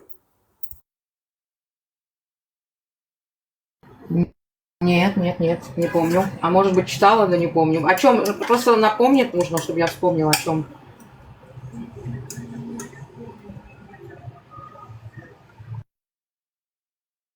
А ну-ка еще раз номер, я сейчас прочитаю, открою.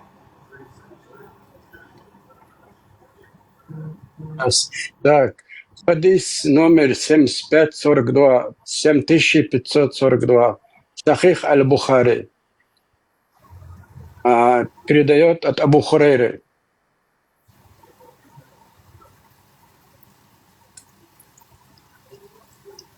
Сейчас почитаю. Кто рядом находился с пророком, когда ему камни он когда вот носил вот этот человек. Во.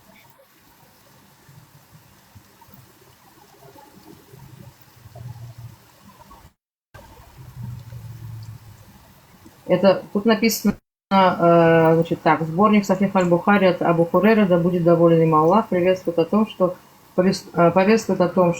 Писания читали Тору на иврите, а затем толковали ее на арабском языке для мусульман. В этом хадисе пророк сказал: не верьте людям Писания, не считайте их лжецами. И говорите: мы уверовали в Аллаха и в то, что ниспослано им. Перевод части хадиса утверждает отношение к их словам. Этот хадис находится в книге Киновожа Таухид. И касается того, как мусульманам следует относиться к информации о предыдущих писаниях. Угу. Это по поводу того, что Аллах говорили, да? Я не понял, что вы сказали? По поводу того, что были иудеи, которые говорили Аллах. Они Тору учили, они все рассказы, например, про Мусу, про Ибрагима, про Имрана, разные истории они им учили, а те запоминали, потом друг другу перерассказывали. Вот такое было. И самое главное, говорит, что не верьте им, говорит, и не говорите, что они лжецы, вообще непонятно. Этот момент тоже не поняла. В смысле, и не верьте, и не говорите, что лжецы. То есть не доверяйте, короче, но не говорите, что вы не доверяете, да? Так как-то получается. Они переписали и говорят, чтобы они за этим Кораном следовали, эти люди, а не за Торой, за иудеями. Хотя до этого, что они начали писать, они следовали и Торе, и христианству, эти люди, и язычество в своем роде они делали все время. Вот этот хадж у них тоже был как языческий. И сегодня тоже это точно такой же параллель, но они сами лжецы, да, и вот как я это все понимаю. Вот этот камень, который был унесен, они же говорят, что это из рая. Они так обманывают людей. И они... там еще один камень есть. Йеменские направления называется. Вот там тоже... Они говорят, что они как будто с этого начинают, или не. Они с этого не начинают ничего. Просто там они сделали одну дуа, но они говорят, что это из рая. Из-за этого люди хотят поцеловать этот камень. Потому что они так сказали, распространили все это дело. Которые отвезли в Мекку, да, вот это черный? Да. Это какой-то... Раньше один... Тахир Аль-Джанаби его звали. Он когда поехал в Мекку, он разобрал, как это сказать, и разбил Каабу, взял этот камень, унес себе там Бахрейн и хранил там 22 года. Его история так. И он уже постарел, и он решил отдать этот камень не просто так, он продал им и еще разбил. Сами арабы говорили, что они склеили этот, тоже они подтвердили, да, мы склеили и поставили туда. Но они это говорят, что это из рая. А люди верят в этому. И поэтому они хотят это прикоснуться к этому камню.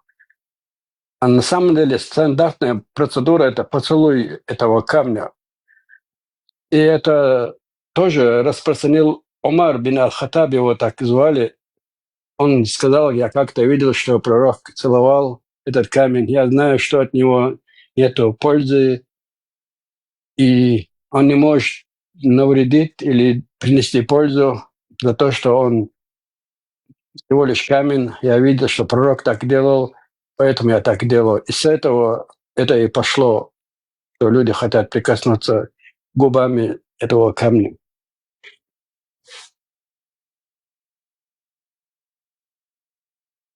Недавно, привет, отчизна. Я вот недавно проверяла другой факт, что арабы рассказывают, что для них эль-Акса, которая в Израиле, она как бы на первых местах, да, по святыне. Но на самом деле в Коране написано ближайшая мечеть и дальняя, и она и находится в Мекке и рядом. То есть когда эль-Акса была построена, пророк уже умер. Так что он, по идее, он не мог тут ни быть, ни летать, ни пролетать. Понимаете? Тут очень много вопросов. В хадисе, где я прочел, там Умар построил, и это был деревянный, маленький такой деревянный Умар построил. Да. И Умар был пару десятков лет после того, как умер Мухаммад. Да.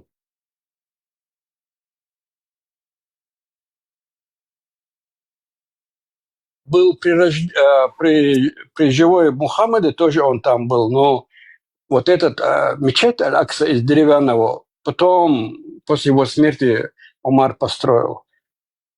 Там некоторые хадисы, там ничего не было, мусор вот так и было.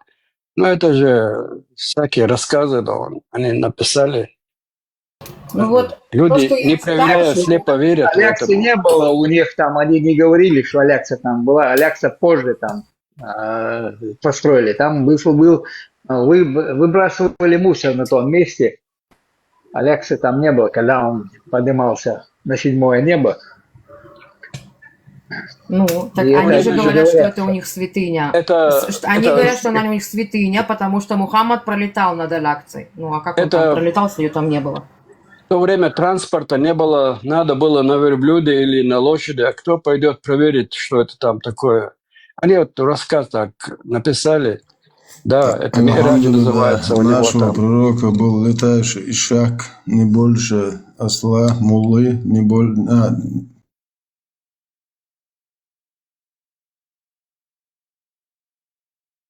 Вот средний такой. Да. Потому Мухаммад сел на лошадь только один раз за всю свою жизнь, потому что лошадь прекрасно чувствует человека и существо человекоподобное. И эта лошадь нашего пророка скинула. Больше наш Мухаммад ни на одну лошадь не сел. Альхамдулиллах. Даже лошадь знала, кто такой Мухаммад. И верблюд тоже добавил, он тоже скинул его. После этого он боялся на него садиться. Наш пророк ездил на осле, 2 кольчугах, еще сзади дополнительно садил муджаида, чтобы со спины, если кто-то хочет его убить, чтобы сзади сидящего подкинуть, муджаида одноразово. Вот смотрите, написано, что Мухаммад, скончался в Медине в 632 году. В 637 году Умар завоевал Иерусалим, да, и в 638 где-то построил.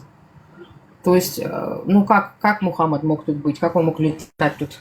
Ну, если он летал, то над какой-то пустыней, потому что это на месте... Не заявляют, что там была построена, что там была эта мечеть, не говорят об этом. Так что они же говорят, что это их святыня, потому что там был Мухаммад.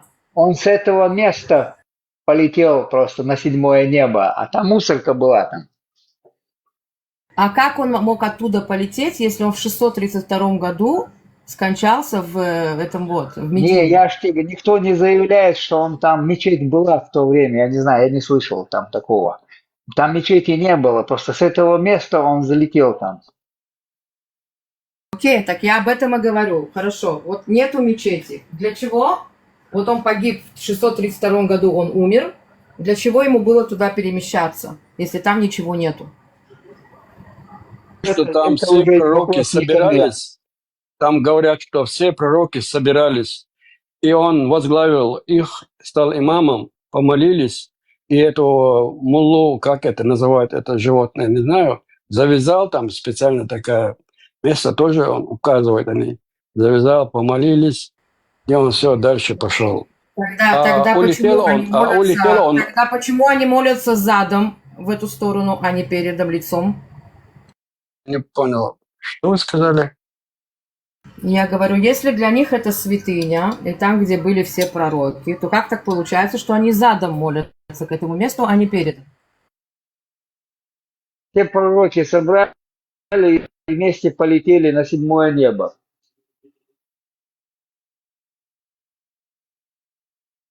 Он к лицом к этому мечети, вот так они говорят, молились. Там еще указывается место Петра, вот они на это направление.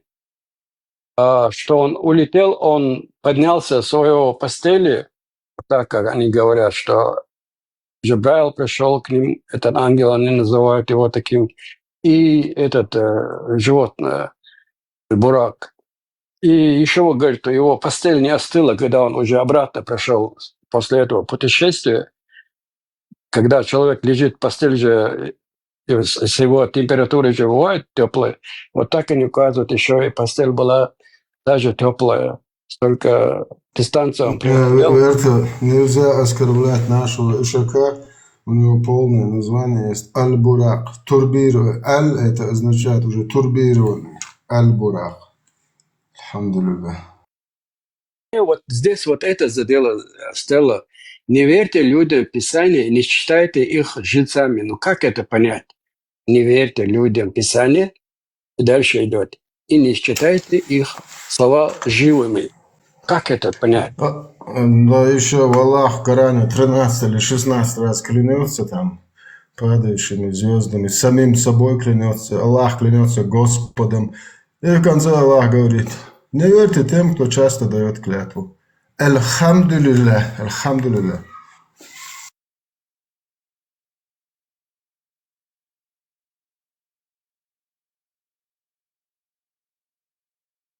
У нас это в 10 заповедях, не произносить имя Бога зря.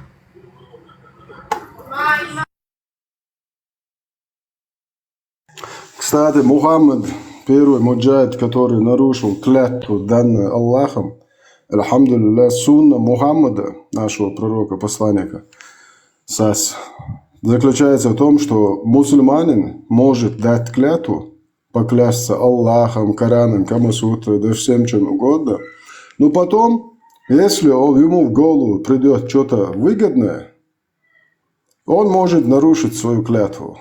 Может там после этого попаститься там нечетное количество раз, 3 поста, еще 10 бедняков накормить, там финики раздать. И еще вариант отпустить раба. Но рабов сейчас нету, к сожалению, как наш Костецкий говорит, сейчас рабов никого не сделаешь, если попытаешься ночью напасть на безбожников, многобожников, яхудов, кафиров. Ну, это сейчас мы в 21 веке видели, как евреи, вообще не предупредив, не объявив войну евреям, наши муджахиды, опущенные умом, ворвались варварски, сломал забор, который за свой счет отгородиться от варваров, дикари евреи сделали, сломал забор, зашли, ночью, 1300 человек положили, забрали наложниц, детей, женщин, стариков, заложники, и по сунне Мухаммада, по 4 суре 24 аята, насиловали еврейских женщин. А когда евреи пришли спросить с этих, на весь мир, мусульман не любят, мусульман притесняют, мусульман, Алло, 29. Просто вам, мусульманам, на вашей вот этой 5 точке, которую ваш пророк камнями потерял, не сидится, вам не уймется. Вот этот меч, которым вот этот ислам распространялся, кефиры обязаны держать вот в том месте, куда ваш пророк камнями потерял, вот туда вам нужно засунуть этот меч ислама. Вот тогда ислам бывает мирным. Когда кефиры вас держат в стойле, там, где вы должны находиться, тогда ислам мирная, хорошая, милосерднейшая религия, когда у вас силушки нету. А теперь представьте, товарищи, дамы и господа, кефиры, если бы сегодня у мусульман была бы ядерная программа, как у кафиров, что бы мусульмане делали на всем этом мире кафирском безбожном? Да. Шантажом, угрозами, террорами бы заставляли принимать их условия. Чем и занимался наш, этот так называемый халиф Умарик, ночной охотник, который не давал женам пророка ночью срать. Алхамдулилlah, иншаллах, дайрору. Аллах дает шум дать. Аллах дает мы ради Аллаха сделаем все, что угодно. Мы донесем до всех кафирских, мусульманских, безбожных, яхудских, нечестивских, левобожных, всех ушей ислам, какой он есть. И как мы выведем на чистую воду всех этих проповедников, пропагандонов ислама, которые лгут ради выгоды, делают такие наеб всем кафирам. Прикидываются шлангом. Это тогда было, сейчас это не допустим. Алло, мы больше в это не играем. Ваша это вонючая фашистская идеология отняла у чеченского народа все. И я готов положить на кон, я уже положил на кон все. Мои родные притесняют по сегодняшний день дома, их терроризируют. Говорят, чтобы заткнули мне рот. Тут в Европе, блядь, вот эти ваши опущенные террористы петушиные угрозы делают. Я со своего пути не сверну. Даже если ваш Аллах со своим троном спустится, я не сверну со своего пути. Никто, пока моя головка на моих плечах, пока вы не сделаете мне секир головку, я не остановлюсь. Я донесу ислам до всех ушей, какой он есть. И вас, лицемеров, весь мир узнает. Вы вот на Северном Кавказе, вот в европейской части, вот этот ваш вонючий фашистский культ взошел на Олимп славы благодаря чеченскому народу. Вы вот это все подменив, чеченское сопротивление, национальное, освободительная война всегда, которая была, оборонительная. Вы этого, с помощью русских вот этих фашистов, имперцев, вы накинули на чеченский народ весь ярлык террориста. Да. Обвинив во всех грехах, которыми сами занимались. Тем же самым нападая ночью на чеченцев, сбрасывая на них без предупреждения войны бомбы, их же обвинили в терроризме и экстремизме. И мы вам это не простим. И еще одно добавлю. Если арабский мир, те хозяева вот этой фашистской идеологии думают, что чеченский народ заставил вот этот так называемый русский народ, как Жахар говорил, народ, если он есть, народ, он должен обуздать любого, кто совершает преступление. Он говорил это про руководство русского народа. Вы, русские, на ваши плечи Путин и ваше фашистское руководство все эти беды оставят на ваших плечах, как и всегда было. При развале СССР куда делись ваши фашисты? Да, переехали в европейские кафирские страны, украв весь вообще бюджет, все, запасы стратегические. Переехали жить к кафирам, за бугор, этим, пиндосом, извиняюсь, за это выражение 32 плюс порицаем, отрицаем. Это ненормально, целые народы так называть. Это по телевидению российскому показывают, почему-то в других местах это говорить нельзя. Я не знаю, как это называется. Русский народ, если вы не проснетесь, вот все, что ваше руководство в этом мире натворило, и в том числе вот этот террористический акт, который Путин дал $2 миллиарда этим варварам, чтобы отвлечь весь мир от украинской проблемы туда, чтобы весь мир туда повернулся. на свой день рождения отправить туда военных вот этих спецов, которые обучали этих обезьян.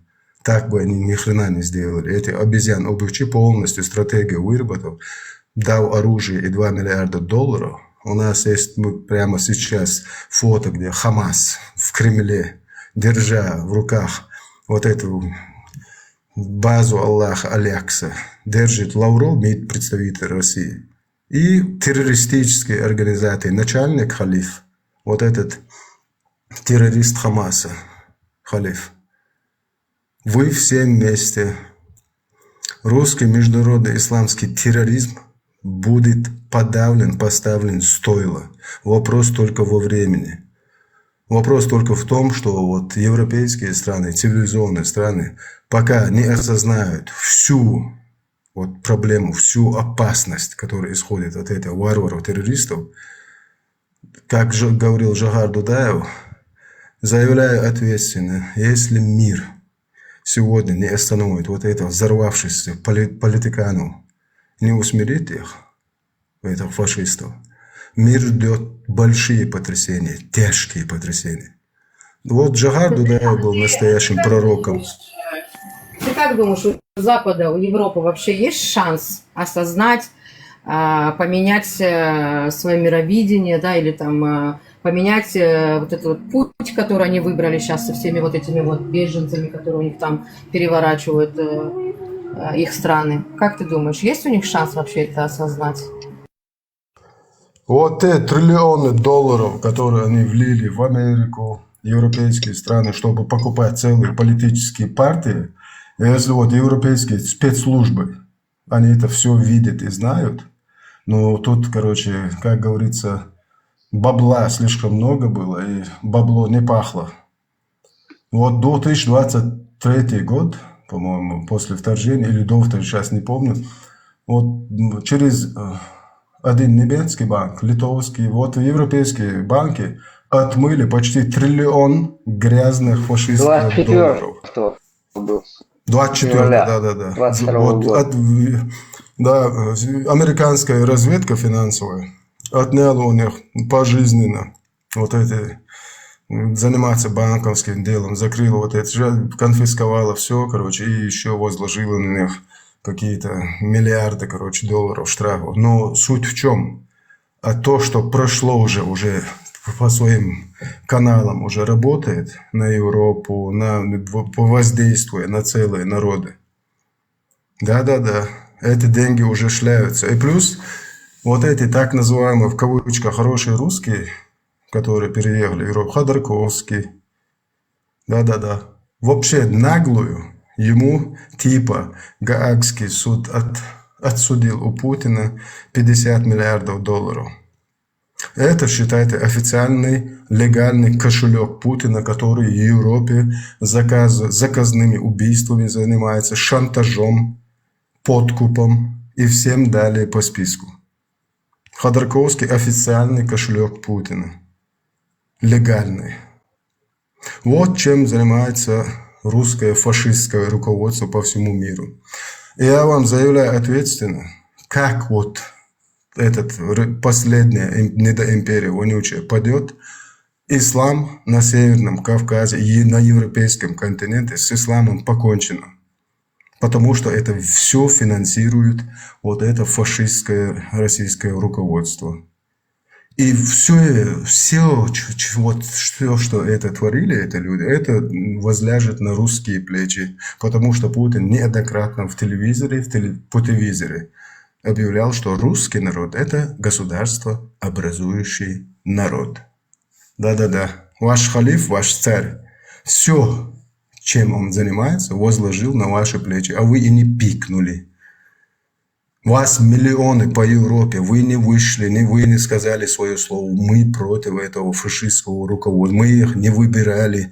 Вы, русские, ничего не сказали. Вы молчите дальше. Молчание, знак согласия. Хорошо, молчите. Но вы от ответственности не уйдете. А что? Немцы хуже русских или чеченцы хуже евреев? А? Не. Все это возляжет полностью. Вы будете отвечать все.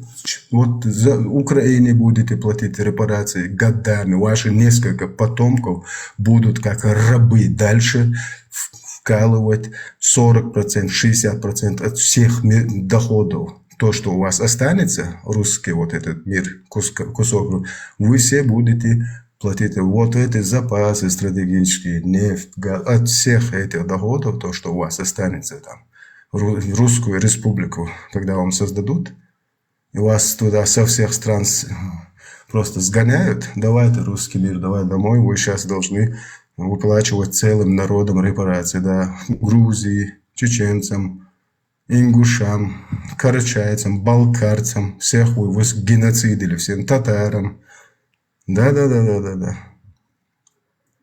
Украинцам, в том числе должны будут еще плюс евреям. Сейчас евреи заняты чутка, сейчас как они там закончат, они плотную возьмутся за ваше вонючее очко. Да, пока евреи заняты. Вы отвлекли мир, короче, вот этих террористов, короче, там за одно место дернув, весь мир туда отвели взгляд от самой важной проблемы, да.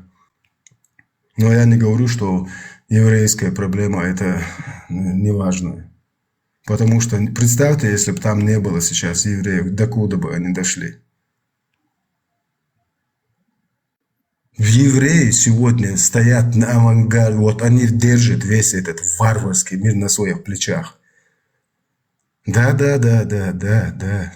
Евреи держат стойлы 500 миллиарда вот этих террористов. Я не говорю все. Ну, те, кто говорят, что мы мусульмане, там, да, Махди придет, мы яхудов, евреев сейчас нагнем. Вот всех этих держит вот этот народ. Я благодарен судьбе, что я благодарен Отцу, Творцу, делу, что вот этот народ там есть. И они прекрасно знают, кто они такие. Евреи знают их нутро. Как чеченцы знают нутро русского фашистского мира, евреи знают русский фашистский ислам и его нутро полностью, досконально. И они прекрасно знают, как с ними нужно работать. И мы, евреям, нашим братьям, поможем. Альхамдулилля. Да. Но сегодня я заявляю ответственно, евреи нуждаются в помощи чеченского народа, того куска, который остался, которую вы по всему миру преследуете. Вот евреи в их вот, понимании всего происходящего. И евреи нуждаются больше, чем сам чеченский народ, который сегодня полностью в дерьме. В поддержке чеченского народа и советоваться, как тут, а тут как. Поэтому, когда мы сейчас начали говорить, разговаривать, налаживать мосты, которые сожжены вот этой фашистской идеологией, чеченскому народу евреи никогда не были врагами и не будут. Единственное, что заставляет чеченцу, еврея быть врагом, это ислам. Больше никаких препятствий между евреями и чеченцами нет. А как ислам оттуда убираем, что получается? Да. Вот. И мы это сделаем. Никогда за всю историю чеченского народа и еврейского народа между чеченцами и евреями не было никаких конфликтов и никаких претензий, ни земельных, ни политических, ни экономических, никаких.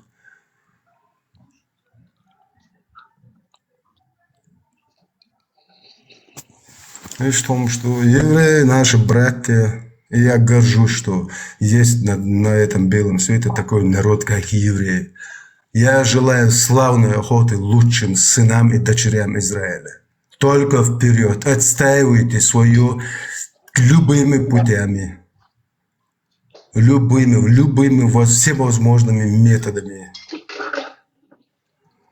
Вендетта, я тебе хочу сказать, что вот реально после 3 лет, с тех пор, как война началась, вот этого негатива, который мы все время принимаем на душу, да, твои слова – это как бальзам на душу, серьезно. То есть еще появляется надежда, что еще есть на этом свете нормальные, добрые люди, которые за справедливость, которые за свет в этом мире. Вот те террористы, которые высказывались в адрес еврейского народа, говоря на чеченском языке, вот эти опущенные кверхзадовцы, которые не имеют никакого отношения ни к одному чеченскому тейпу и такому.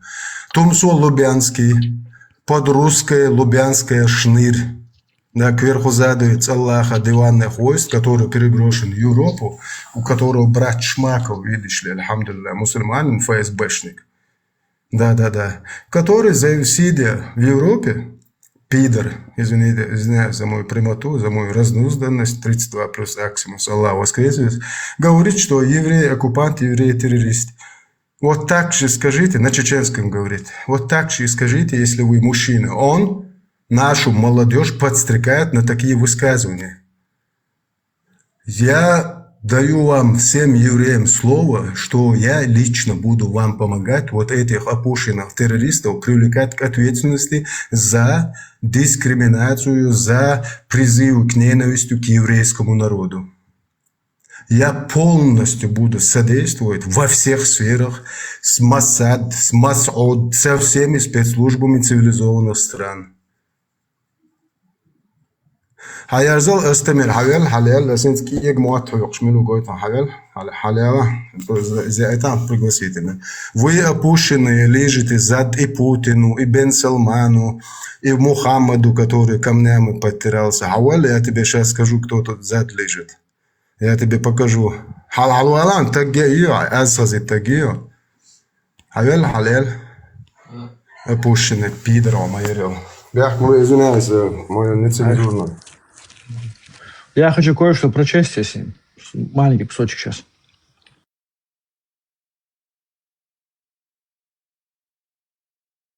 Маршал, я баланс перед цивилизованными людьми, я извиняюсь за свои слова. Вендетта, так, читаем. Сейчас. Сура 2, аят 47. «О сыны Израиля, помните о милости, которую я оказал вам, а также о том, что я возвысил вас над народами».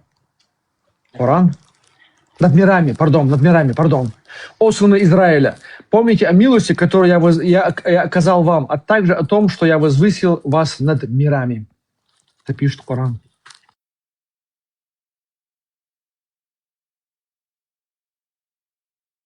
Также Коран, так, сура 3. Извиняюсь, а ты можешь найти вот эти аяты, в которых Аллах лежит зад еврейскому народу?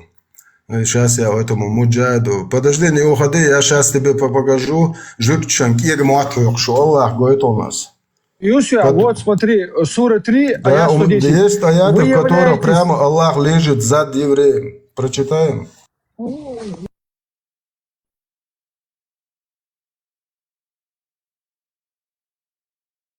У нас есть на все случаи жизни аяты, хадисы. У меня короткий аят, вот я зачитаю короткий аят.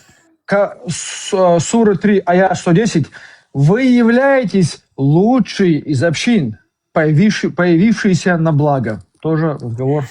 На благо человечества, повелевая совершать одобряемое, удерживая от предусудительного и веруя в Аллаха. Если бы люди Писания уверовали, то это было бы лучше для них. Среди них есть верующие, но большинство из них нечестивцы. Так он тоже пишет. Стоп. Вот ваш Аллах подлизывается еврейскому народу, чтобы они его приняли. Лежит зад евреем. И таких аятов я там знаю несколько, в которых он восхваляет еврейский народ. Да.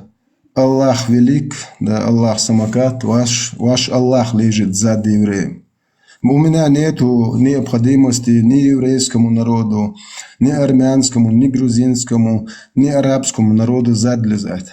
У меня есть единственная просто правда, говорит, какая бы она ни была. Вот эту возможность вы у меня не отнимете. Единственная возможность у вас есть вот это, как отнять головку. Но из-за...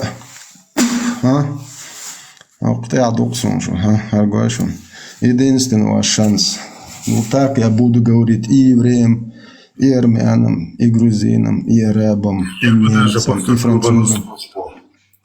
Масаду только лишь для того, чтобы исламу навредить. Это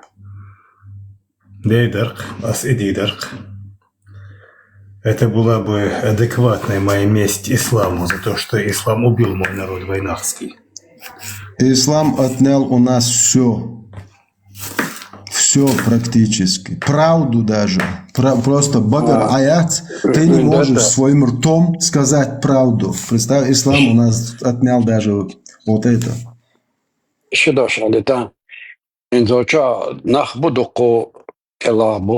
Мы держимся за правду. Мы, чеченцы, любим правду, хотя она порой бывает очень горькая. Вот наши старшие, которые ушедшие, которые еще остались, они нам рассказывали про их переселение, когда их выслали, просто даже некоторым не давали обуваться до обуви. И они рассказывали, когда они приехали через 13 лет, очень горькое, очень тяжелый случай. Это я даже не знаю, как описать это словами, когда человека вышвыряют из его дома, все остается, когда он приезжает, он запомнил на всю жизнь это, кто им отдавал дома, кто не отдавал. Они нам это рассказывали. Мы это запомнили.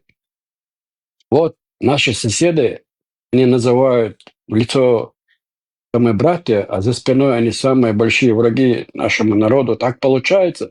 Они так это сделали. Мы никого не хотим обелить или очернить. Мы просто держимся за правду.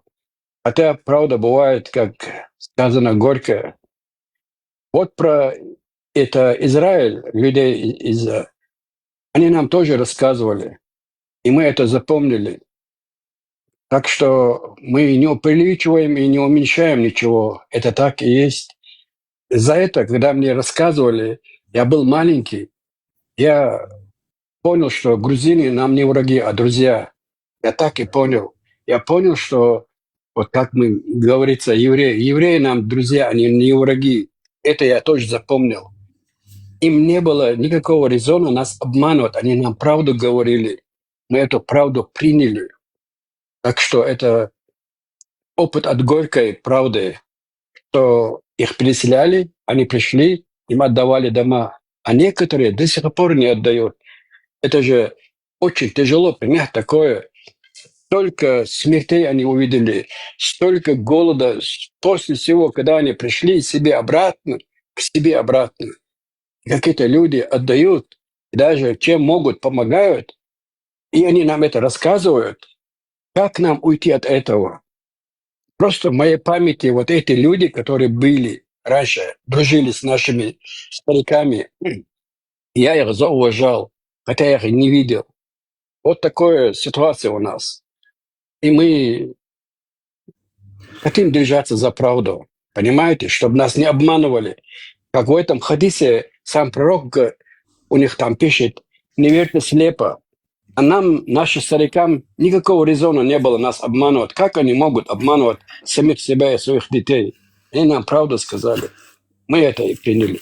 Но некоторые можно сказать, страны или люди не хотят. Они хотят перевернуть правду наоборот. Из любой идеологии. Вот такая ситуация у нас с евреями. У нас там нет проблем. Я просто скажу от души, то, что они сделали, дали дома без проблем нашим, им большое, огромное, большое спасибо. А тем, которые не отдают, им лучше опомниться. Лучше им опомниться сейчас и отдать этим людям свои дома, которые они до сих пор, по сегодняшний день живут там. Вот такая история у нас была с евреем. Да. Мне было 12 лет, когда вернулись мы из депортации на родину. И благодаря соседям-евреям, сохранившим наше имущество, мы и выжили. Так что благодарность евреям, соседям И когда я наблюдаю годы спустя сегодня неблагодарные чеченцы, как они проклинают сегодняшний Израиль и все то, что мы сегодня наблюдаем, я на самом деле возмущен.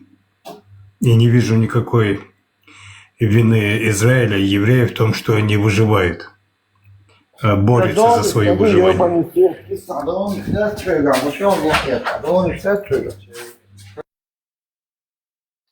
Я просто добавить хотел бы, Вефта, ты сказал выселение-то. Это было не выселением.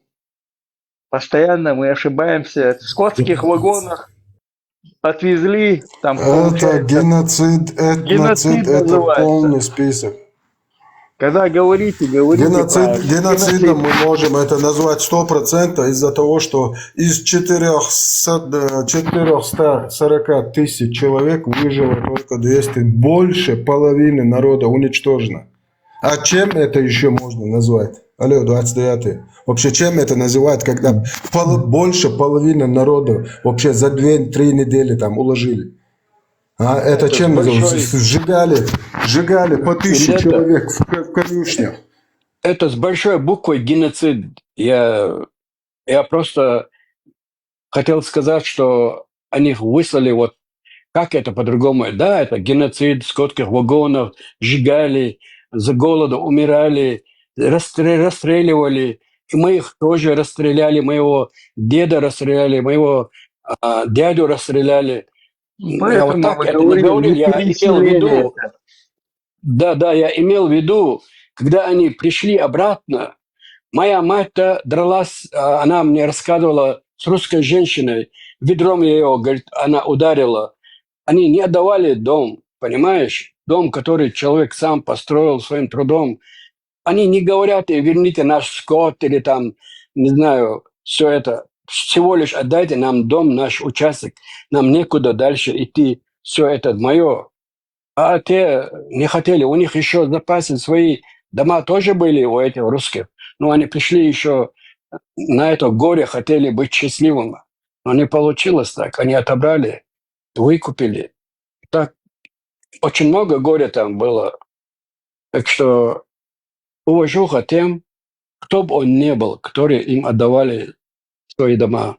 Я уважаю и грузин, и евреев. А некоторые по сегодняшней, которые не отдают, как я могу их уважать? Это наши братья, мусульмане не отдают. Наши братья, так в кавычках, вот эти соседи мусульмане. Да. Которые тогда с тех пор живут на этих землях. У нас есть достоверная информация, рассказы очевидцев. У меня на канале все выложено. Когда чеченцы вернулись, чем занимались наши соседи? Вот эти мусульмане. Да. Там национальности нет. Там вот эти как раз таки без национальности. У мусульман нет национальности. Да, нет. Вот эти мусульмане по сегодняшний день, помогая русским, вот этим русскому фашистскому террористическому руководству, давят на всех фронтах чеченский народ, стучат. Да. В одну мечеть ходят, все друг на друга стучат. Да. Мечеть мулла является главным стукачом. Любой мулла в селе главный петушок, стукачок, который все докладывает участковому, все, что происходит в селе. Участковый даже не должен ездить ни по селам, ни по районам, ни по городам. У себя в кабинете сидит, мулла приходит, всю информацию кладет на стол каждую пятницу. Да. Альхамдулилля, после Рузбана Гушбан. Вот чем вы занимаетесь, проститутки. Все до единого. Даже если он мой брат, мулла, это проститутка. Даже если это мой отец, мулла, он пидорас, проститутка. Я это заявляю официально. Так большая ца мулла, ца дендуйчег, шутье пагал, шу. Я сейчас извиняюсь на чеченском чутка опущенным объясню. Шутак большая ца елари. Аж ногчика из пятницы, а между я Also, Wi-Fi pade file hla, Wi-Fi ishado beert wishla, Wi-Fi jedej yacht wishla, Wi-Fi buisen na gaan telio dus bij abo, ze zodrit yawshla eder, shu pider shu zata get, shu deish yat nach shu bala it magic show lili show na gaan igarz shu shu tie boersha yat samol. Hardin Deutsch лилшек. Сейчас как вот это финансирование русский мир уйдет с наших земель, мы посмотрим, как вы любите Аллаха и подай файлу Музмагу. Мы посмотрим, как вы за ваш счет будете вот это все финансировать. Да, мы посмотрим, как вы можете прокормить вот эти мечети на 20 тысяч голов, на 10 тысяч, на 1000 голов. Алло, 29-й, что это Аллах дает? Дает, что Аллах. Путин ваш Аллах, придурки. Аллах ваш, ни хрена целого. Всем здравствуйте. Здравствуйте, Маша, проводите свободным. Извиняюсь за мой французский еще раз перед цивилизованными людьми. Да я бывший военный, я не такое слышал. Вендетта, ты новости слышал сегодняшние? Я вообще, короче, целый день почти. Расскажите. Короче, сегодня услышал новость, произошла в Италии. Некий пакистанец решил, так сказать, поднять свою голову и сказал то, что в Италии нужно узаконить браки с 9-летними девочками. Мелони распорядилась о его депортации. Я так начинаю понимать, что Европа потихоньку просыпается. Да. В Германии в этом году 1 миллион решения есть, сирийцев 1 миллион. Да, у этой женщины, я думаю, у этой женщины вот, всю умму, если собрать, более крепкие шары, чем у всей уммы. Благодарю эту женщину. Религия ислам была причиной потери моей последнее место работы, кстати. И эти арабы. И наш соотечественник, мусульманин, принюхавшись к этим мусульманцам, молившийся. Мелони просто красавица, я перед ней шляпу снимаю.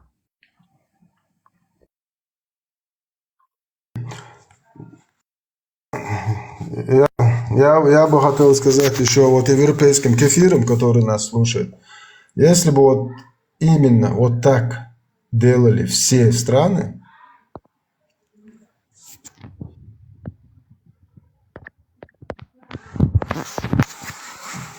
Лёха, слухаешь швейцу, просто застряйте, ну что Сейчас я вернусь, я просто завис, сейчас я вернусь.